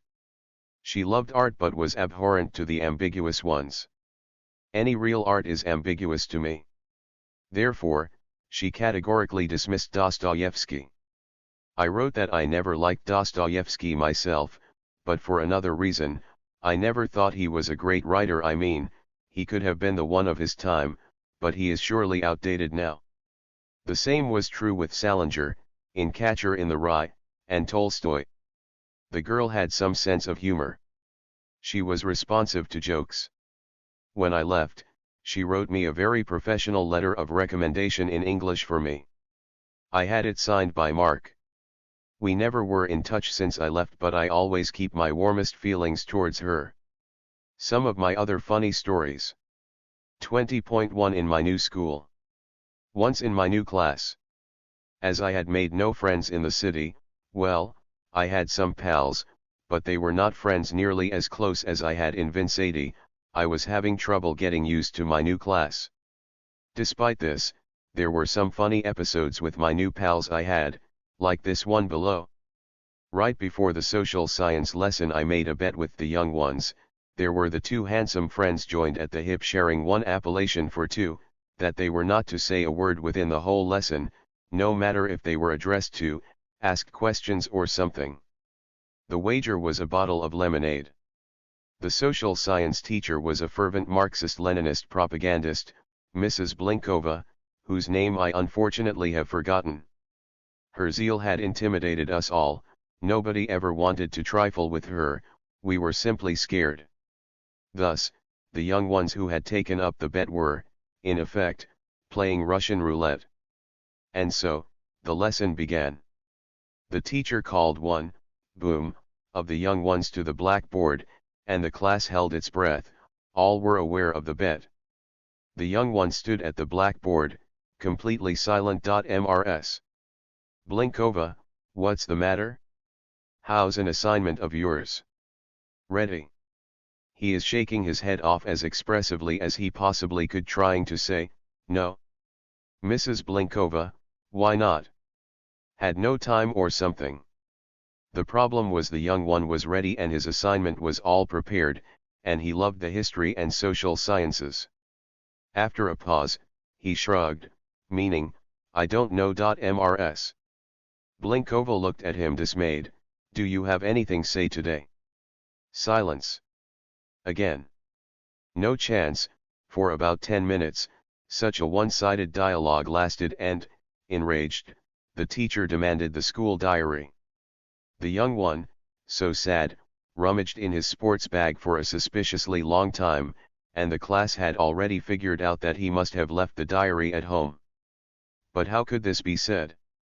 The young one silently turned the open bag around in Blinkova's direction, showing her that there was no diary inside. He had left his diary. A girl came to his aid, unable to stand it all. Can't he say that? Snapped back Mrs. Blinkova. Finally, the young one got his F right in the class journal, meaning there was no way to get it off the record from then on. The class was just about to recover its breath as the teacher leaned over the class journal and called, the other of the young ones. The second young one stood at the blackboard with his head down, trying hard not to burst out laughing. This one was lucky, he had his diary with him all along. The act drop is slowly going down, they both won the bottle of their lemonade hard way. 20.2 in the Army. 20.2.1 Episode 1. I was on guard duty patrolling military installations with a loaded carbine and pushing the buttons on the posts en route so the officer of the day in a watch house control room could see me moving. It was one of the dog days of summer, but I, being full of fuck, kept sentry when suddenly I was desperate for the restroom. I just, gotta go. I mean, I just was really desperate. The instruction said in such a situation I should call the watch house for relief, but it would take, I figured, 10 minutes at best for him to get there. No way shall they be on time. What will be, will be. And off I went straight to a shithouse protruding alone by a paved area between protective plane shelters. So I walked briskly, almost running, when in 5 steps away of that shitter I suddenly stopped, petrified with horror. A huge, 1.5 meter long snake was crawling under the shitter's door. How long had already crawled in I would never know. So colorful and as fat, as my hand. Another hour and a half just exactly until my relief of the guard came to take over. Not a second earlier, I was patrolling the territory, not deviating an inch from the route, holding it all the way along. And never had I gone to those bog houses. Ever. 20.2.2 Episode 2. There were a lot of people crazy like me in the Army, especially in our truck-borne section. We had already served for over a year now and the service was no longer that a burden to us, so there was a little time for us to play around. At a smoke break, 10 minutes an hour to which we all were entitled to, it was sacred to a soldier, a Private Razanov, a regiment bus driver whose major responsibility was to take the officers' wives to work and their kids to school in the city and back, went to a shithouse, here we go again, in the Lorry Fleet territory to take a dump. Sergei, that was his name, was the most well-fed one of us and a good-natured as well. That's where I, a well-known prankster, come in. How could I miss a chance to make fun of a situation like this?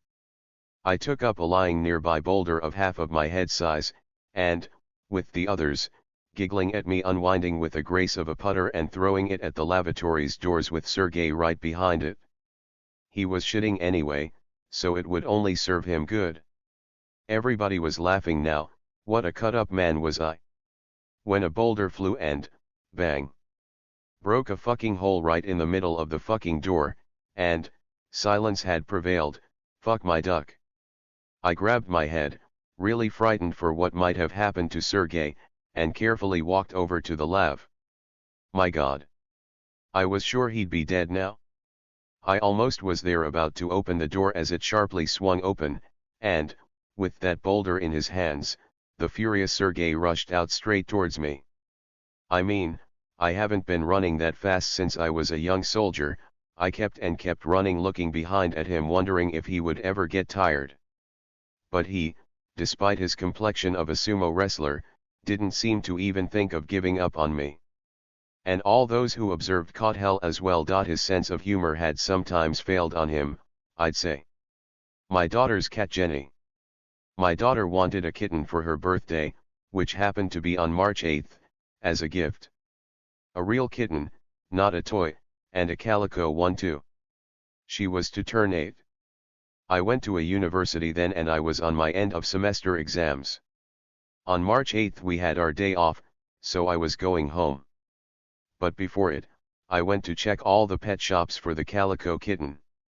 There are a lot of tricolor cats when you don't need them, but, according to Murphy's Law, you sure won't find any when you need one. But I found what I needed in the very first shop I got into. There was a litter of the month-old kittens. All were black and white except one which was a calico my daughter wanted. It was black and white as well, but with some extra red spots on them too. By the way, all tricolored cats are always female. I used to read a lot about genetics, so I know that for sure. They gave the kittens away for free. So I brought a gift for my daughter's birthday.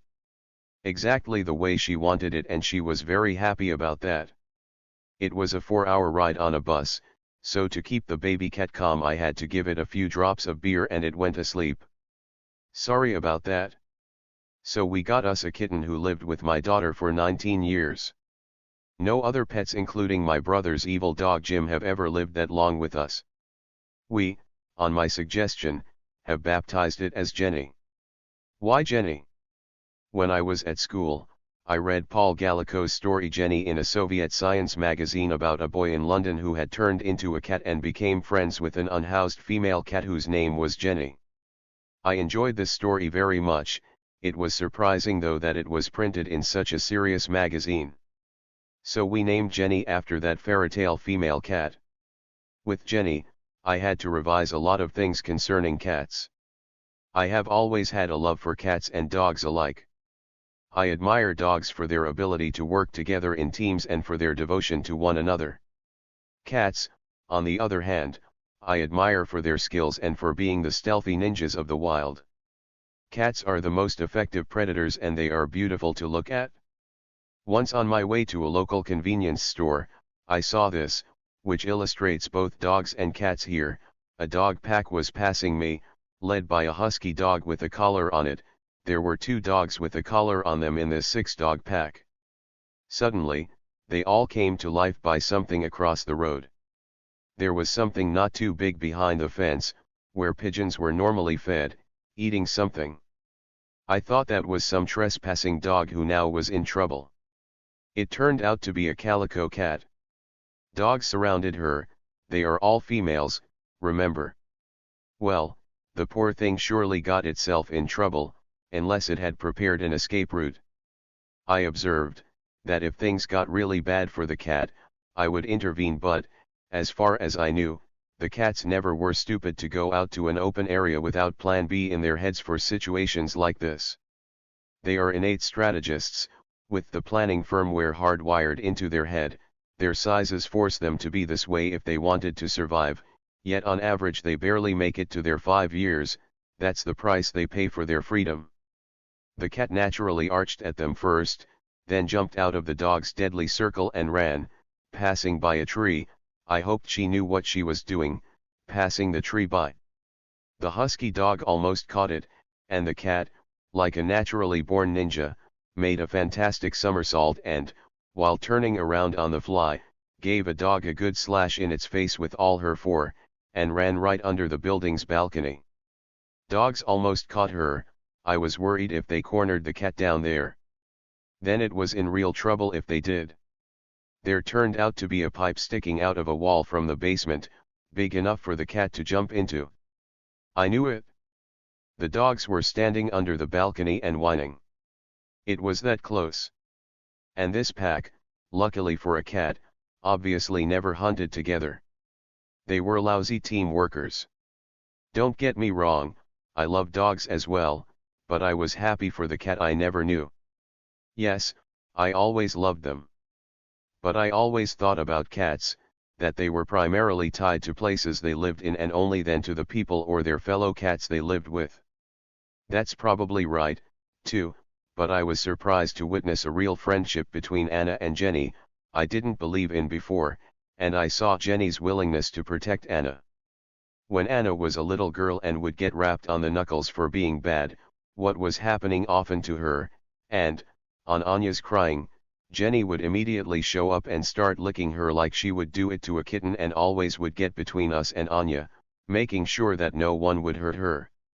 I mean, she showed a couple of times what Jenny was capable of, and I'll write about it later, that I had no doubt about it. She would protect Anna all right if she would have to. Jenny was a kitten when it was first lost. It was taken to Anya's wife's workplace, a countryside sporting complex, and got lost there. Despite this, Jenny was eventually found and stayed at the complex for the summer. It was surrounded by a river, woodland and nearby cottages. Jenny adapted well and even learned to hunt mice, eventually catching a green woodpecker. At the end of the summer, Jenny was taken back home. For the second time, Jenny had gone to the same place where she had been 2 years ago when she was a beloved young female cat. My daughter, Anya, and her mom took Jenny along, with her harnessed and on a leash. As they passed by a cottage courtyard, a loud chainsaw motor was unexpectedly turned on, scaring Jenny so much that she dizzied her way out of the harness and ran away. Anya and her mother spent the rest of the day unsuccessfully trying to find Jenny. Anya returned home in tears and her mother was unable to console her. They, the conspirators, never told me about Jenny's loss. They only told me about it when they found Jenny again. She was back at the base a week later. Not just one, but with a big male cat, her newly found friend, with whom she would regularly disappear. They only showed up to eat. They said Jenny had lost weight. She must be having a stormy love affair. Her first and the last one. Again, most of the summertime she spent on the base. That summer I went to Sochi on my vacation with my family and then I came back to work and my family stayed with their relatives. I took Jenny back from the base as my daughter required. We all suspected that Jenny would soon give us kittens. Jenny was pregnant all right, and lost some weight too. And she looked a bit wilder than normal. Now, at the sight of the pigeons on the balcony, she would hide and stalk them very professionally. Well, the balcony was glazed, and all its windows I prudently kept closed. Jenny had a good life outside. Now Jenny constantly was hiding somewhere at home so that she couldn't be easily found. She could hide, for example, inside the chiffonier linen shelves. Probably she felt the approach and was looking for a secluded den. I was waiting for Jenny's parturition from day to day and even read something on that. Still, all this occurred rather unexpectedly, and I was not ready for it, of course. Okay. Here I come home from work and what I see is Jenny on a sofa with two, all black and white, kittens, just like those from a litter in that pet store aquarium I picked Jenny from. I immediately saw that they all were dead. With the umbilical cord still not gnawed through, with the afterbirth heme not even broken. Poor things must have died of suffocation. Oh, you fool Jenny cat. I always have been surrounded by stupid ones, both humans and animals. You have damn foolishly ditched your kittens. I took my wife's nail scissors, quickly disinfected them with my toilet water to cut the dead kitten's umbilical cord, and put them in a bucket to dispose of them later that night behind the house, when another one shows up, crawling out from my coffee table. Alive. And the calico one was just like Jenny herself. Well, that means it was the first one. Must have been born, fallen off the couch, crawled around. How long have you, the poor thing, been crawling around on the floor? Well, at least we've got someone alive. So, we had a deaths rate of 66%. Too bad. And here we go again. Jenny went into labor. Jenny laid back on her back. Severe stress began to choke her, and she started to pant with her tongue out. I had to do whatever it took to calm her down. I started to stroke her head. When the fetus came along and Jenny seemed to start doing things the way she was supposed to, she tried to eat the afterbirth but, again, it did not work out for her. Damn. She was going to kill this one, too. I cut the umbilical cord with the scissors I had now. It was good I had read a magazine, and tried to break the afterbirth. Fuck no. It was damn strong. I notched it with scissors and only then I could break the afterbirth. Now I know, if I, the fool, had prepared for this, who knew that Jenny was such a stupid cat, I would have kept a fountain syringe or something close by so I could suck out all the liquid and mucus from the kitten's mouth, the black and white one again, by the way. And then every second counted now, there was no time to look for a syringe. Every moment was critical as the kitten squeaked to breathe. I cleaned the kitten's mouth out of the mucus with my finger, then turned it upside down and began to shake the liquid off its mouth. Come on. It was silent. No. I was fucking losing it. Please. When I finally gave up and was about to put it in a bucket with its already dead littermates, it weakly squeaked. Yes. Can you believe it? Man, you have no idea how glad I was for this tiny creature. I saved it, After all. Oh my God, I did it. I was crying like a child. Thank goodness, nobody was home to see me crying. Had I come a bit earlier from my work, I could have saved them all. I put this kitten, still wet, along with its calico sister to Jenny, who still did not think straight and didn't seem to have any idea what she should do with the kittens. However, Jenny slowly began to come to life and started cleaning herself up. I took a deep breath of relief myself. So we had 2 of the 4 kittens survive, not bad. However, I was not sure about the black and white one yet. On the 3rd day after the birth, Jenny hid her kittens so well that I didn't even try to find them. I knew it was useless. I'll know when the time comes. And I thoroughly washed the couch to get rid of all the tragic birth traces Jenny had brought. The 2 of them were just born. I put an audio cassette next to them for scaling the sizes. A week later, I found out where Jenny had hidden her kittens. She had found a quiet place among the blankets in the drawer under Anna's bed. I told Anna about the kittens on the phone, but I didn't mention anything about the dead ones. I didn't want to ruin the kids' joy. When they arrived, the kittens' eyes opened and, after a while, they began to crawl out of their lair. They were growing quickly and becoming more agile every day. I couldn't help myself from watching them play. Since childhood, I have always loved to watch kittens play. It was incredibly positive feedback.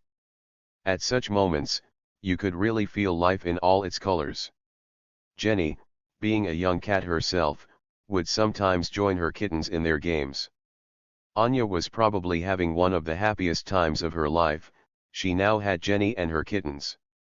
They were growing fast and started to go to a litter tray and eat regular cat food. Eventually, they had to leave us sooner or later.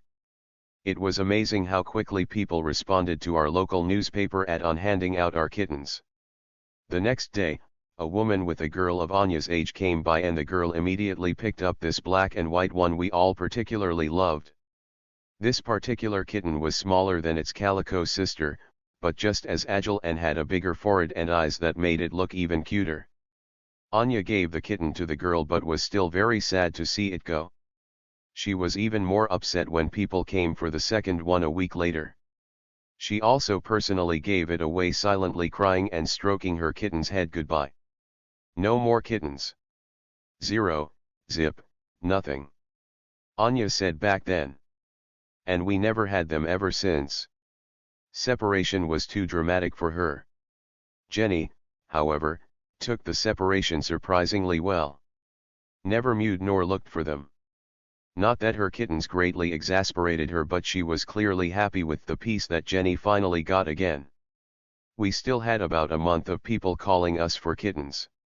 In the city, with the improvement in living standards, people began to have increasing demands for pets. Jenny is an amazing cat.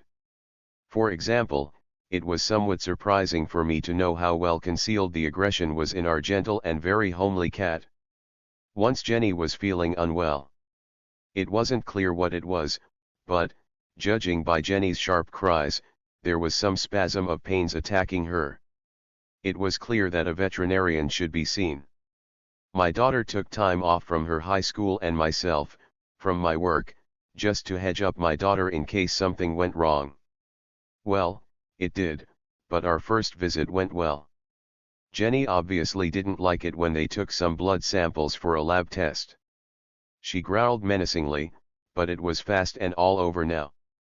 Then the veterinarian gave us a call and said that for further diagnosis it was necessary to bring the cat for another blood test, and I went with my daughter again, and rightly so as it had turned out. Now Jenny was determined to protect herself against the vets when they approached her. She jumped off Anna's hands, huddled in a corner, and with a wild roar got prepared to attack anyone who'd make a move on her. Including Anna. Anna stood closest to Jenny, and Jenny, baring her teeth furiously and hellishly shrieking, was ready to jump on her. It was scary. Vets stopped dead outright there. This, they said, had never been seen before.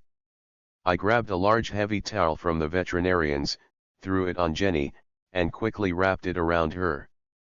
Holding her in this way in the towel, I took her away and brought her back home. In the towel, Jenny quickly calmed down. We unwrapped Jenny back home and she, as if nothing had happened, was gently purring again, affectionate as usual.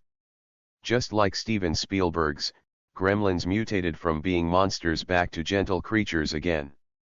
All of Jenny's pains were gone now, and she never had them ever since. It must be the stress that had knocked them out. Or, I don't know, if she had them, she must have cracked them hard not to be taken to the vets again. Although, the cats, unlike dogs, are not capable of playing the fox, or, maybe, I just do not know them good enough yet.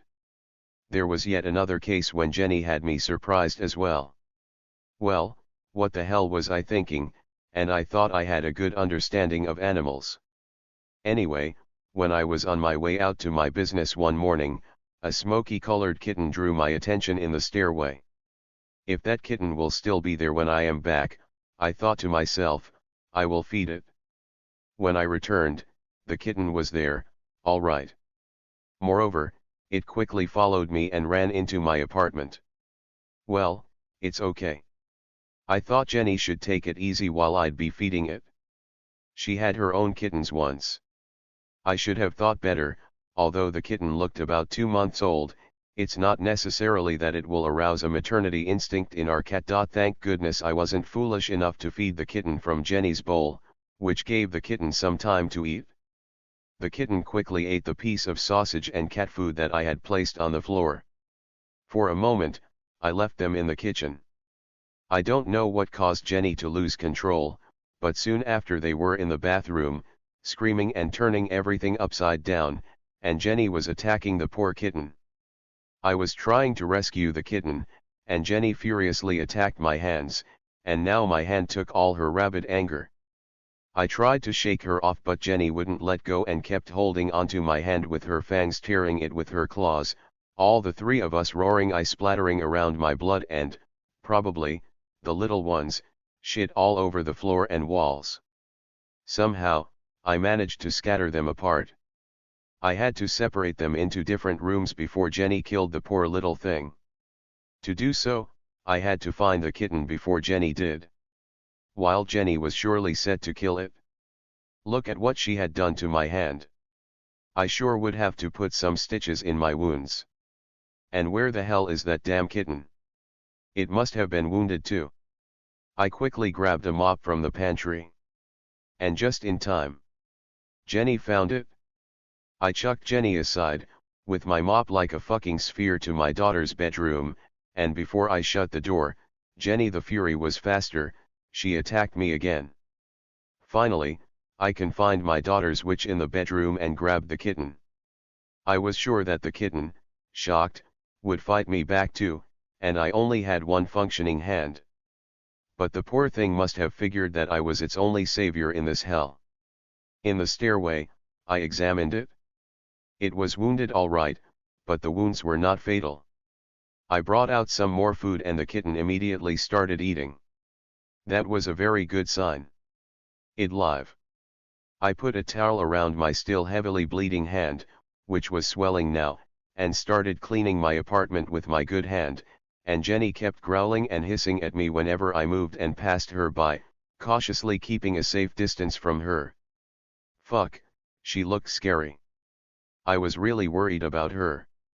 What if it had somehow damaged her brain and she no longer would be a normal Jenny? What the hell would I tell my daughter? It was as if I was in a horrible hangover nightmare. She had shown that she was going to be die hard to protect herself and her territory from intruders, whatever they were, vets or some little ones. All day long, Jenny kept yelling, growling, and hissing at me. She had cracked up all right. My daughter came back from school, took her up to her room, and kept her there until the next morning. I was worried about my daughter. What if she attacked her? My daughter said she would be fine. Annie always had her ways with animals. The next morning, Jenny seemed to be totally recovered from that mess.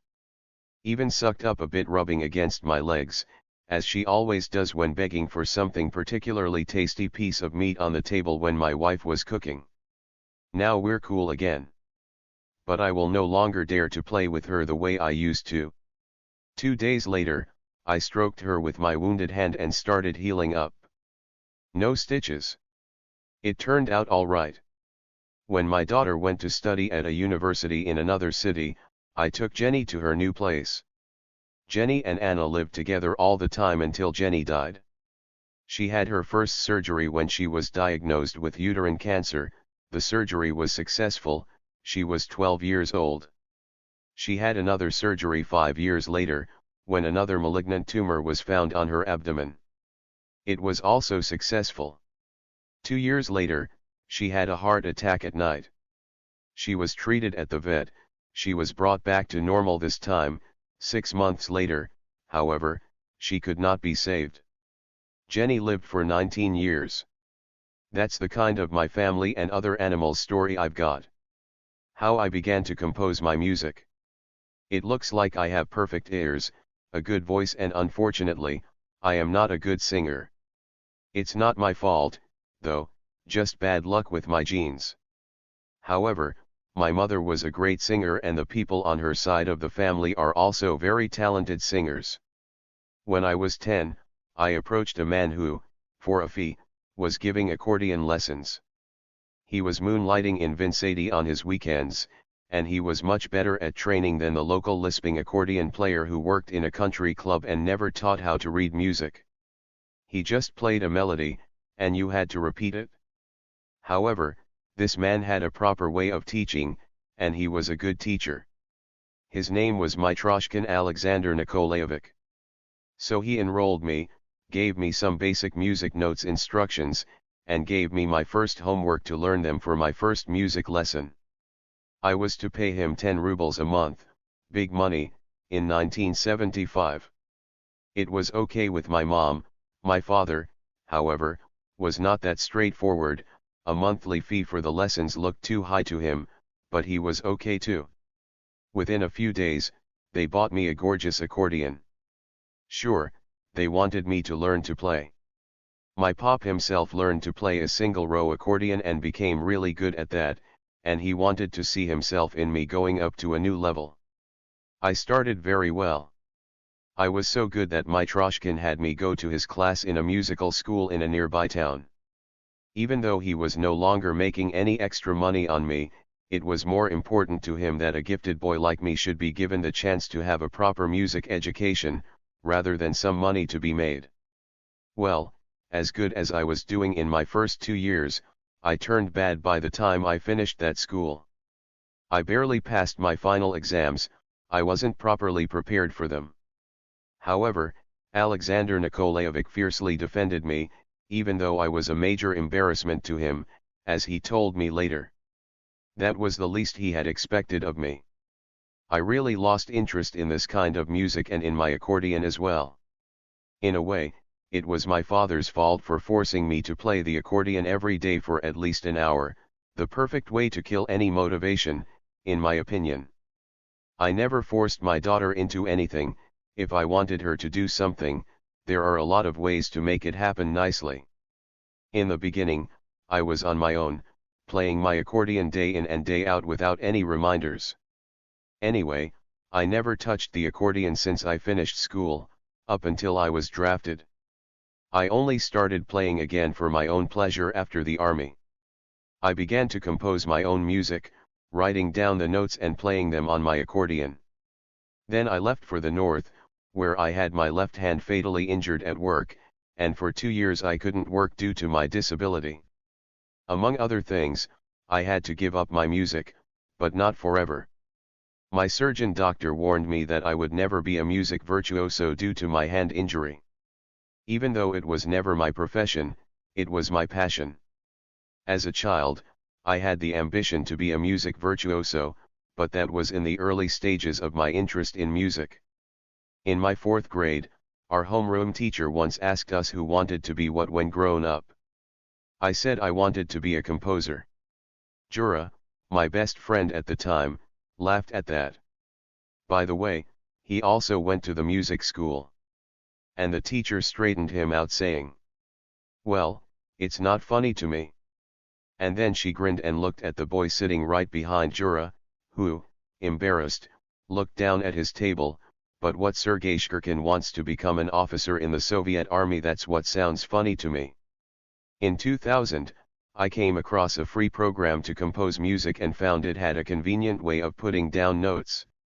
Then I switched to using MuseScore, a more sophisticated program, for writing the notes. For arrangements and mixing down, I used two programs, the Cakewalk Sonar X3 producer program, and then the Logic Pro, the advanced version of the GarageBand. I never use a musical keyboard, remember my injured hand? But instead I write down the notes and convert them into MIDI format, running it on my computer.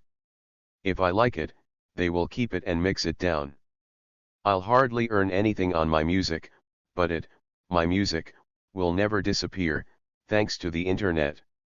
I'll see it. But if, by any chance, it hits something, as one did, and I would have made some money if some stupid asshole Putin had not started a war.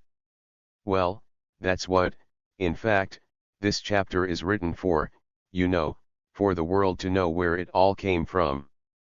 That's it? My daughter. Well, there had to be the least reward for me, for all of the uselessness that mostly surrounded me in my life, for the fact that I had lived my life, not the way I wished. For the fact that I married against my wishes. And I have it. Yes, this is my daughter. And I, by the way, have never said to her that I loved her. But does it really matter if she already knew that? Do you always say to a friend of yours, "I love you"? Well, unless you're an American, of course. Do you see what I mean? I wasn't her father in the ordinary meaning. I never asked her how she was doing at school, never trained her as a good father should do, and so on. For me, all these things were nothing more than some sorts of mayhem, I would say. That's what the sergeants in the Soviet army sometimes did to their poor soldiers, trained them, for their own good, as they would say. I preferred being her friend instead. They all saw that she was a beautiful baby. I mean, the human brain is designed in such a way that any person views their kids, parents, houses, dogs, etc. as the best of the kind. That's it. For me, she was the best and most beautiful anyway. Even though I am a self-critical person, capable of seeing my own and my loved one's flaws, I saw that it wasn't just me, she really was beautiful. I got used to it. It wasn't anything special to me, that wasn't what I loved her for. But people I didn't even know would constantly tell me that she was a real baby doll. When my daughter was 4 years old, she finally asked me once in Cyprus, "Daddy, am I really beautiful?" "Sure, you are my bird. You are the most beautiful and smart girl in the world. And always been." And she had that special quality I thought kids never had. I mean, my parents had real problems with us, me and my younger sister, whenever they took us to the town. Whenever either of us saw toys, we would immediately start begging our parents to buy them. What a hassle we would put on them for that.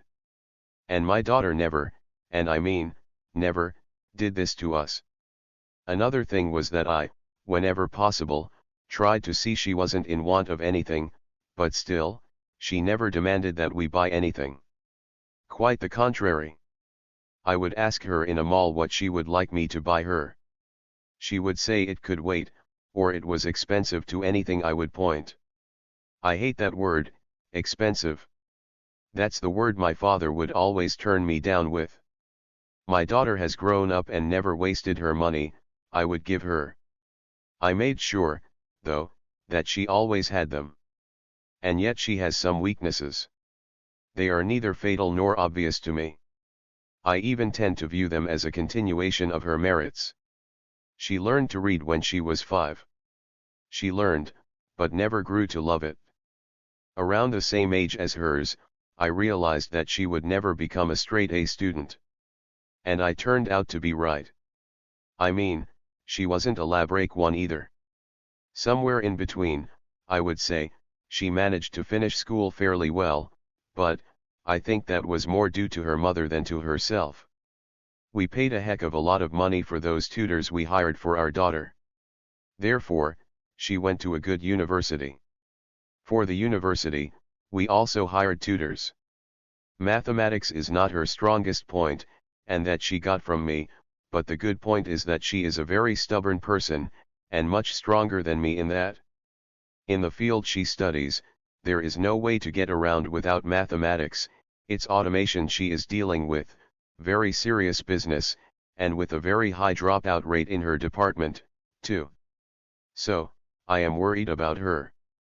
We hired a good tutor who had hardwired integral calculus into my daughter's mind so deeply that she even fell in love with it. Now she's gotten so good with her math that, with little effort, she can even do some mental integral calculations if she had to. I have noticed such a phenomenon with dogs long before my daughter.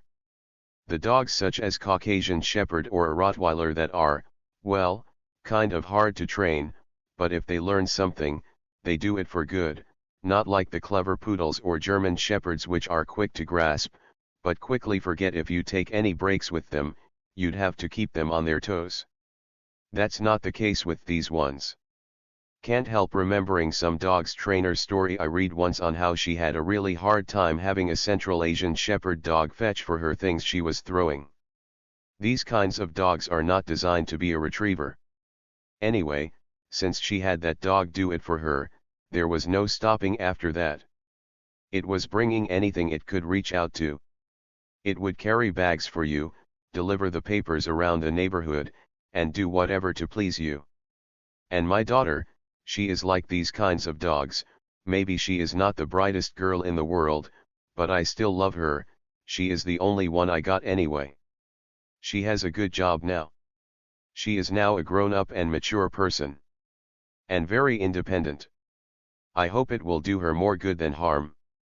Over time, it turned out that she and I are different people, but that, on the whole, doesn't prevent us from getting along quite well. Well, that's actually it about her. Miscellaneous. A coffee break thought.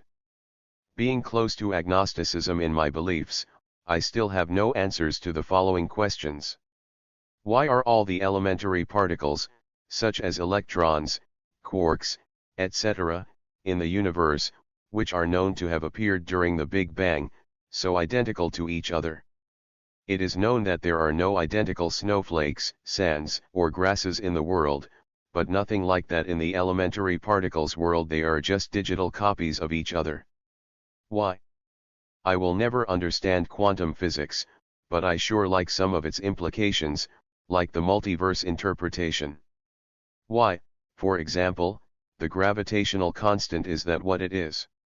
It's known that had that constant been just a little bit more above the current parameters and the stars would never have been formed out, they all would have collapsed into black holes instead. Had it been a little bit less and super big stars would only have been formed up, and they would have been unstable. In any case, the emergence of life would have been impossible under such conditions. And why is the gravitational constant constant? No chaotic fluctuations of g in time and space. Why? Why does the second law of thermodynamics not apply to these constants and generally to the laws of physics? Why do they not change, transform, or evolve? Does it mean that it was intended that way? Have all of these properties been designed? I have asked these questions in disputes with militant materialists in the days when it was still dangerous to discuss anything like that. When we studied the basics of programming at university, we were faced with situations where the slightest mistake in code writing occurred, such as a missing comma, and the program would not run at all. This reminds me that even a small change in gravitational constant could cause the universe to cease functioning. These very questions and considerations keep me from uncompromising materialism. As far as I knew him, the man was my father. He wasn't an agnostic, he was a die-hard atheist.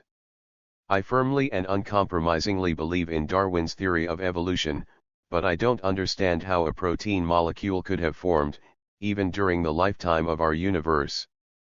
But if the universe is, in fact, an infinite multiverse where variations of parent universes constantly multiply, which is implied by quantum mechanics, then why couldn't life come about in one of them?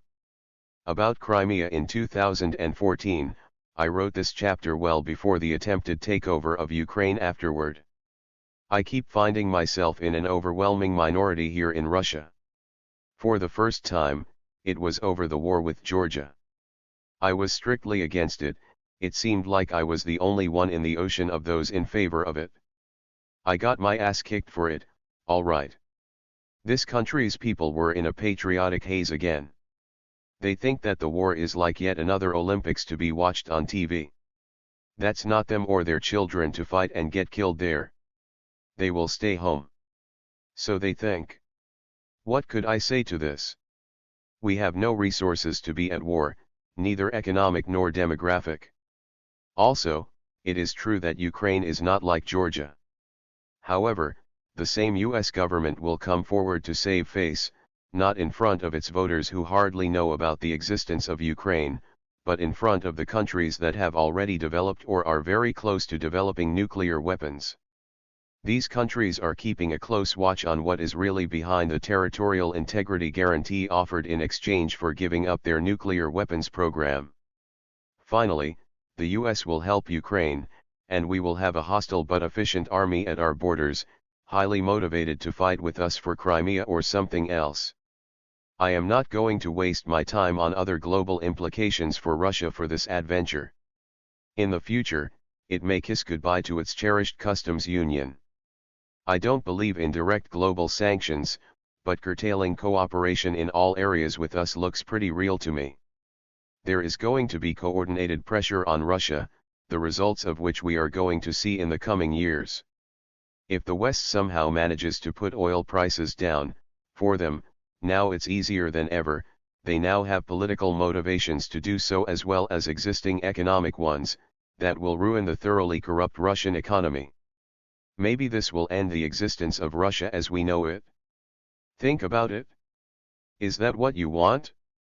I didn't.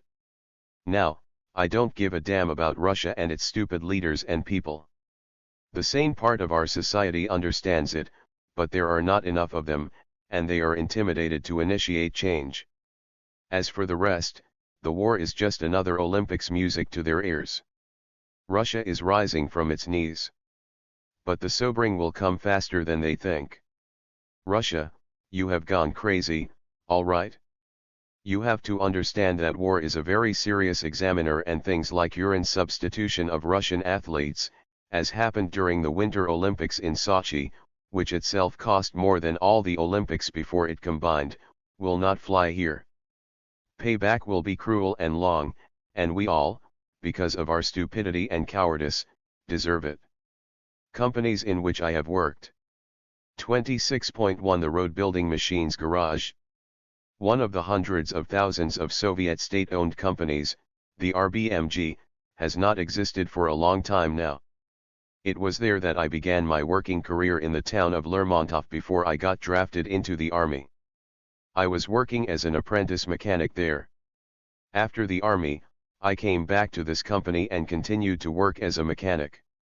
Then, I got promoted to the pile driving unit operator. Ruslan worked in the same company as an excavator operator. Our boss, Alexander Kutsenko, was a tough guy, but he treated us well. We were both in his good books. There were not many bosses with whom I had a good relationship of trust as I had with him, and he didn't want to let me go.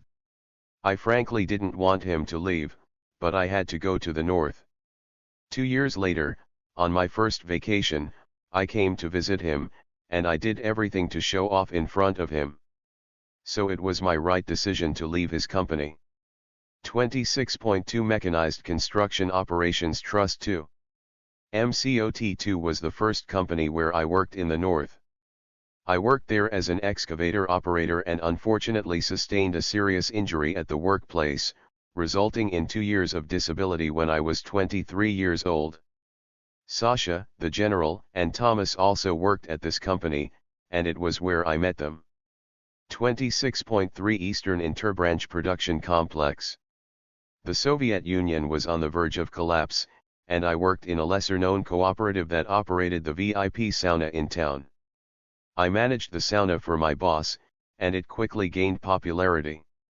During the day, it functioned as usual, but at night, either the management indulged themselves or my friends and their female companions had a great time. Jaeger, Viking, Thomas, and others were regular guests, and they often brought along stunningly beautiful women to enjoy the experience. It was an unforgettable sauna. 26.4 Vehicle Department 6. In VD6, my tank driver's license finally came in handy. I drove a prime mover vehicle there. Actually, I repaired it more often than I drove it because it was a really old vehicle.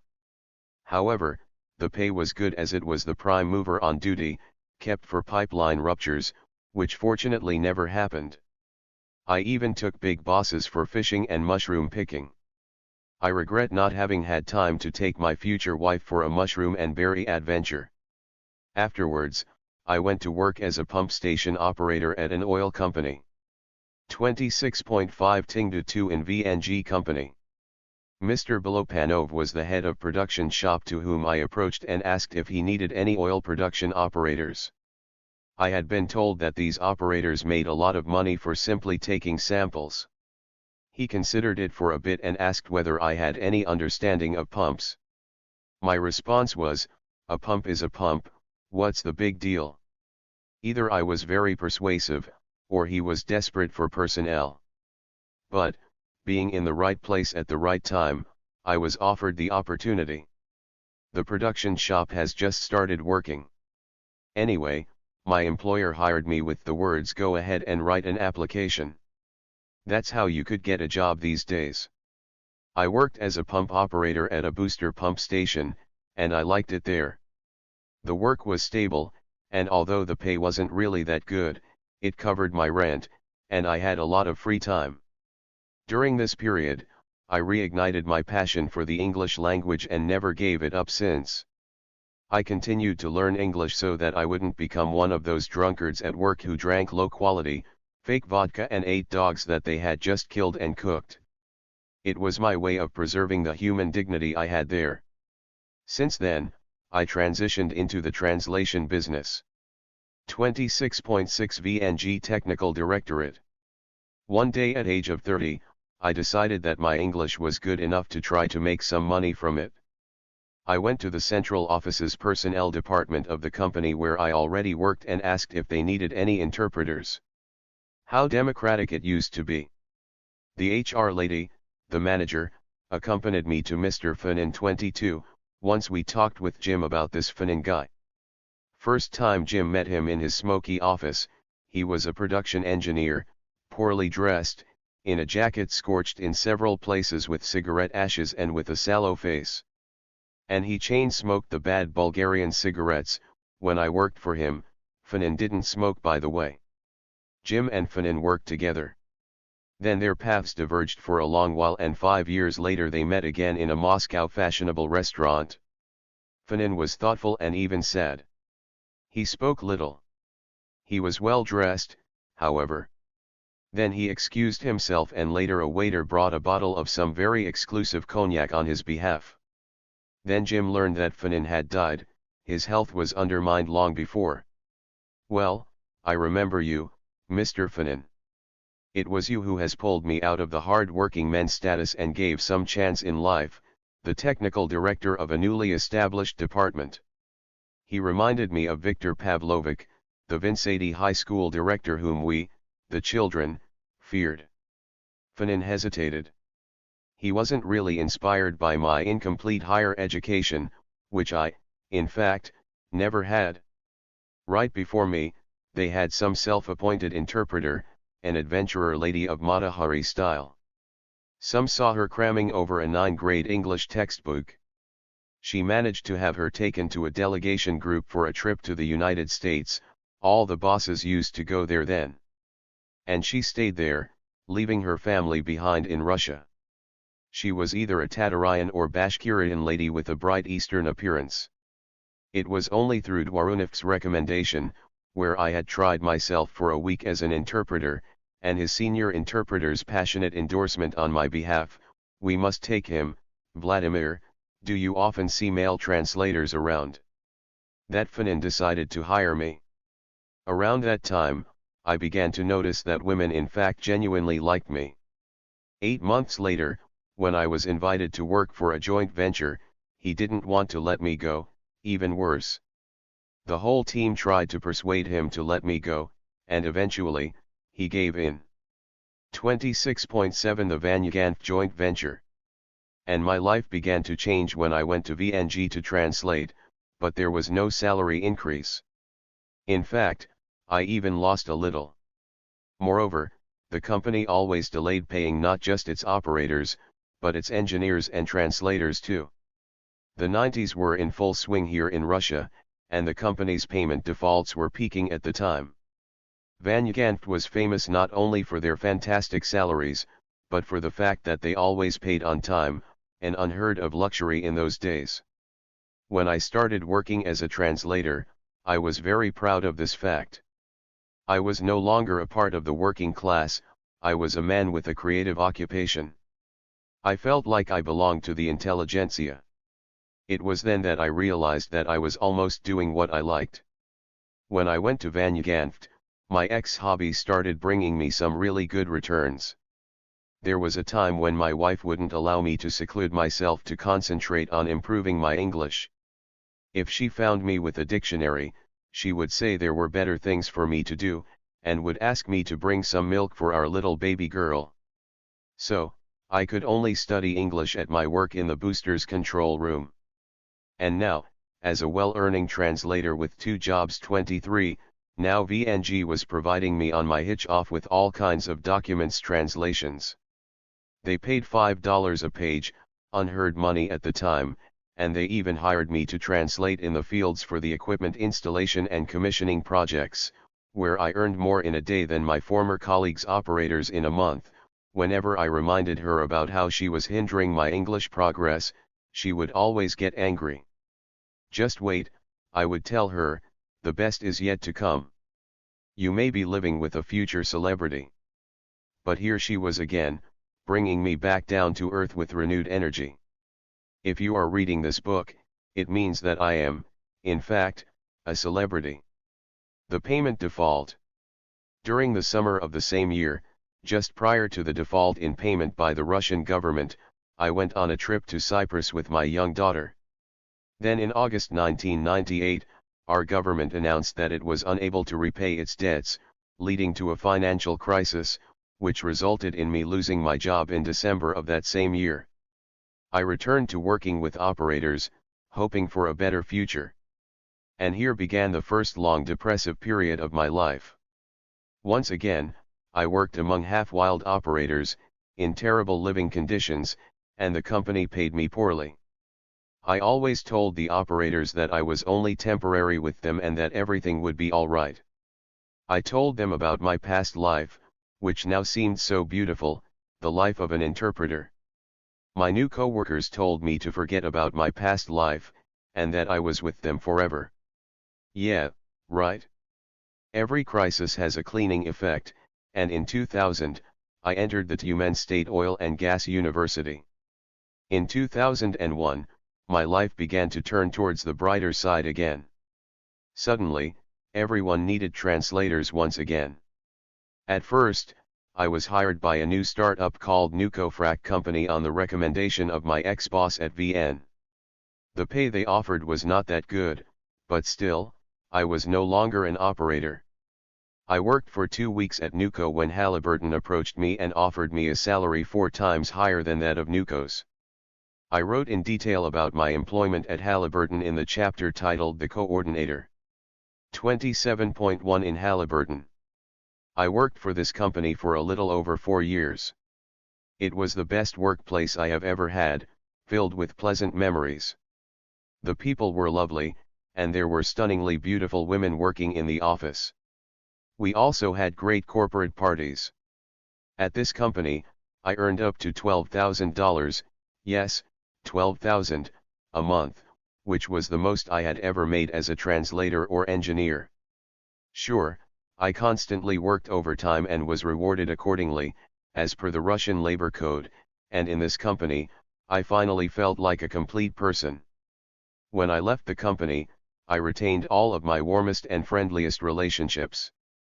Unfortunately, they no longer required translators, and since I didn't have an engineering degree yet, I had to study for another year to obtain one. After Halliburton, I worked at TNKBP. 27.2 TNKBP. After a month of working at Halliburton, we mutually agreed that I would leave. Shortly afterwards, I was contacted by 3 different companies all at once. One of them was GPS Limited, a small Western subcontracting commissioning company. After interviewing with them, they were prepared to accept me as an intern in my intended field, offering me a monthly payment of $3,000. This was a substantial amount of money for a trainee engineer in the SCADA industry. Everything was good, but I was also invited by 2 other large companies, TNKBP and Salim Petroleum Development, for an interpreting position. After some not too difficult negotiations, TNKBP agreed to pay me the same amount GPS Limited was offering, so I decided to go with TNKBP. This meant I could continue translating, but now for a decent pay rate. GPS was as close as TNKBP, but it was a small company. 24, in Russia, the company size matters more than normal. And not even a contractor but a subcontractor. 25, in 2 years that company was gone. Still, I wasn't sure that it was my right decision. There at least I had a chance to work within my specialty. That's what troubled me a bit, and I turned down SPD because, still being a joint venture with Shell, its location was much farther from my home than TNKBP's. To appease SPD, I recommended them a guy named Validia, whose I worked with. 26, helped this guy out 3 times. I had arranged him a job in Halliburton, VNJVS contractor, and in SPD as I said, and is now an SPD engineer working in Moscow. Later on, I asked him to help me get a job there since he owed me some favors. I helped him 3 times with this, but he never did. In TNKBP, I worked first as a translator. Then, I got promoted to a chief specialist position. However, the department got disbanded, and I was laid off. During the era of mature Putin, just like in pre-perestroika USSR, the competence and innovation of employees became a burden to the system and the country. 27.3 Ruspetro. After a relatively prosperous period of unemployment, during which TNKBP paid me my average salary for 6 months, I went through an unrestricted and unstable freelancing period. Suddenly, I was offered a job in Ruspetro. It was Anastasia, I have written a chapter about, had helped me with that. I had very mixed feelings about joining Ruspetro. On one hand, it still had that long-forgotten spirit of innovation which was encouraged by management. On the other hand, this company was getting carried away with innovation too much, getting absolutely reckless with no brakes, which brought a lot of troubles to the company and ultimately ruined it. But with Ruspetro, I tend to have the same feeling as I had with Halliburton, good pay combined with great people.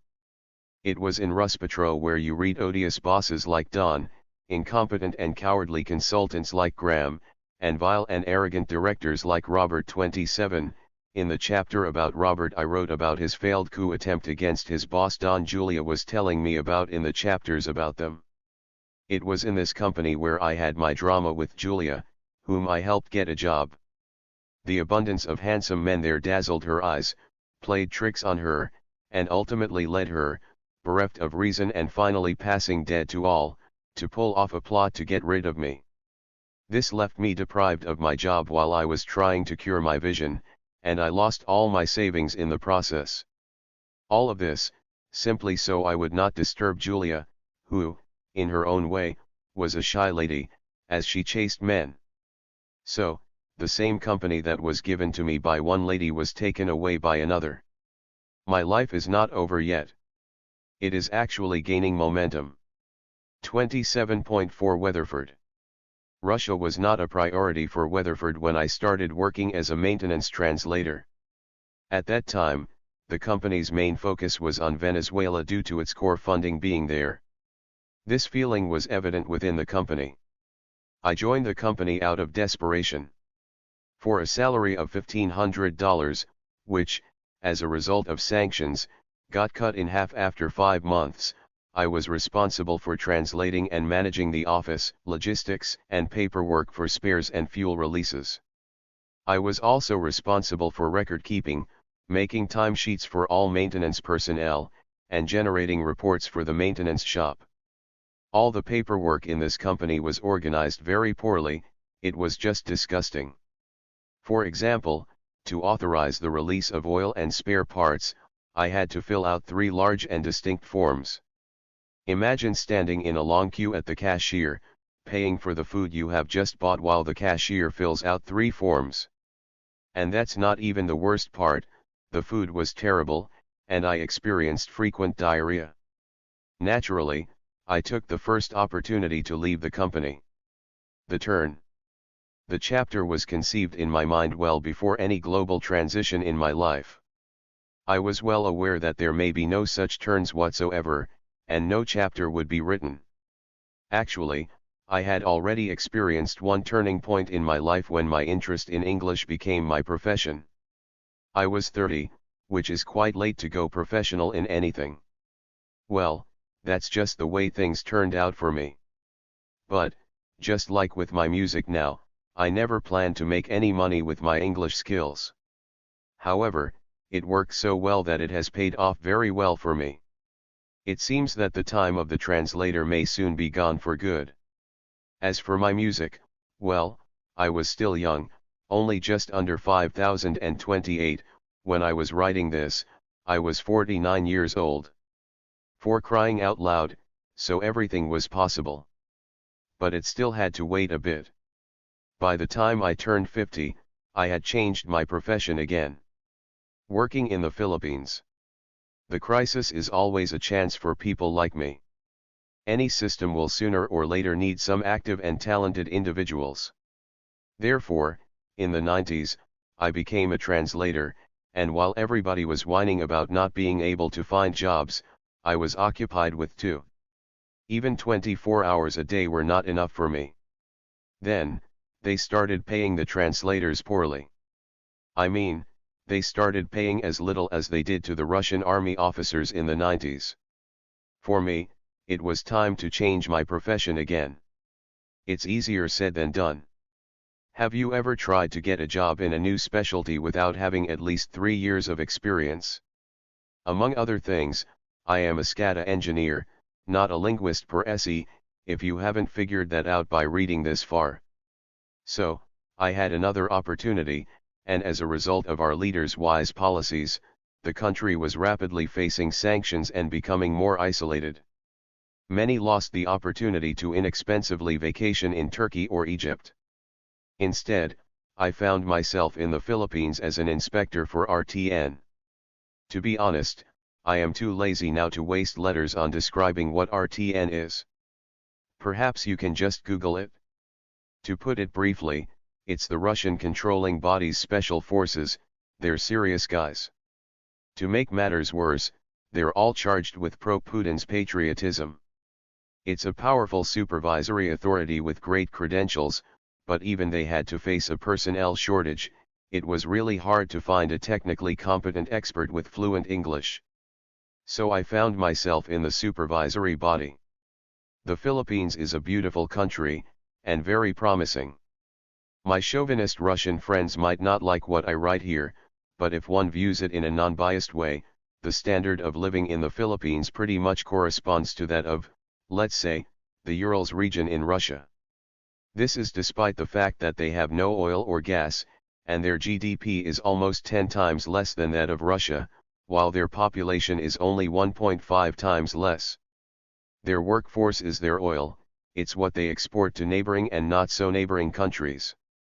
The group I worked with left a painful impression, starting with Vladimir, who I came to work with.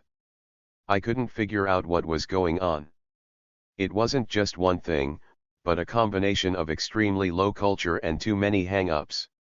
What can I say, Putin himself was just like that. Everyone and everything left me feeling dissatisfied. The sanest, most patriotically charged person was Sasha, who looked like Sasha the General, by the way.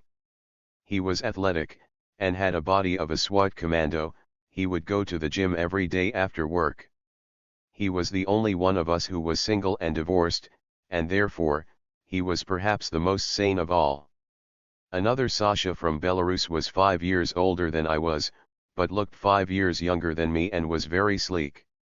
According to our coordinator, he was a lousy leading engineer. Guys like him often became involved in YCL, black marketeering, blue jeans, or illegally street dealing hard currency. I despised guys like him and would find any excuse to pick a fight with them. For example, if he had to comment on someone's discontent about possible, and of course, deliberate underpayment, he would say something like, "Fucking dickheads, that's what they pay you."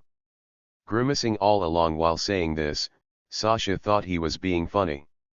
However, he didn't realize that his constant and suspicious sniffing of local food before eating it might offend the Filipinos due to his low intellect.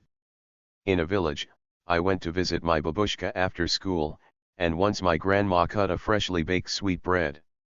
So, I took a loaf and put it closer to my nose, blissfully closing my eyes, enjoying its good smell.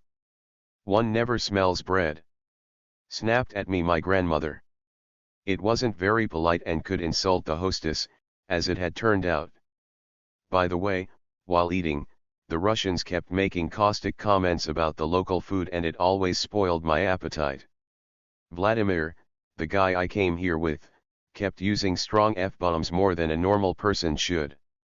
All of them certainly supported Putin, especially his invasion of Crimea. At the beginning of 2015, the impending disaster was not as visible for most as it was for me. They all completely hated the United States. Because of all this, I almost immediately had a disagreement with all of them. Even the sanest Sasha, the commando, joined everyone against me, although he did not participate in the collective contempt towards the host country. The second shock for me was when they all together mockingly commented on Nemtsov's murder. Up to this point, I had some hope for the normal future of this country. At this very moment, all those hopes were gone. A little apart was Sergei, somewhere in between two Sashas. Externally, he looked something like my long-deceased Uncle Bob, the artist. Once, he said that he was the only Russian there because he had a real Russian last name, and I pointed out that he, with his true Tatarian appearance, wasn't. Sasha the commando got really offended by that Sergei's remark. Sergei had a good sense of humor, which always requires a certain IQ. After mine and Slava's, our coordinator, his English was the best in our group, although he didn't think so. Sergei also dreamed of writing the word shit on an American flag at the hotel we stayed in, somewhere he had seen it before, but I had not. But it never worked for him, someone was always nearby and in sight. He wanted to accomplish some feat, but without any sacrifice whatsoever. He certainly wasn't a suicide bomber. More likely, he was involved in some sort of deceit, and Sergei had made ethnic jokes that were on the brink of being offensive. Like one should bring a barge full with Chinese to have them eat locusts, which population exploded in his area, and then drown the barge with the Chinese in it. Or about the Jews, he said once the Holocaust was not so bad an idea, it was just the implementation that went wrong. After I seriously silenced him, he would stay quiet for a while. I didn't even bother to clarify what he had meant by went wrong. According to this Russian man, Filipinos were all dirty, but in my observation, they all, as one, were brushing their teeth after a meal. They must have gotten that from the damned Americans, with toothpaste. That's something we never do after lunch, but probably should. He was quick to retort, because they eat shit. What's wrong with those angry and insecure guys? But he was the first to respond to our driver's request for help in providing the money he needed to buy a pig. This was a gift he had promised to his parents on their golden wedding anniversary. I asked the driver if perhaps he meant pork, but he confirmed that it was indeed a pig.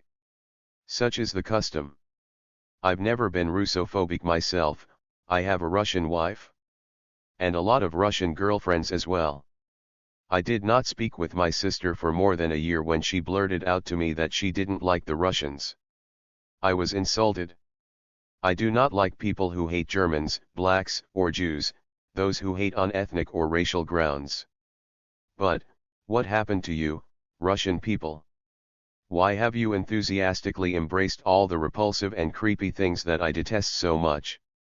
It may be because of the KGB's control, but why haven't you proven to be immune to all the deceitful practices that scoundrels have forced upon you? Why is that? Well, you see, the environment in which I worked, I think that was quite a typical cross-section of Russian society, its majority, its core. No illusions. At the same time, you won't believe this, Sergei did not make the impression of an evil man. In fact, he was a good-natured man with a good sense of humor, again. It was this kind of people who had served as a fertile ground for the arrival of German Nazism. Do you remember the cabaret musical with Liza Minnelli starring in it? At the same time, Sergei wasn't personally ready to make great sacrifices in the defense of the Russian world in the Donbas and already seemed to guess right about the real causes and extent of the looming crisis. Another thing was Sasha the Commando, a big iPhone fan by the way. This one was quite savvy in this and was willing to go far enough. What I observed was something similar to the former, once popular Russian Nazi RNE movement, but at the same time, Sasha was the most decent individual among all. I don't like using this word decent, but there is no better one to use. And finally, there's Slava, our group coordinator. Perhaps the murkiest and most unpleasant of them all, but also probably the most skilled specialist in the group. We've had 2 drinks with him and both times, he's gotten red with alcohol and let slip that he and his wife, whom he adores, and is, of course, incredibly beautiful, haven't had sex in the last 5 years. What's more, she happens to be the ex-wife of a notorious local underworld boss in the Primory territory. Fuck me. It just occurred to me that a marriage without sex is not such an egregious case. And then I realized that if I could understand Slava, I might be able to understand guys like Vova, the so-called husband of possessed Julia. Julia herself is probably not that different either. Slava hasn't had kids either. I tend to think that he never had sex with her, not just for the last 5 years. He worked with us for just one stint. He constantly praised the Americans he worked with while also expressing intense hatred towards America and the Americans, whom he praised, like hell. Confused. Never mind, I was too. The situation, as typical in this world of total schizophrenia, was quite the opposite of my situation. I didn't like many Americans I worked with, not all of them, there are more Russians I don't like, but that doesn't bother me since I live with my Russian wife. However, I don't hate America like most Russians do because Russian TV says so. We constantly argued about this at first. In particular, I could never stand getting involved in useless debates when he started to repeat TV ravings and clichés. It was the Yankees who staged all that chaos in Ukraine, and they are just looking for an excuse to invade Mother Russia if we lose our vigilance. It's good that we have created modern weapons. Let them try to stick their noses in, and they will get what they deserve. We will strike back, and all of California will be destroyed and planted with potatoes. He kept going on and on with this rhetoric.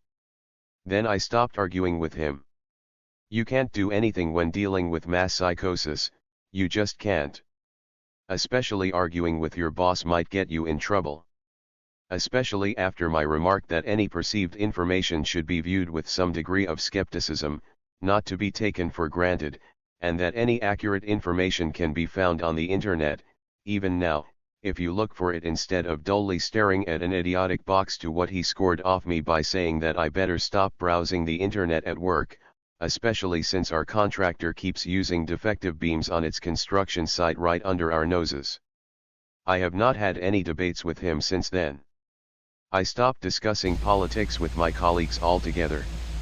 They have all been brainwashed, uniformly so. Sasha, the commando, an iPhone's fan, for which he always got a scolding from both Slava and Sergei for supporting Obama, hung up a calendar with provocative posters featuring Putin, Lavrov, Shoigu, and others. By the way, this was an international company, and we were in a foreign country after all. A Frenchman from the house came to visit us and noticed the calendar. Sasha was about to speak, but I knew what he was going to say and quickly warned him that politics wasn't a topic we wanted to discuss. It was a particularly sensitive period. I didn't want to translate his meaningless comments. The Frenchman looked at me and understood everything. No politics? He asked. No fucking way. I said, smiling to him, switching from Russian to English. I don't want to get drawn into yet another useless debates. I know those guys. The only person who left before Slava was Sasha, the half-wit lead engineer. Except for Sasha, who was divorced and single, they all had one problem: family problems. None of them liked their jobs because they had to stay away from their families for too long. Vladimir was constantly talking to his wife on the phone due to jealousy. They were all planning to find work closer to home and were acting as if it was good luck for them. They all complained about the tropical country and the consulting job, even though it was a cushy number. We were living in luxury townhouses with towers, a gym, and swimming pools outside surrounded by palm trees. After work, we would drink wine or beer and relax. And what was I supposed to do? On the one hand, there was great weather and work, but on the other hand, there was a team of strange people I had to deal with. Should I turn to alcohol because of it? No way. I also didn't have much desire to drink with them. So I started to learn how to interact with the team. It wasn't much better in my previous work at Weatherford, but if I didn't re-educate all of them, at least I managed to get them to listen to me. And now, here, I had no less complex work to face, and I expected these guys to have at least some sanity. I began to drink on Saturdays and even celebrated my 50th birthday with them, which didn't turn out so bad after all. It turned out that they weren't so bad, and you could talk some sense if you tried hard enough. With Sasha, the commando, something had started, something that could become a friendship. He bought the 6th iPhone here, and I bought myself the latest model iPad. We fiercely argued about politics, just like I did with my cousin Ruslan when I was young and started to suspect the true nature of the communists, and began to hate the regime and the Soviet Union itself. It took them more than a year to re-educate Ruslan. It's a really big deal when you're so young. I was going to open Sasha's eyes before they were open to the rest. I am telling you that he, despite all his caveats, was the sanest of all. Big Dennis has replaced Slava as the coordinator of our inspectors group. He seemed like a reasonable guy to me, and he might be one of the 14% who do not support Putin. This was great because we could balance out the others. However, after his boorish behavior, while we were drinking together with the rest on one of the Saturdays, I realized that I did not want to drink with him anymore. I did not want to spoil our goodbye party since Vladimir and I celebrated the end of our first hitch time. Dennis, however, got straightened out. At the airport in Manila, while we were boarding the plane, we were detained, and our passports were taken away. Technically, we were not arrested, and they even generously allowed us to pick up our luggage. The reason for our detention was the accusation of violating the visa regime. According to the tourist visas we had, we were not supposed to work in the country, but the work visa seemed quite expensive according to our employer's perspective. We certainly angrily denied all the accusations, but it was best to agree with our position for a voluntary deportation rather than trying to fight for our innocence. Especially since they hinted in the Bureau of Immigration that the chances of us winning were very low. In case we lose, the consequences would be worse. Because of all this, we, the honorary prisoners, had stayed for another 4 weeks in the Philippines, swimming in the sea on weekends, living in a luxury hotel, and getting our company to pay us travel days and 2/3 of our salaries. During these past few weeks, I alternated unbridled Russian boozing combined with vibrant nightlife with local beauties with the same grueling exercises at the gym or swimming, including underwater swimming in the large pool from wall to wall. I was at my peak in my 50s.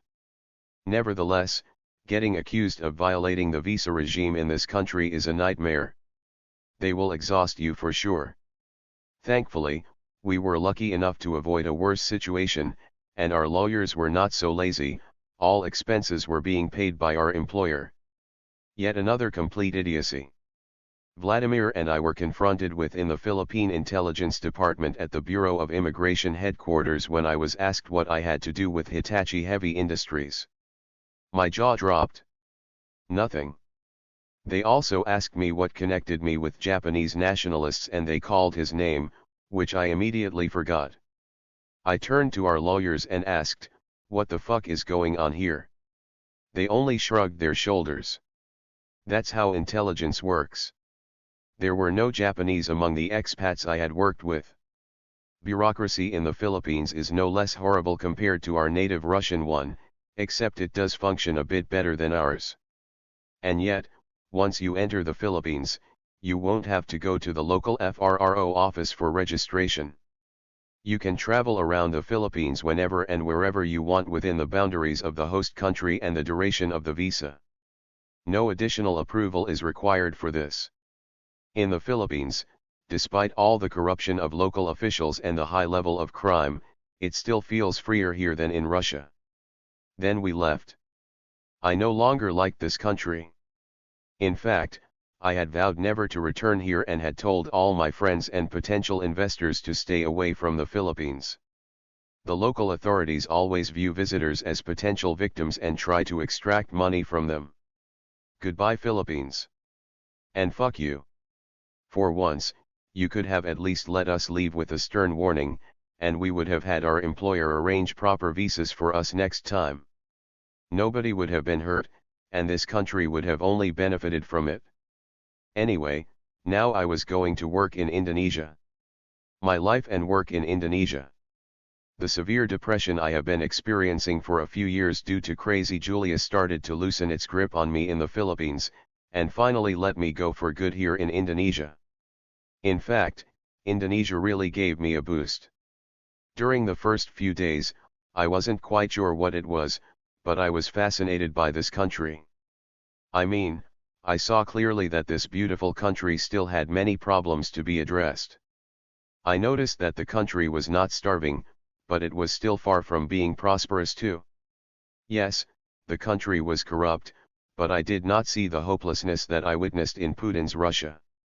Anyway, I stopped caring about the oil price and dollar exchange rate here and finally stopped thinking about that bitch. I must say that I was lucky enough this time to work with more reasonable individuals. It was a small team of quality control consisting of 5 individuals and a coordinator, similar to the one in the Philippines. The team members were patriotic, but they were all sensible individuals who had serious questions for Putin, and not the kind of simple-minded people that I had encountered in the Philippines. It was a good start, and Anita the translator immediately reminded me of Anastasia, the favorite I mentioned earlier. I work 6 days a week here, just like in the Philippines, with Sundays being my only day off. On Sundays, either alone or with friends, we would go to the beautiful beaches of the island, where coconut palm trees and exotic fishing huts on stilts line the shores. We would enjoy dinners with tasty tuna fish on rice cooked over fire from coconut husks. I would also visit Singapore, visible from my balcony, for its fantastic tours and shopping, or simply swim and sunbathe at our hotel's pool area. On Saturday nights, I often went to restaurants and nightclubs, which was always fun. Although, sometimes, I found myself in situations that could make for some interesting sub-stories that I might write about later. 30.2 Indonesian Massage. The Indonesian massage has dramatically altered my family's life, which you may have already learned from the chapter I wrote about my wife. I won a massage voucher at one of those party quizzes, but I didn't have the time to use it. After work, I usually went to the gym and felt exhausted afterward, leaving me with no energy. During the weekends, I either went to Singapore, beaches, or went shopping. I also enjoyed partying and dating. The voucher was meant to be for a 2.5 hour long massage and was valid for 3 months. Although everyone urged me not to delay using it, I wasn't in a hurry as I had no idea what I was missing. So, one Saturday night, I finally made up my mind to swap my usual gym routine for a massage. I eagerly took a shower, and then realized that I couldn't find the voucher. The envelope containing the voucher always lay on the table, and I could easily see it. However, now it seemed to have disappeared. I rummaged through my room but could not find it. Once again, I looked all over for it, but it was nowhere to be found. Shit. My mood was ruined. I went down to the reception and explained my situation. They called the hotel duty manager, who promptly arrived and assured me that he would arrange a free 1-hour massage for me at any convenient time. Well, that's something, I suppose. The massage parlor lady asked me where I wanted to massage, in my room, or downstairs here. I chose downstairs. It was nice and cozy there. She offered me a choice of rooms, and I chose the biggest one with a jacuzzi. She put a sheet on the bed and asked me to wait. After a little while, a cute shapely petite masseuse came in and asked me to take off my swimming trunks and tucked me over into the bed, then covered me with the sheet and the massage had begun. Frankly, I was not impressed at first. No legs wringing, no crunching bones, no exotic fumes. Then she rolled me back over. After finishing with my arms and legs, she moved up to my belly, and then she said that for the extra money she could offer me some extra massage. Or a hand job for 500,000 rupees, one fuck for 150 Singaporean dollars and 200 for 2 fucks. I said that it was a thought. 500,000 rupees, it was somewhere about $35, but for that kind of money, you could get some local beauty for all night long. But I felt I was having real hard on now, still not sure was it a reaction to her massage or to my thoughts that just kept crawling into my mind. What about a blowjob? I asked her. She said no, just hand jobs and fucks. It sounded not so bad after all. I probably might go for it. It's a big one. She said in the meantime. Oh, really? I was surprised, I always thought it wasn't. You probably should see the local ones, they are all small. Said she. And sure enough, I went for it. And here we go. Damn. How they do it? Once she started doing me a hand job, I immediately started coming from pillar to post in convulsions like a woman with orgasms. You finished? She asked, stopping. I looked around, there was nothing I saw. I don't know. Not yet, I think. She started doing it again and I immediately convulsed too. Damn. How she does it? I looked up at her, she was working with 2 hands. My convulsion was growing stronger, it was getting mad. What would I feel if she fucked me? Flashed in my head. I started screaming. It wasn't getting any easier. She leaned down to me, hush, hush, my baby. Nothing of the sort I have ever experienced in my life. I was taking a shower with my head still spinning and with ringing in my ears. Then we went up to my room where I gave her the money. She told me her name and how to find her if I wanted some massage again. I said that I would definitely want it again and probably bring her one more customer.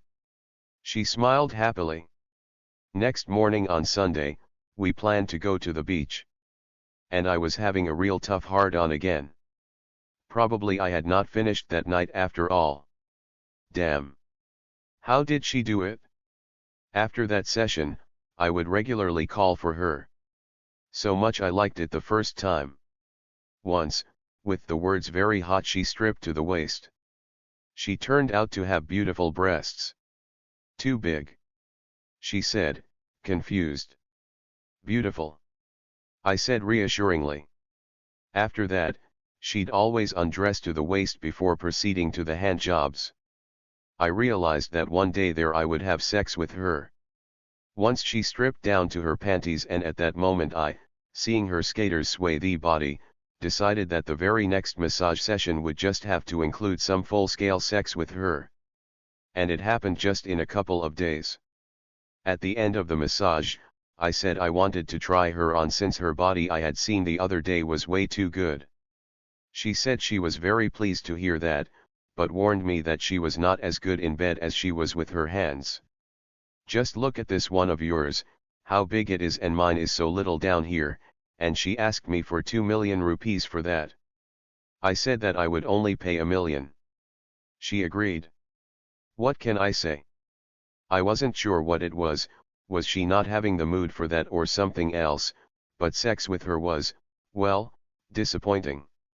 She was nice to me all right, she even kissed me gratefully at the end, but sex with her was not so good at all.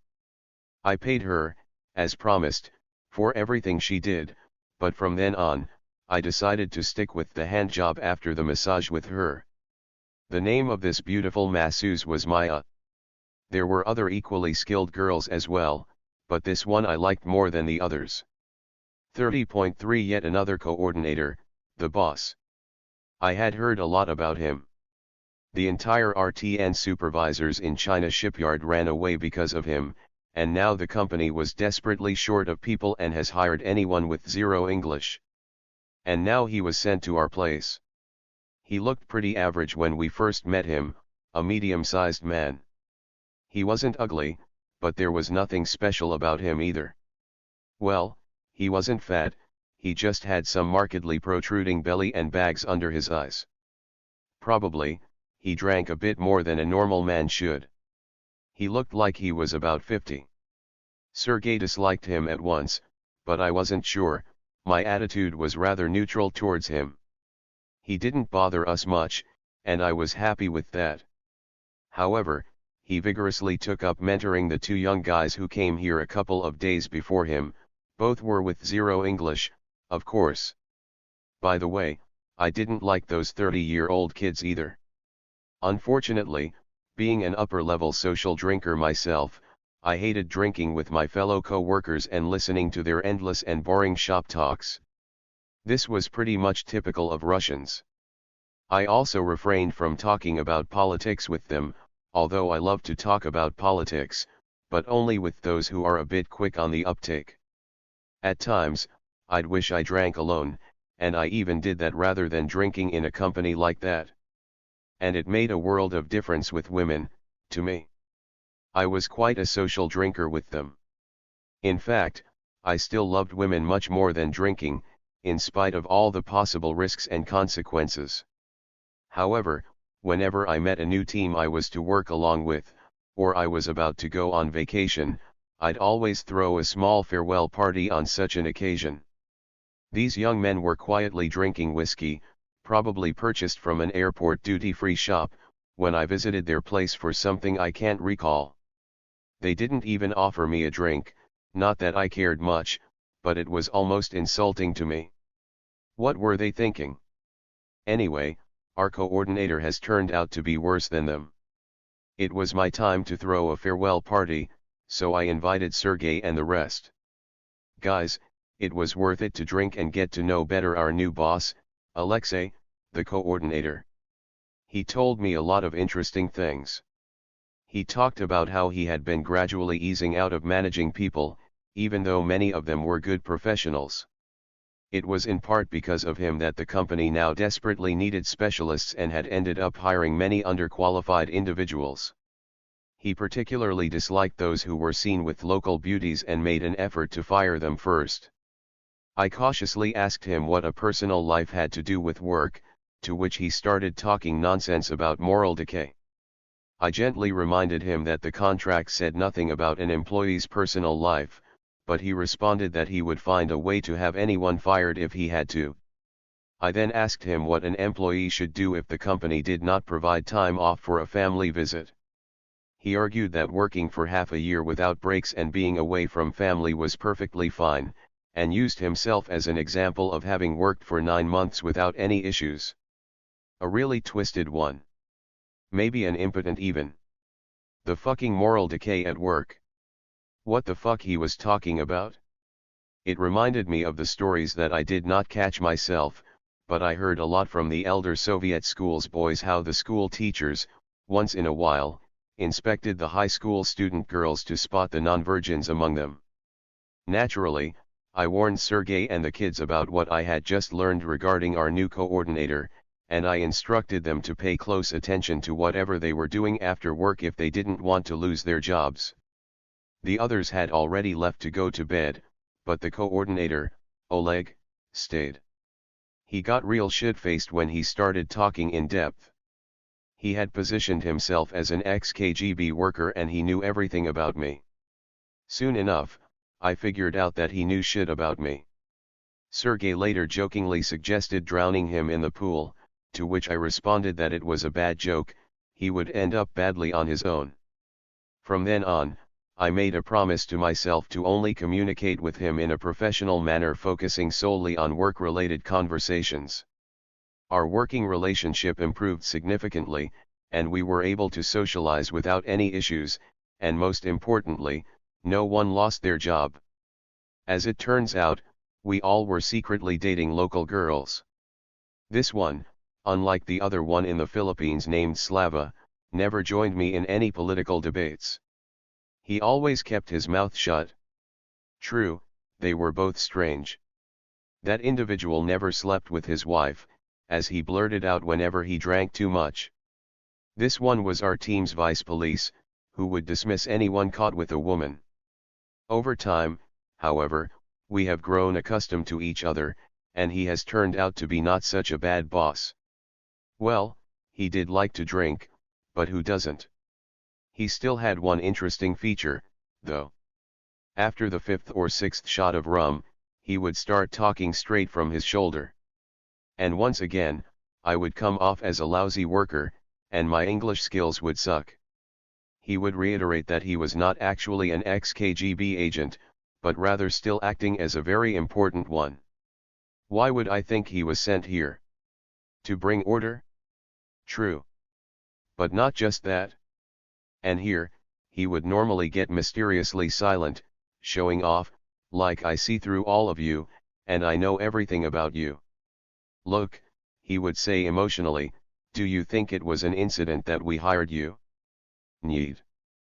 But he would never say why they hired me or what kind of merits I had. He always hinted that they had been watching me for quite some time. Well, I would retort, why then did the KGB guys never attempt to recruit me, not even once? And he would say, it's because you're stupid. The office needs clever people. Okay, I believed that. I was even sure that somewhere they had a file on me. Still, I wasn't positive that he was a real secret agent, all right. The informer was more likely to be him. He was just exaggerating his importance. But he could never tell me anything essential about myself, so he couldn't convince me that they were really watching me. If he'd at least said a couple of words about my epic scandal with Julia, that would be fucking it. He would have convinced me, all right. Something must have been behind this, some kind of compensation. And I probably knew what it was. Anyway, a message has been given, it's no time to relax, to us all. Alexei proved to be a good professional at work. Although sometimes he liked to drink and acted a little suspiciously, like accidentally touching you, it didn't happen often enough to worry about. However, my other suspicions about him being unable to have sex with a woman indirectly proved to be true, and that bothered me because I was starting to grow closer to him than before. When he got drunk socializing at parties, he attempted to share his very intimate issues with me 3 times, but something always stopped him. However, he did manage to blurt out that he couldn't do it. Fortunately, the people didn't have time to care about what he specifically couldn't do, and everyone was too drunk to remember his confessions. Then one day, when we all rode back to our hotel in the car from our contractor's party, Alexei asked his electrician engineer if his dick was still up and running.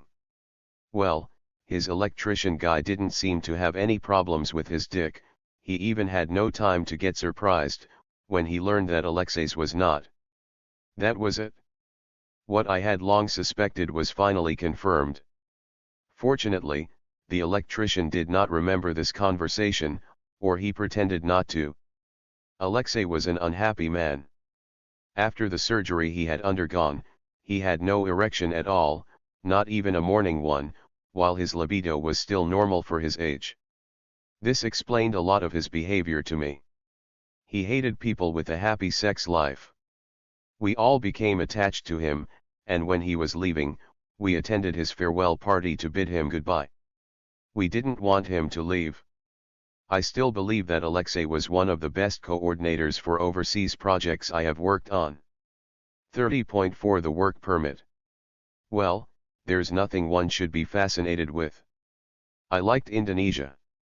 Despite its sometimes terrible smell on the streets due to lack of basic sanitation, I enjoyed being there.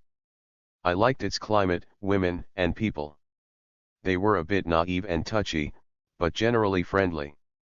However, many ex-colonial peoples have an inferiority complex towards white people and may hold deep-seated grudges against them. Perhaps that's why the Ministry of Labor and Immigration Service officers were eager to catch minor visa or labor law violators among expats with European appearance. Returning from dinner, we were stopped by a swarthy officer in uniform who requested us to show our permission to work. We gave him the KITAS document we had, but it turned out that we needed an IMTA work permit as well, which none of us had. Worried about getting arrested, I quickly contacted our head office, and our intermediary company agent called me back. He was responsible for all our paperwork, and I explained to him what had happened. Meanwhile, all 5 of us were taken to the Department of Labor to fill out some questionnaires. Our contractor's representative accompanied us. The Power Department officer provided us with a handwritten form in which we had to fill in our passport number, full names, nationality, and other details. Despite not speaking English, the officer attempted to engage us in a political debate by implying that we were all responsible for Putin's bombings in Syria and for the Soviet occupation of Afghanistan. Our coordinator almost got engaged with him in a discussion, started an old song that it really was Americans to blame for everything. I have stopped all debates not to aggravate our situation. And that officer pulled out his smartphone and showed to our coordinator and the rest of us an ISIS fighter cutting off their prisoners' hands and beheading them with a chainsaw. I was fucking shocked. What the fuck did he mean by that? That it could have been worse for us all? Soon, however, we were released and left for the hotel. We were informed that all procedures for handling the documents would take another day, and we were advised not to leave the hotel. The local newspapers printed news about our detention for a minor paperwork violation with my pictures on some of them. I remembered seeing a car in front of us, and when we arrived, a young man with a camera came out from that car, but I do not recall him taking any pictures. By the way, none of our names were spelled correctly on those papers. This points to the issue of the local officials' professionalism and apparently also to the ISIS sympathizers' issue in this, still beautiful country. It was fun, always something was going on. One day, many months later, we took advantage of the moment when our coordinator was on vacation, and hung out at bars before ending up at our favorite nightclub. I was wearing a stylish hat given to me by one of my coworkers, and it looked really good on me. All hats look good on me, by the way. One of the local beauties, with her fantastically shaped body in a short dress, asked me if she could try on my hat. Nice try, I said to myself and gave it to her. She galloped away with my hat on her head to the ladies' room. It was very late in the morning, and it was time to go home anyway. The lady comes out of the room without any hat on her head. Hey! I called out to her rather rudely. I need my hat back. Will you give it to me? She stopped and hopped back into the toilet. After a while, she came out again, but still with no hat. She had a stupid look on her face like she had no idea where it went. Not mincing my words, I bluntly threatened her with violence. She was scared and offered to pay for it. I said, "Okay, it's $100 for it." "How's that?" She responded, "It doesn't cost that much." I replied, "Well, I don't care. Why the fuck did you take it?" She looked scared with her enormous eyes blinking back at me. With the words "you fucked up," I took the phone to call the hat owner. "You're in big fucking trouble. I am telling you." She suddenly mentioned that she works at the immigration office and asked if I had the IMTA documents in order and if I had a work permit.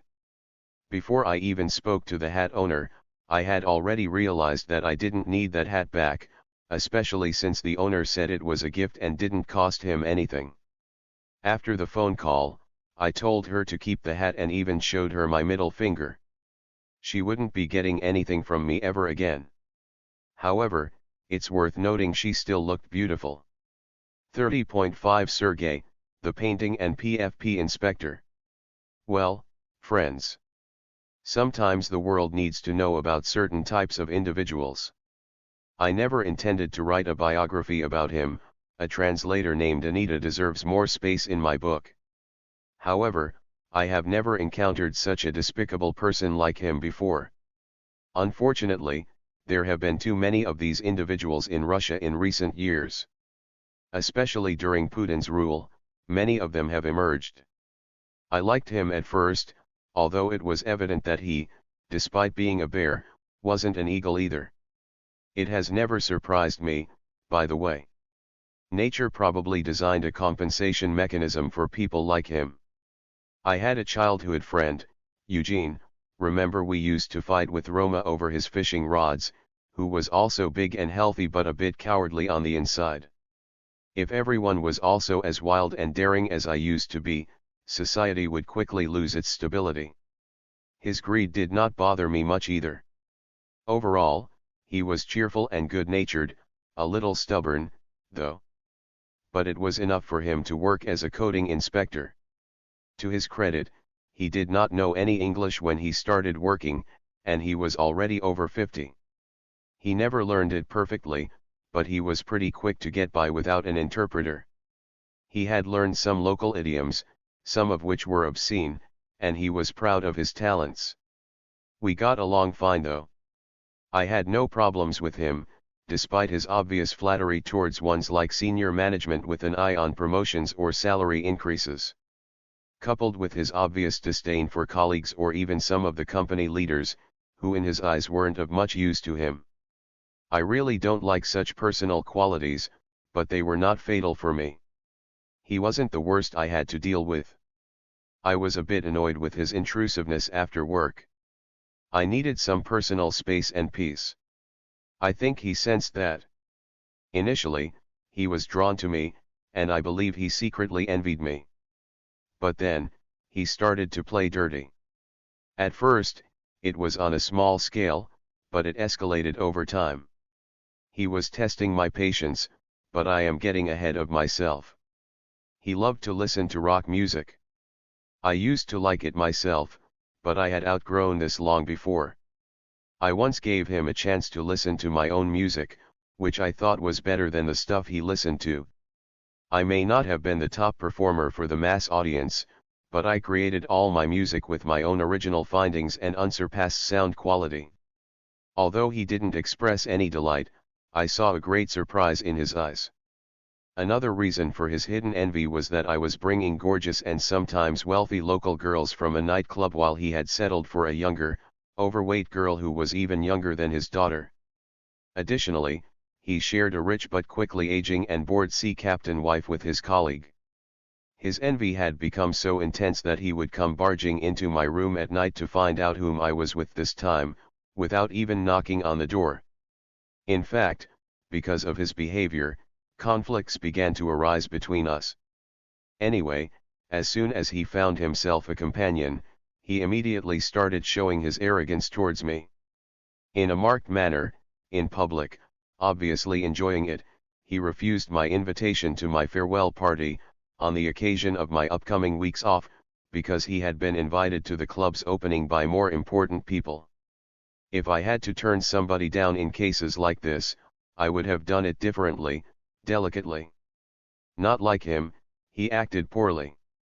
This was evident, not just to me. Later, when I wanted to switch rooms with someone in the hotel apartment I had shared with him, nobody wanted to live next to him.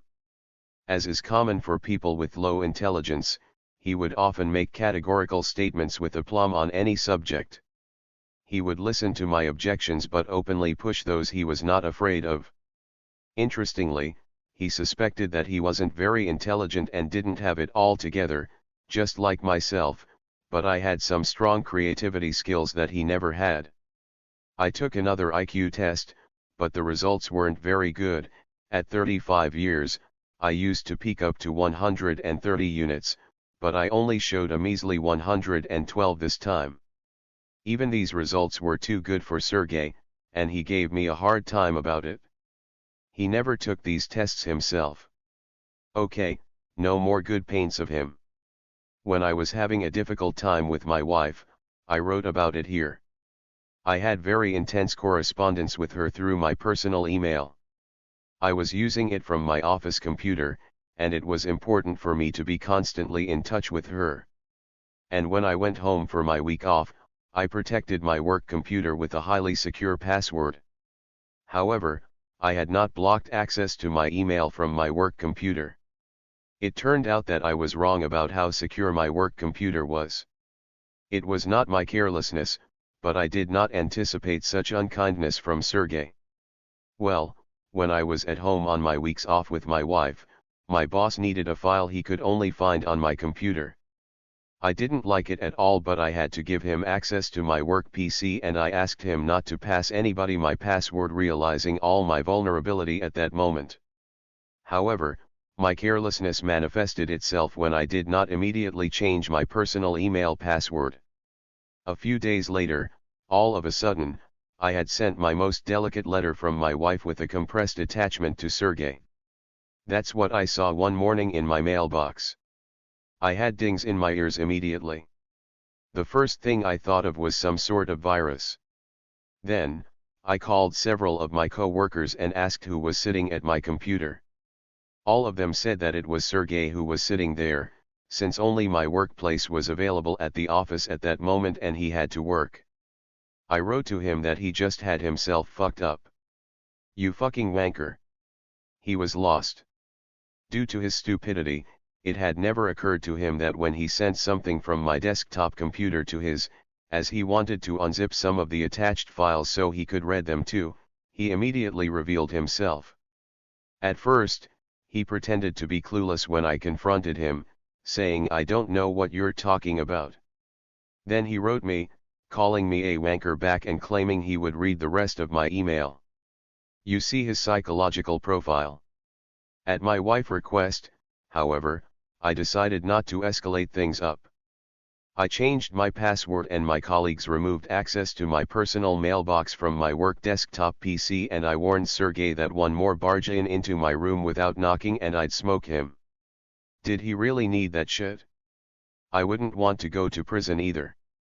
Neither would he want to end up in a hospital or even in a morgue, I think. I must have sounded convincing because he immediately reported me to Alexei, the company's chief engineer now. He even reported that I always lock my room when he comes in. And Alexei personally spoke with me.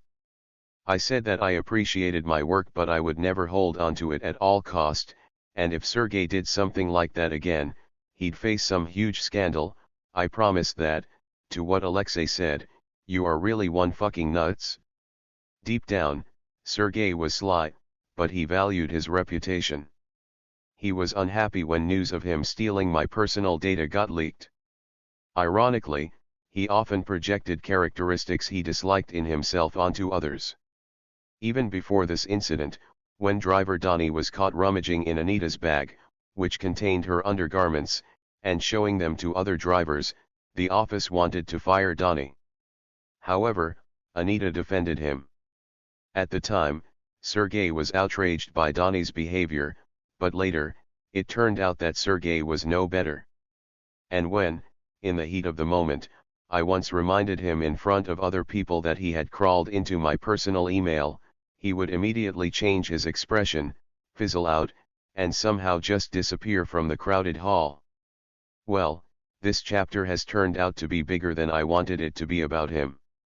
Sometimes one has to spend more time than they would want to on a lowlife like him. After Indonesia. Service gasification. Service gasification is a direct competitor with Tech Income, the company I worked for prior to this one. Both companies were involved in construction and installation works with regards to quality control. In order to survive, Service gasification, being a relatively small company, had to officially pay out very small salaries, even by Russian standards. In reality, most salaries were paid out to employees in the form of a daily subsistence allowance, which was not subject to taxation according to Russian law. This company cut costs wherever they could, such as transportation and employee housing. However, I still worked for them because I wasn't as concerned with salary or future career prospects in this highly unpromising country. I was hired by this company as a project support engineer for the incoming control department. My main task was to check the quality of incoming products, their compliance with their declared passport characteristics, and their completeness. In case of any discrepancies, depending on their severity and removability at the construction site, I would either reject the products or allow them to be used for erection works. I had to provide proper justification by referring to the relevant paragraphs of our state or international standard requirements. I quickly got bored with this job and switched back to technical translations of the same international standards to which we simply had no analogs in Russia. It was a pretty tedious job as well, but I was better at it. My bosses in that company were pretty supportive of me. I wasn't the best in that company either, but they kept me there, and I had the opportunity to go to my mother's place and see the woman I really loved on my days off. The company paid for the flight tickets. One thing that bothered me was that the chief engineer, who had actually hired me, often crossed the invisible line of my comfort zone when he talked to me. He stood too close to me while speaking, which made me want to pull back a little. I even had some bad suspicions about him, wondering if he wanted something from me. His periodic statements about how happy he had been with his wife for 35 years or his claims that there was a life after the wedding after all only reinforced my suspicions.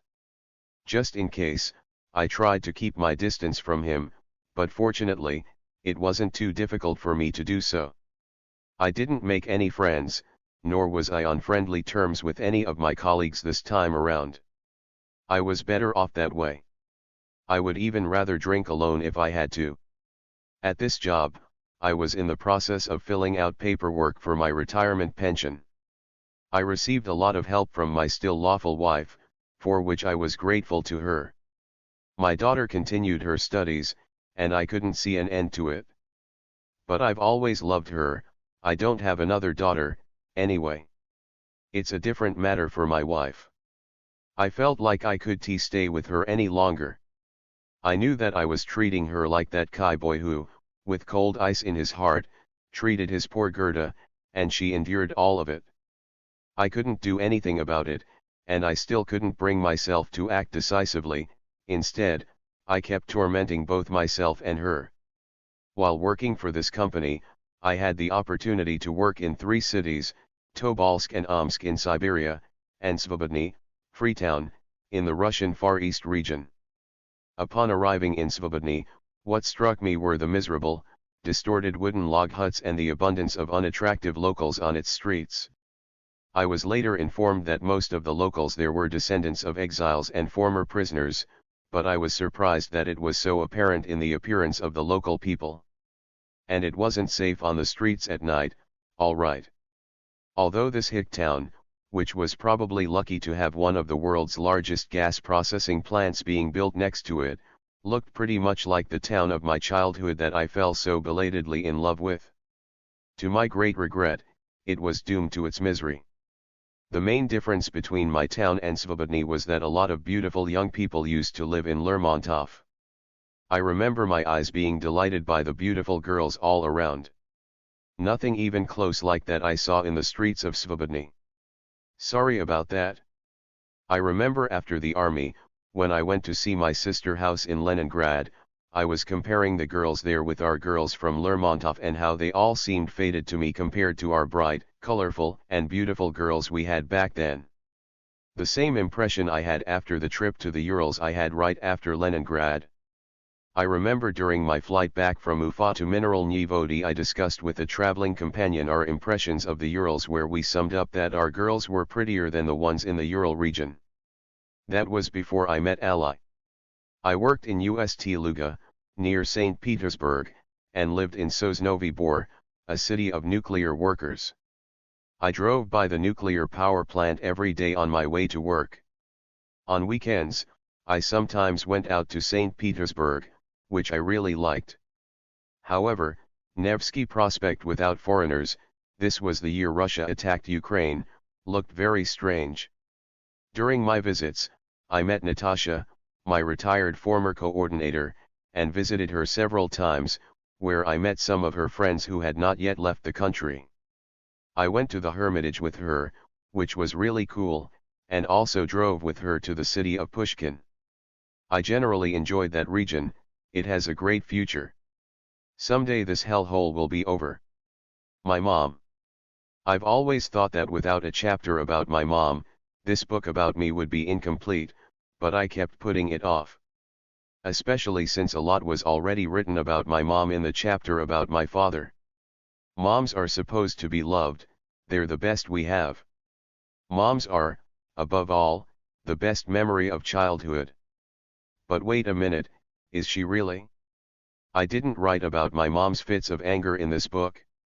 And I got a lot from her from my very early childhood. My little brother had it too, but less. My sister and I, grown up a little bit, would intervene if she did that to him. What a temper! During such fits of aggression, she would completely lose her mind. At moments like this, and I wrote about them at the beginning of this book, she provoked my drunk father to beat her up so badly that she couldn't get up on her own for a week after that.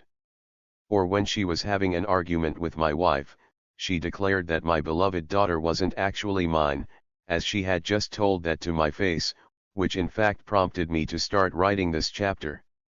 At the end of the 2010s, I frequently went to my mother's house during my days off to visit my dear friend's girlfriend, whom I loved spending time with.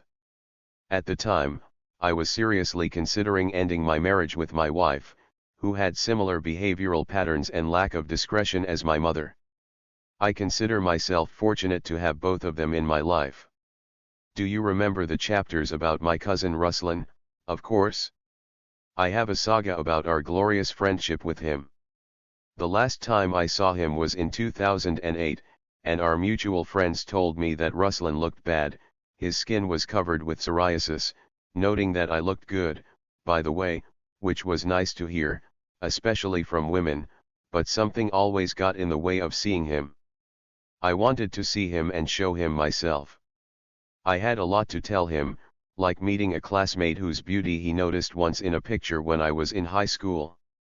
And finally, we called and met. He renovated apartments for a living, which was his business. In Russia, these types of businesses are often associated with social outcasts and even homeless individuals. When he met me, he immediately showed me his psoriasis on his stomach and hands, and asked if my teeth were real. I noticed that he himself had lost his front teeth, which was evident from the way he spoke.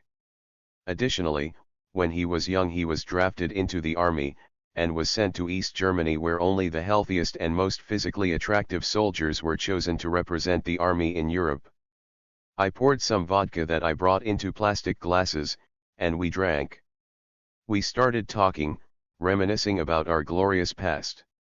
When I mentioned Crimea, he corrected me, we didn't invade, we returned what was rightfully ours. I did not expect anything else from him. He was even worse than I had anticipated. During the Soviet Union times, we used to listen to Seva Novgorodsev's BBC shows together, yet now he unconditionally believed in our false TV propaganda.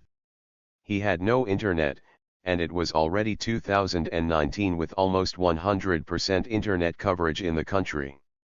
He was surprised when I told him that Russia had no greatness.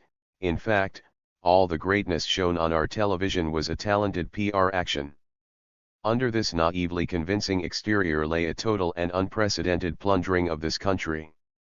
The way he looked at me, he didn't understand half of the words I said. I wasn't going to discuss politics with him, though. We were drinking, I was telling him about my life and work in Indonesia, showing him pictures of my daughter stroking a rhinoceros and feeding an elephant at the Singapore Zoo. He was impressed. How dangerous the rhinos can be, even he knew. It turned out that the very year I went to university, he was put in prison for the second time, the first time he had been put 7 years earlier. Both for stealing. I remember a time when we were young, he wasn't even late for work after the party, when my friend Sergey and I didn't go at all. And he used to value his work experience and reputation very much back then. He already had 7 years of work record before the army, including his study at vocational schools. When the bottle got empty, I thought it was a good idea to go to my house for dinner to continue our heartfelt conversation, so to speak. Only he wanted to take his wife with him. Again. All right, and we took her too. We bought more vodka and food on the way to my place. In the middle of the night, I went to see them off, assuring my mother that I was just going to say goodbye and I would come right back. I told her to go to sleep and not to worry. On the way, we went to a mini-mart, sat at a table on the street, and didn't notice how it became daybreak. On the way to their place, we bought more alcohol. My mom called several times asking if I was going home anyway. I assured her that everything was fine, and I would go home as soon as I made sure that Ruslan and his wife made it home safely. Then my classmate girl started calling. She was at my mom's after her night shift at work. Where the hell were we? We were not at home. My mother had already checked. How did she find out their address? She knew the block and the building they lived in, but to find out the apartment, she had to ask the neighborhood. At 5 a.m., why did she have to wake them all up? She could have asked just one person. Everybody knows them, that's one hell of a family. Meanwhile, we, well loaded with alcohol, finally reached their apartment. Before we made it, Ruslan fell twice, once right in front of a lady, twice his Irina rushed at him like a cat, screaming, punching him heavily, to which Ruslan somehow did not pay much attention to. At home, however, he cleaned her clock a couple of times. I asked Ruslan if he loved his Irina. You bet. He said. Sure, he did. He has traded me, us, a good job of his, and even himself for her. By the way, he now dreamed of working as a mechanic, a job he used to be ashamed of once, but to do so he had to confirm his diploma, and this required money he never had. I asked Irina if she loved Ruslan. No, and she never had. I noticed that too. And she said she never had sex with him. Almost since the very beginning. Ruslan was mooing something, objecting to it, but Irina angrily barked shut up to him and was about to attack again, but I wouldn't let her do it. You will have it out without me. A squad of policemen came for me. On the report, that a citizen, i.e. me, who needed to take pills was being held at the stated address, and if I didn't take them on time, I could die. Mom rules. The police nicely followed all the procedures, checked my ID, Ruslan's Irina. Ruslan was sleeping already, attacked them, trying to re-win me back, got herself arrested, then they thought better and released her. No way they wanted any trouble with a madwoman. They asked me to sign all the papers and took me home. Alive and unharmed.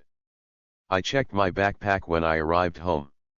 With a bit of trouble, I was able to find my passport. However, I discovered that my camera lens was jammed. To my disappointment, I realized that I had forgotten my mom's apartment key. I decided to contact Irina the next day to ask if she knew where the key was. Luckily, she had it. Ruslan invited me out to drink, but I declined. I was not in the mood. However, my mother's persistence led her to threaten to call the police to have her key returned. I cautioned my mother against it, as I told her that calling for emergency services for every little issue may land her in a psychiatric institution. "They are going to rob and stab me with my key in their hands," was her answer. And we had a fight. I immediately remembered the grandiose scandals my mother had, fighting with her neighbors. And I said that if she called the police again, I wouldn't set foot in here again, ever. It wasn't me who chose this family she was always reproaching my father with, and now it's my fault. What could I do if I had such a bad relative, and there are no others here? I haven't seen him for 11 years, and he's my childhood friend, by the way. Even though he has traded us all and himself for this. I don't know how to call her, the woman of his, who couldn't even give birth to a normal child to him, which, by the way, apparently wasn't Ruslan's. I wrote about it above. Everyone avoids them, someone needs to talk to him as a human being, and now my mom. I would call the police. She retorted with her usual old songs about our family, but then added that I had been paying for a child's education for God knows how many years, and it wasn't even clear whose child it was. Shockingly, she was referring to my daughter. But that wasn't all. While I was still recovering from the shock, she accused me of plotting against her with my wife all along, and even claimed that I had been messing with my classmate girlfriend's mind for 2 years, among other things. "Stop," I said. "Stop or I'll do something to myself." And she stopped.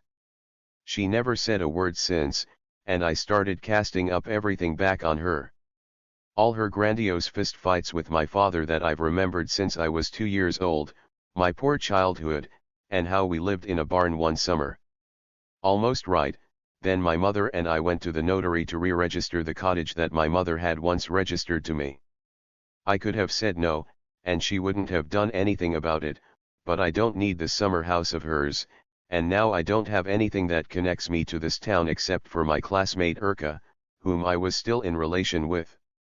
My mother then walked around me with a guilty look, trying to convince me that I didn't need that cottage anyway, that it was just a burden for me, that I never started any reconstruction on it. Now I keep silent. Now I know for a fact that this decision was made by her a while ago, but she just didn't dare to tell me. Moreover, on the way to the notary, it turned out that when they were buying this dacha, with my father still alive, due to some legal complications, they couldn't register it in either my mom's or dad's name, and they asked my younger brother to temporarily register it on him for them. However, he refused as he didn't want that burden. Why would he need that headache? In Russia, a lot of time is spent on legal formalities. My sister also turned down their request for the same reason. "That's not what you said to me back then," I abruptly interrupted my mother. "The cottage would be mine. That's what you kept saying all along." It turned out I was just being used. That's the kind of woman my mother is, a cunning woman. That was in the summer of 2019. And in the winter of 2021, right after the new year, my mother was hit by a car. The year had gotten off to a terrible start, I'd say. The devastating coronavirus pandemic was still going on. I had uncertainties with my job. I was also worried about Navalny. This country was finally waking up, but this regime had no intention of giving up. And my beloved woman left me. She loved me, she said, but she didn't want to ruin my family. She's doing all this for my daughter. She broke my heart. And so, I took care of my mother, whom I had great resentment for, now without being able to warm my soul seeing my Urka girl. Mom was not paralyzed, but completely unable to move on her own. I took out her bedpan. I carried her and put her on the toilet. And my mother was nagging me for my bad mood, saying she was not getting any better because of that. Am I supposed to be happy about it? But old women have their own quirks. My mother used to be a capricious person all along, but now it's got to the impossible. At 6 in the morning, she made me chop garlic finely for her. It wasn't until the third day that I had gotten it right. I served this chopped garlic on a tray with a mug of warm water. I ran 3 times until I got the right water temperature, and 5 more times until I brought the right mug, a glass one with a red pattern on it. The same was true for everything. You're kidding me, right, Mom? At 10 a.m., I was having my first shot of vodka. I vaguely remember crying uncontrollably in the evenings, remembering my Urka. However, I knew that I was quickly breaking down and I just had to pull myself together. One day, I started the day without alcohol. Intuitively, I knew that after such terrible adversity, something new should begin. And with alcohol, I might not live long enough to see it. My younger brother, who was busy making a lot of money, came for a few days, but I was still the one taking care of my mother. My brother's visit was short-lived, and it was understandable that he wasn't going to take care of my mother's needs, such as assisting her on the toilet. To his credit, he did buy her a good walker. We received a paper from the police stating that they were investigating a case dated January 10 and that they would notify us of the results. My mother was surprised by this. The car incident involving my mother occurred on January 13. My brother went to the police to clarify the dates. When he came back, he yelled at Mom. It turned out that on January 10, Mom reported her noisy neighbors to the police. I immediately remembered how she had the police bring me home from Ruslan's. He also scolded her for her bratty behavior, which I agreed with. Now I was even more convinced that my mom wasn't acting as badly with my brother as she did with me. And to her, I was the bad one, the weak-willed one. With a mom like mine, it's really hard not to turn into the joker. Breaking up with Urka was partially due to my mother's nasty act with the notarization, as well as her overall disgusting behavior. In a way, I became the joker. My relationship with Urka was already growing cold, but the accident with my mother and the possibility of taking care of her, which I couldn't ask Urka for because we had an unofficial relationship, as well as the upcoming arrival of my daughter, hastened her decision to break up with me.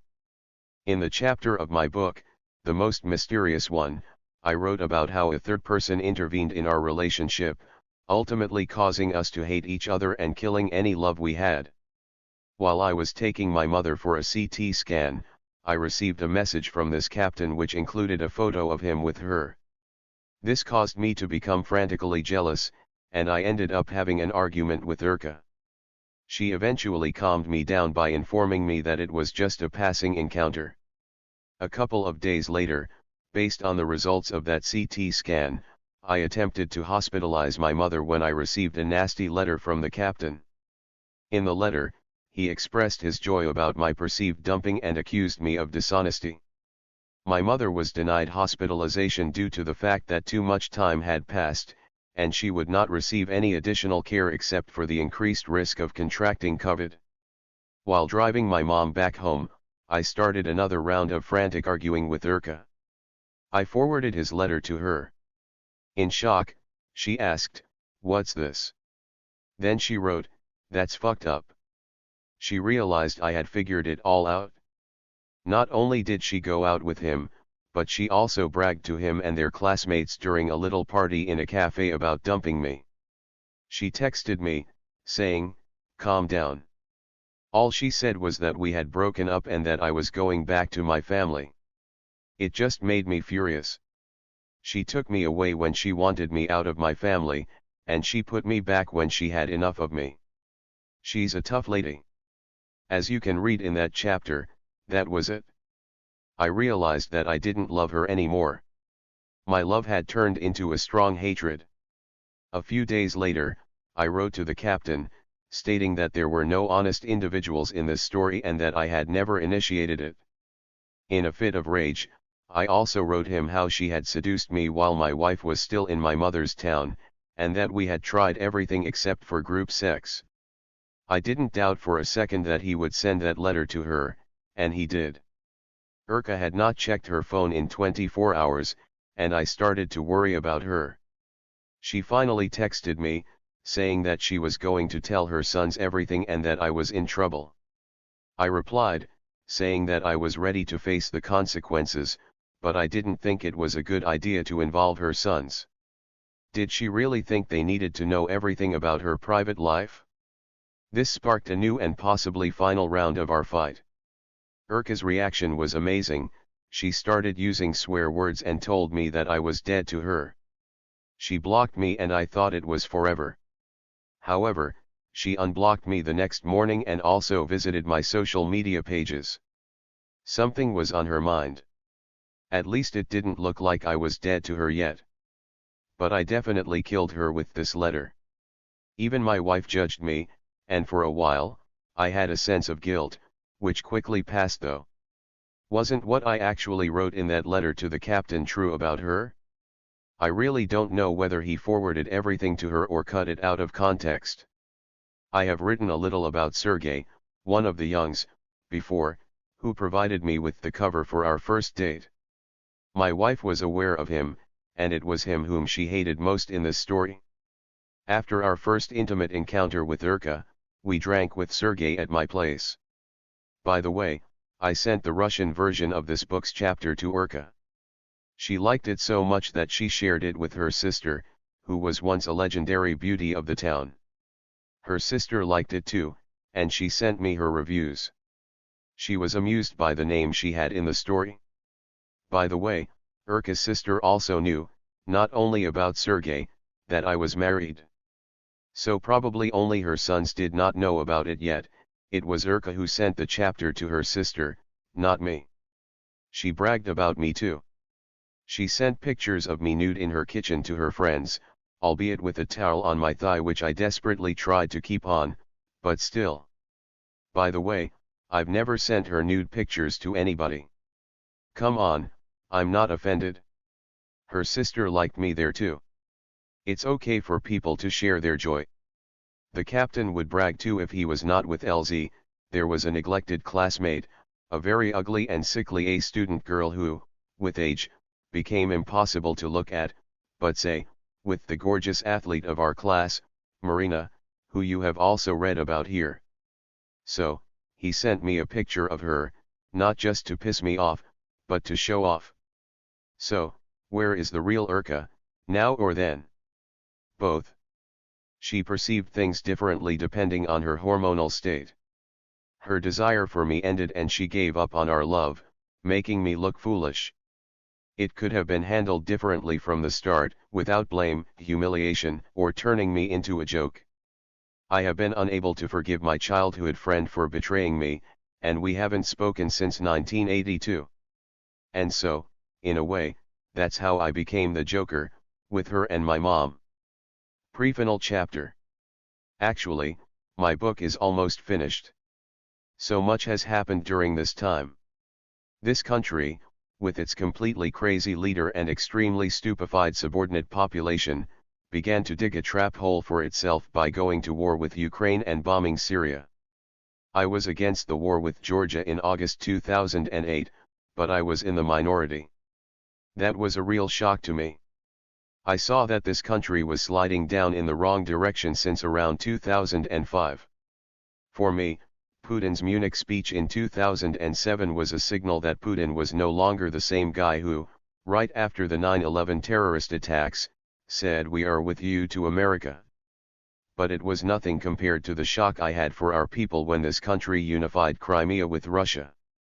I deliberately did not write the Russian people because it was not just ethnic Russians, but all citizens of Russia, including the majority of ethnic Ukrainian Russians, who supported Putin in this move. There had been no such unity, not even close, during the wars in Chechnya. Though during the Second Chechen War, I was pretty much in favor of Putin's actions against the Chechens. It was apparent to me that we were in the 21st century, with the existence of the internet and various sources of information to explore.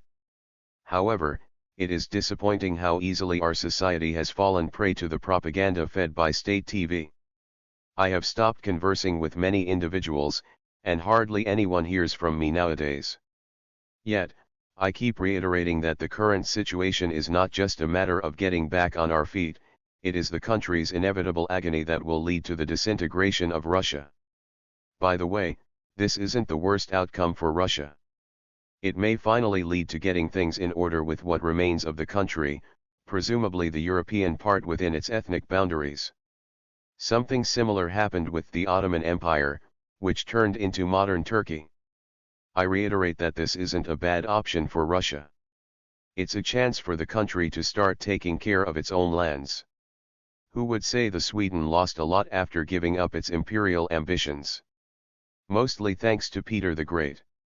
Moreover, we've never been successful in setting up conquered territories. At best, we'd have something like GDR, while at worst, it'd be something like North Korea. It's time for us to calm down. Nonetheless, tough times are coming. Anyway, here I was about to finish my book long before Russia attacked Ukraine. I knew Putin was an idiot, but I didn't know he was that idiot. I knew from day one that Russia would not win this war. The war has been going on for over a year now, and it should be obvious to people by now that it is losing, but the seemingly intelligent people around me, the superiors, are still convinced that they are winning and keep talking to me with TV propaganda cliches. It is a horror beyond comprehension. Someday I'd have released this book in Russian as well. The Russian for me is my mother tongue after all, although I only mastered it by the time I was 10, I am an ethnic Tatarian after all. This country and this nation is going to pay dearly for their insanity. Indescribably dearly. Final chapter. Dying profession.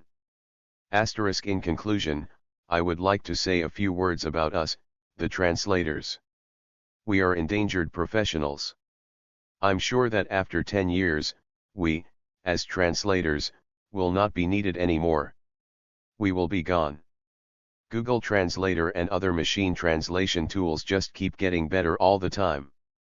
I mean, in 10 years, their efficiency will grow not just by many times but by many orders of magnitude. They will be capable of instantly and adequately translating any poem and be virtually implanted in any kind of small device, if not in the brain. So, don't waste your time learning a second or third language. Do something more useful with your life. Believe me, if I have spent 10 years just to master English for my profession and still say this, then there is probably a reason for it. I have dedicated so many years to this profession that I cannot imagine doing anything else for a living. I have mixed feelings about my interpreting profession. Sometimes I hate it. I have attempted to switch professions, but nobody would hire an inexperienced engineer or an inexperienced person in any field.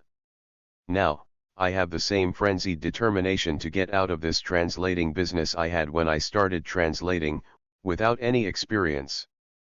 For those who still want to dedicate themselves to this uncertain profession, it could be fascinating, but one thing is certain, stability is lacking.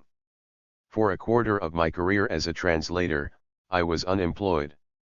My wife once shared a story with me when our daughter was about 4 years old. She picked her up from kindergarten one day and our daughter announced to the teacher and other parents that her mom and dad were both unemployed. She quickly grabbed our daughter and left. And here is one more thing, and it is quite special. Translators have been a major disappointment in my life. No, I have never required outstanding intelligence from a good translator before, all they needed was to know at least 2 languages well enough. But I was shocked by how many ragtag and bobtails we had among them. Out of the dozens I knew, only 2 did not support Putin in all his actions after the 2014 Winter Olympics, such as the annexation of Crimea and his attempt to invade Ukraine. Well, this is it, I guess. Who knows, if I survive all this, you will be reading this book. Have a good time. This chapter was not supposed to be in this book. But am I a sick narcissist, you know? Well, that was before I met Urka, my most mysterious and true love-hate relationship. I stopped the car near the hotel and rushed into the hallway to call him on my phone. I was asked to go upstairs, all the way to the top. There were only offices and service rooms on the top floor of the building, including the general's outer office with its door ajar. Could it be him? The reception room was empty. I looked around and approached the director's inner office door. And we met. Ramel was his name. The retired police colonel, Urka, and we both were similar in here with retired senior police officers, too, albeit for different purposes. Also, he was the director of this hotel. At first, he averted his eyes constantly, so I had to take initiative. He already knew all the basic information about me on the phone, like my marital and health status. Yes, I was married and had no diseases, in fact I never had any, and I got it up and running, well, whatever he meant. Good, he had said. He also noticed that my voice was young and vigorous. His voice, by the way, was consistent with his age. He was about 5 years older than me. I also had never tried it, like himself. But I always wanted to, just like him. And why do you want to try it? I asked him. I don't know. Maybe I just love her very much, I guess. He looked a bit lost, and I want to please her. It's good for her, it's good for me. You know what I mean? Sure. My sentiment exactly. Have you been offering it to yours? Sure. For a long time. Not yielding yet. Same with mine. But lately, I had a feeling she might cave into it. He offered me a ride in his luxurious white SUV, an Audi Q7. We agreed that I would join him at his place to celebrate New Year's Eve. Our plan was to inform his family and friends that we were long-lost old friends, right before he got married to someone else while working in Tumen PD. It was through Facebook that we found each other. I thought to myself that his wife must be much younger than him, which was good. Once again, my life began to brighten up with vibrant colors in this unfamiliar city where I worked. There was an element of intrigue, a target, a drive, everything that gave meaning to my life. My wife went to see our daughter, and I was on another long work hitch in a northern oil-producing town, hundreds of kilometers away from home. Naturally, I got bored fairly quickly. I didn't want to return to my place after work, so I found myself sitting up late in bars, hoping to meet someone. Sure, I wasn't some sort of Belmondo, nor was I ugly. But I was moderately big and moderately old, which still made me attractive to some ladies. I met a couple in a bar. They mentioned they were seeing another family. They found them on the internet. They made it clear, if I were with someone, they might be interested in exploring as well. His wife, Victoria, expressed interest in having a threesome with me, but, she said, her husband wouldn't go for any symmetry deviation. I was alone in that moment and regretted it. The unexpected opportunity that was so close that night and that had me feeling incredibly excited. Artie, her husband, then mentioned that he knew someone else who wanted the same thing and gave me his phone number. He apologized again for not including me initially and said he favored equality. I contacted Ramel, who promptly agreed to meet me at the hotel where he worked. I anticipated meeting a hotel employee such as an electrician, but I never expected to meet the director himself. December 31st. At work, I let my colleagues know that I couldn't celebrate New Year's Eve with them since I had met some distant relatives in town, and I planned on spending the night with them instead. I bought some exquisite chocolates and alcohol, dressed up elegantly, and headed to Ramel's place.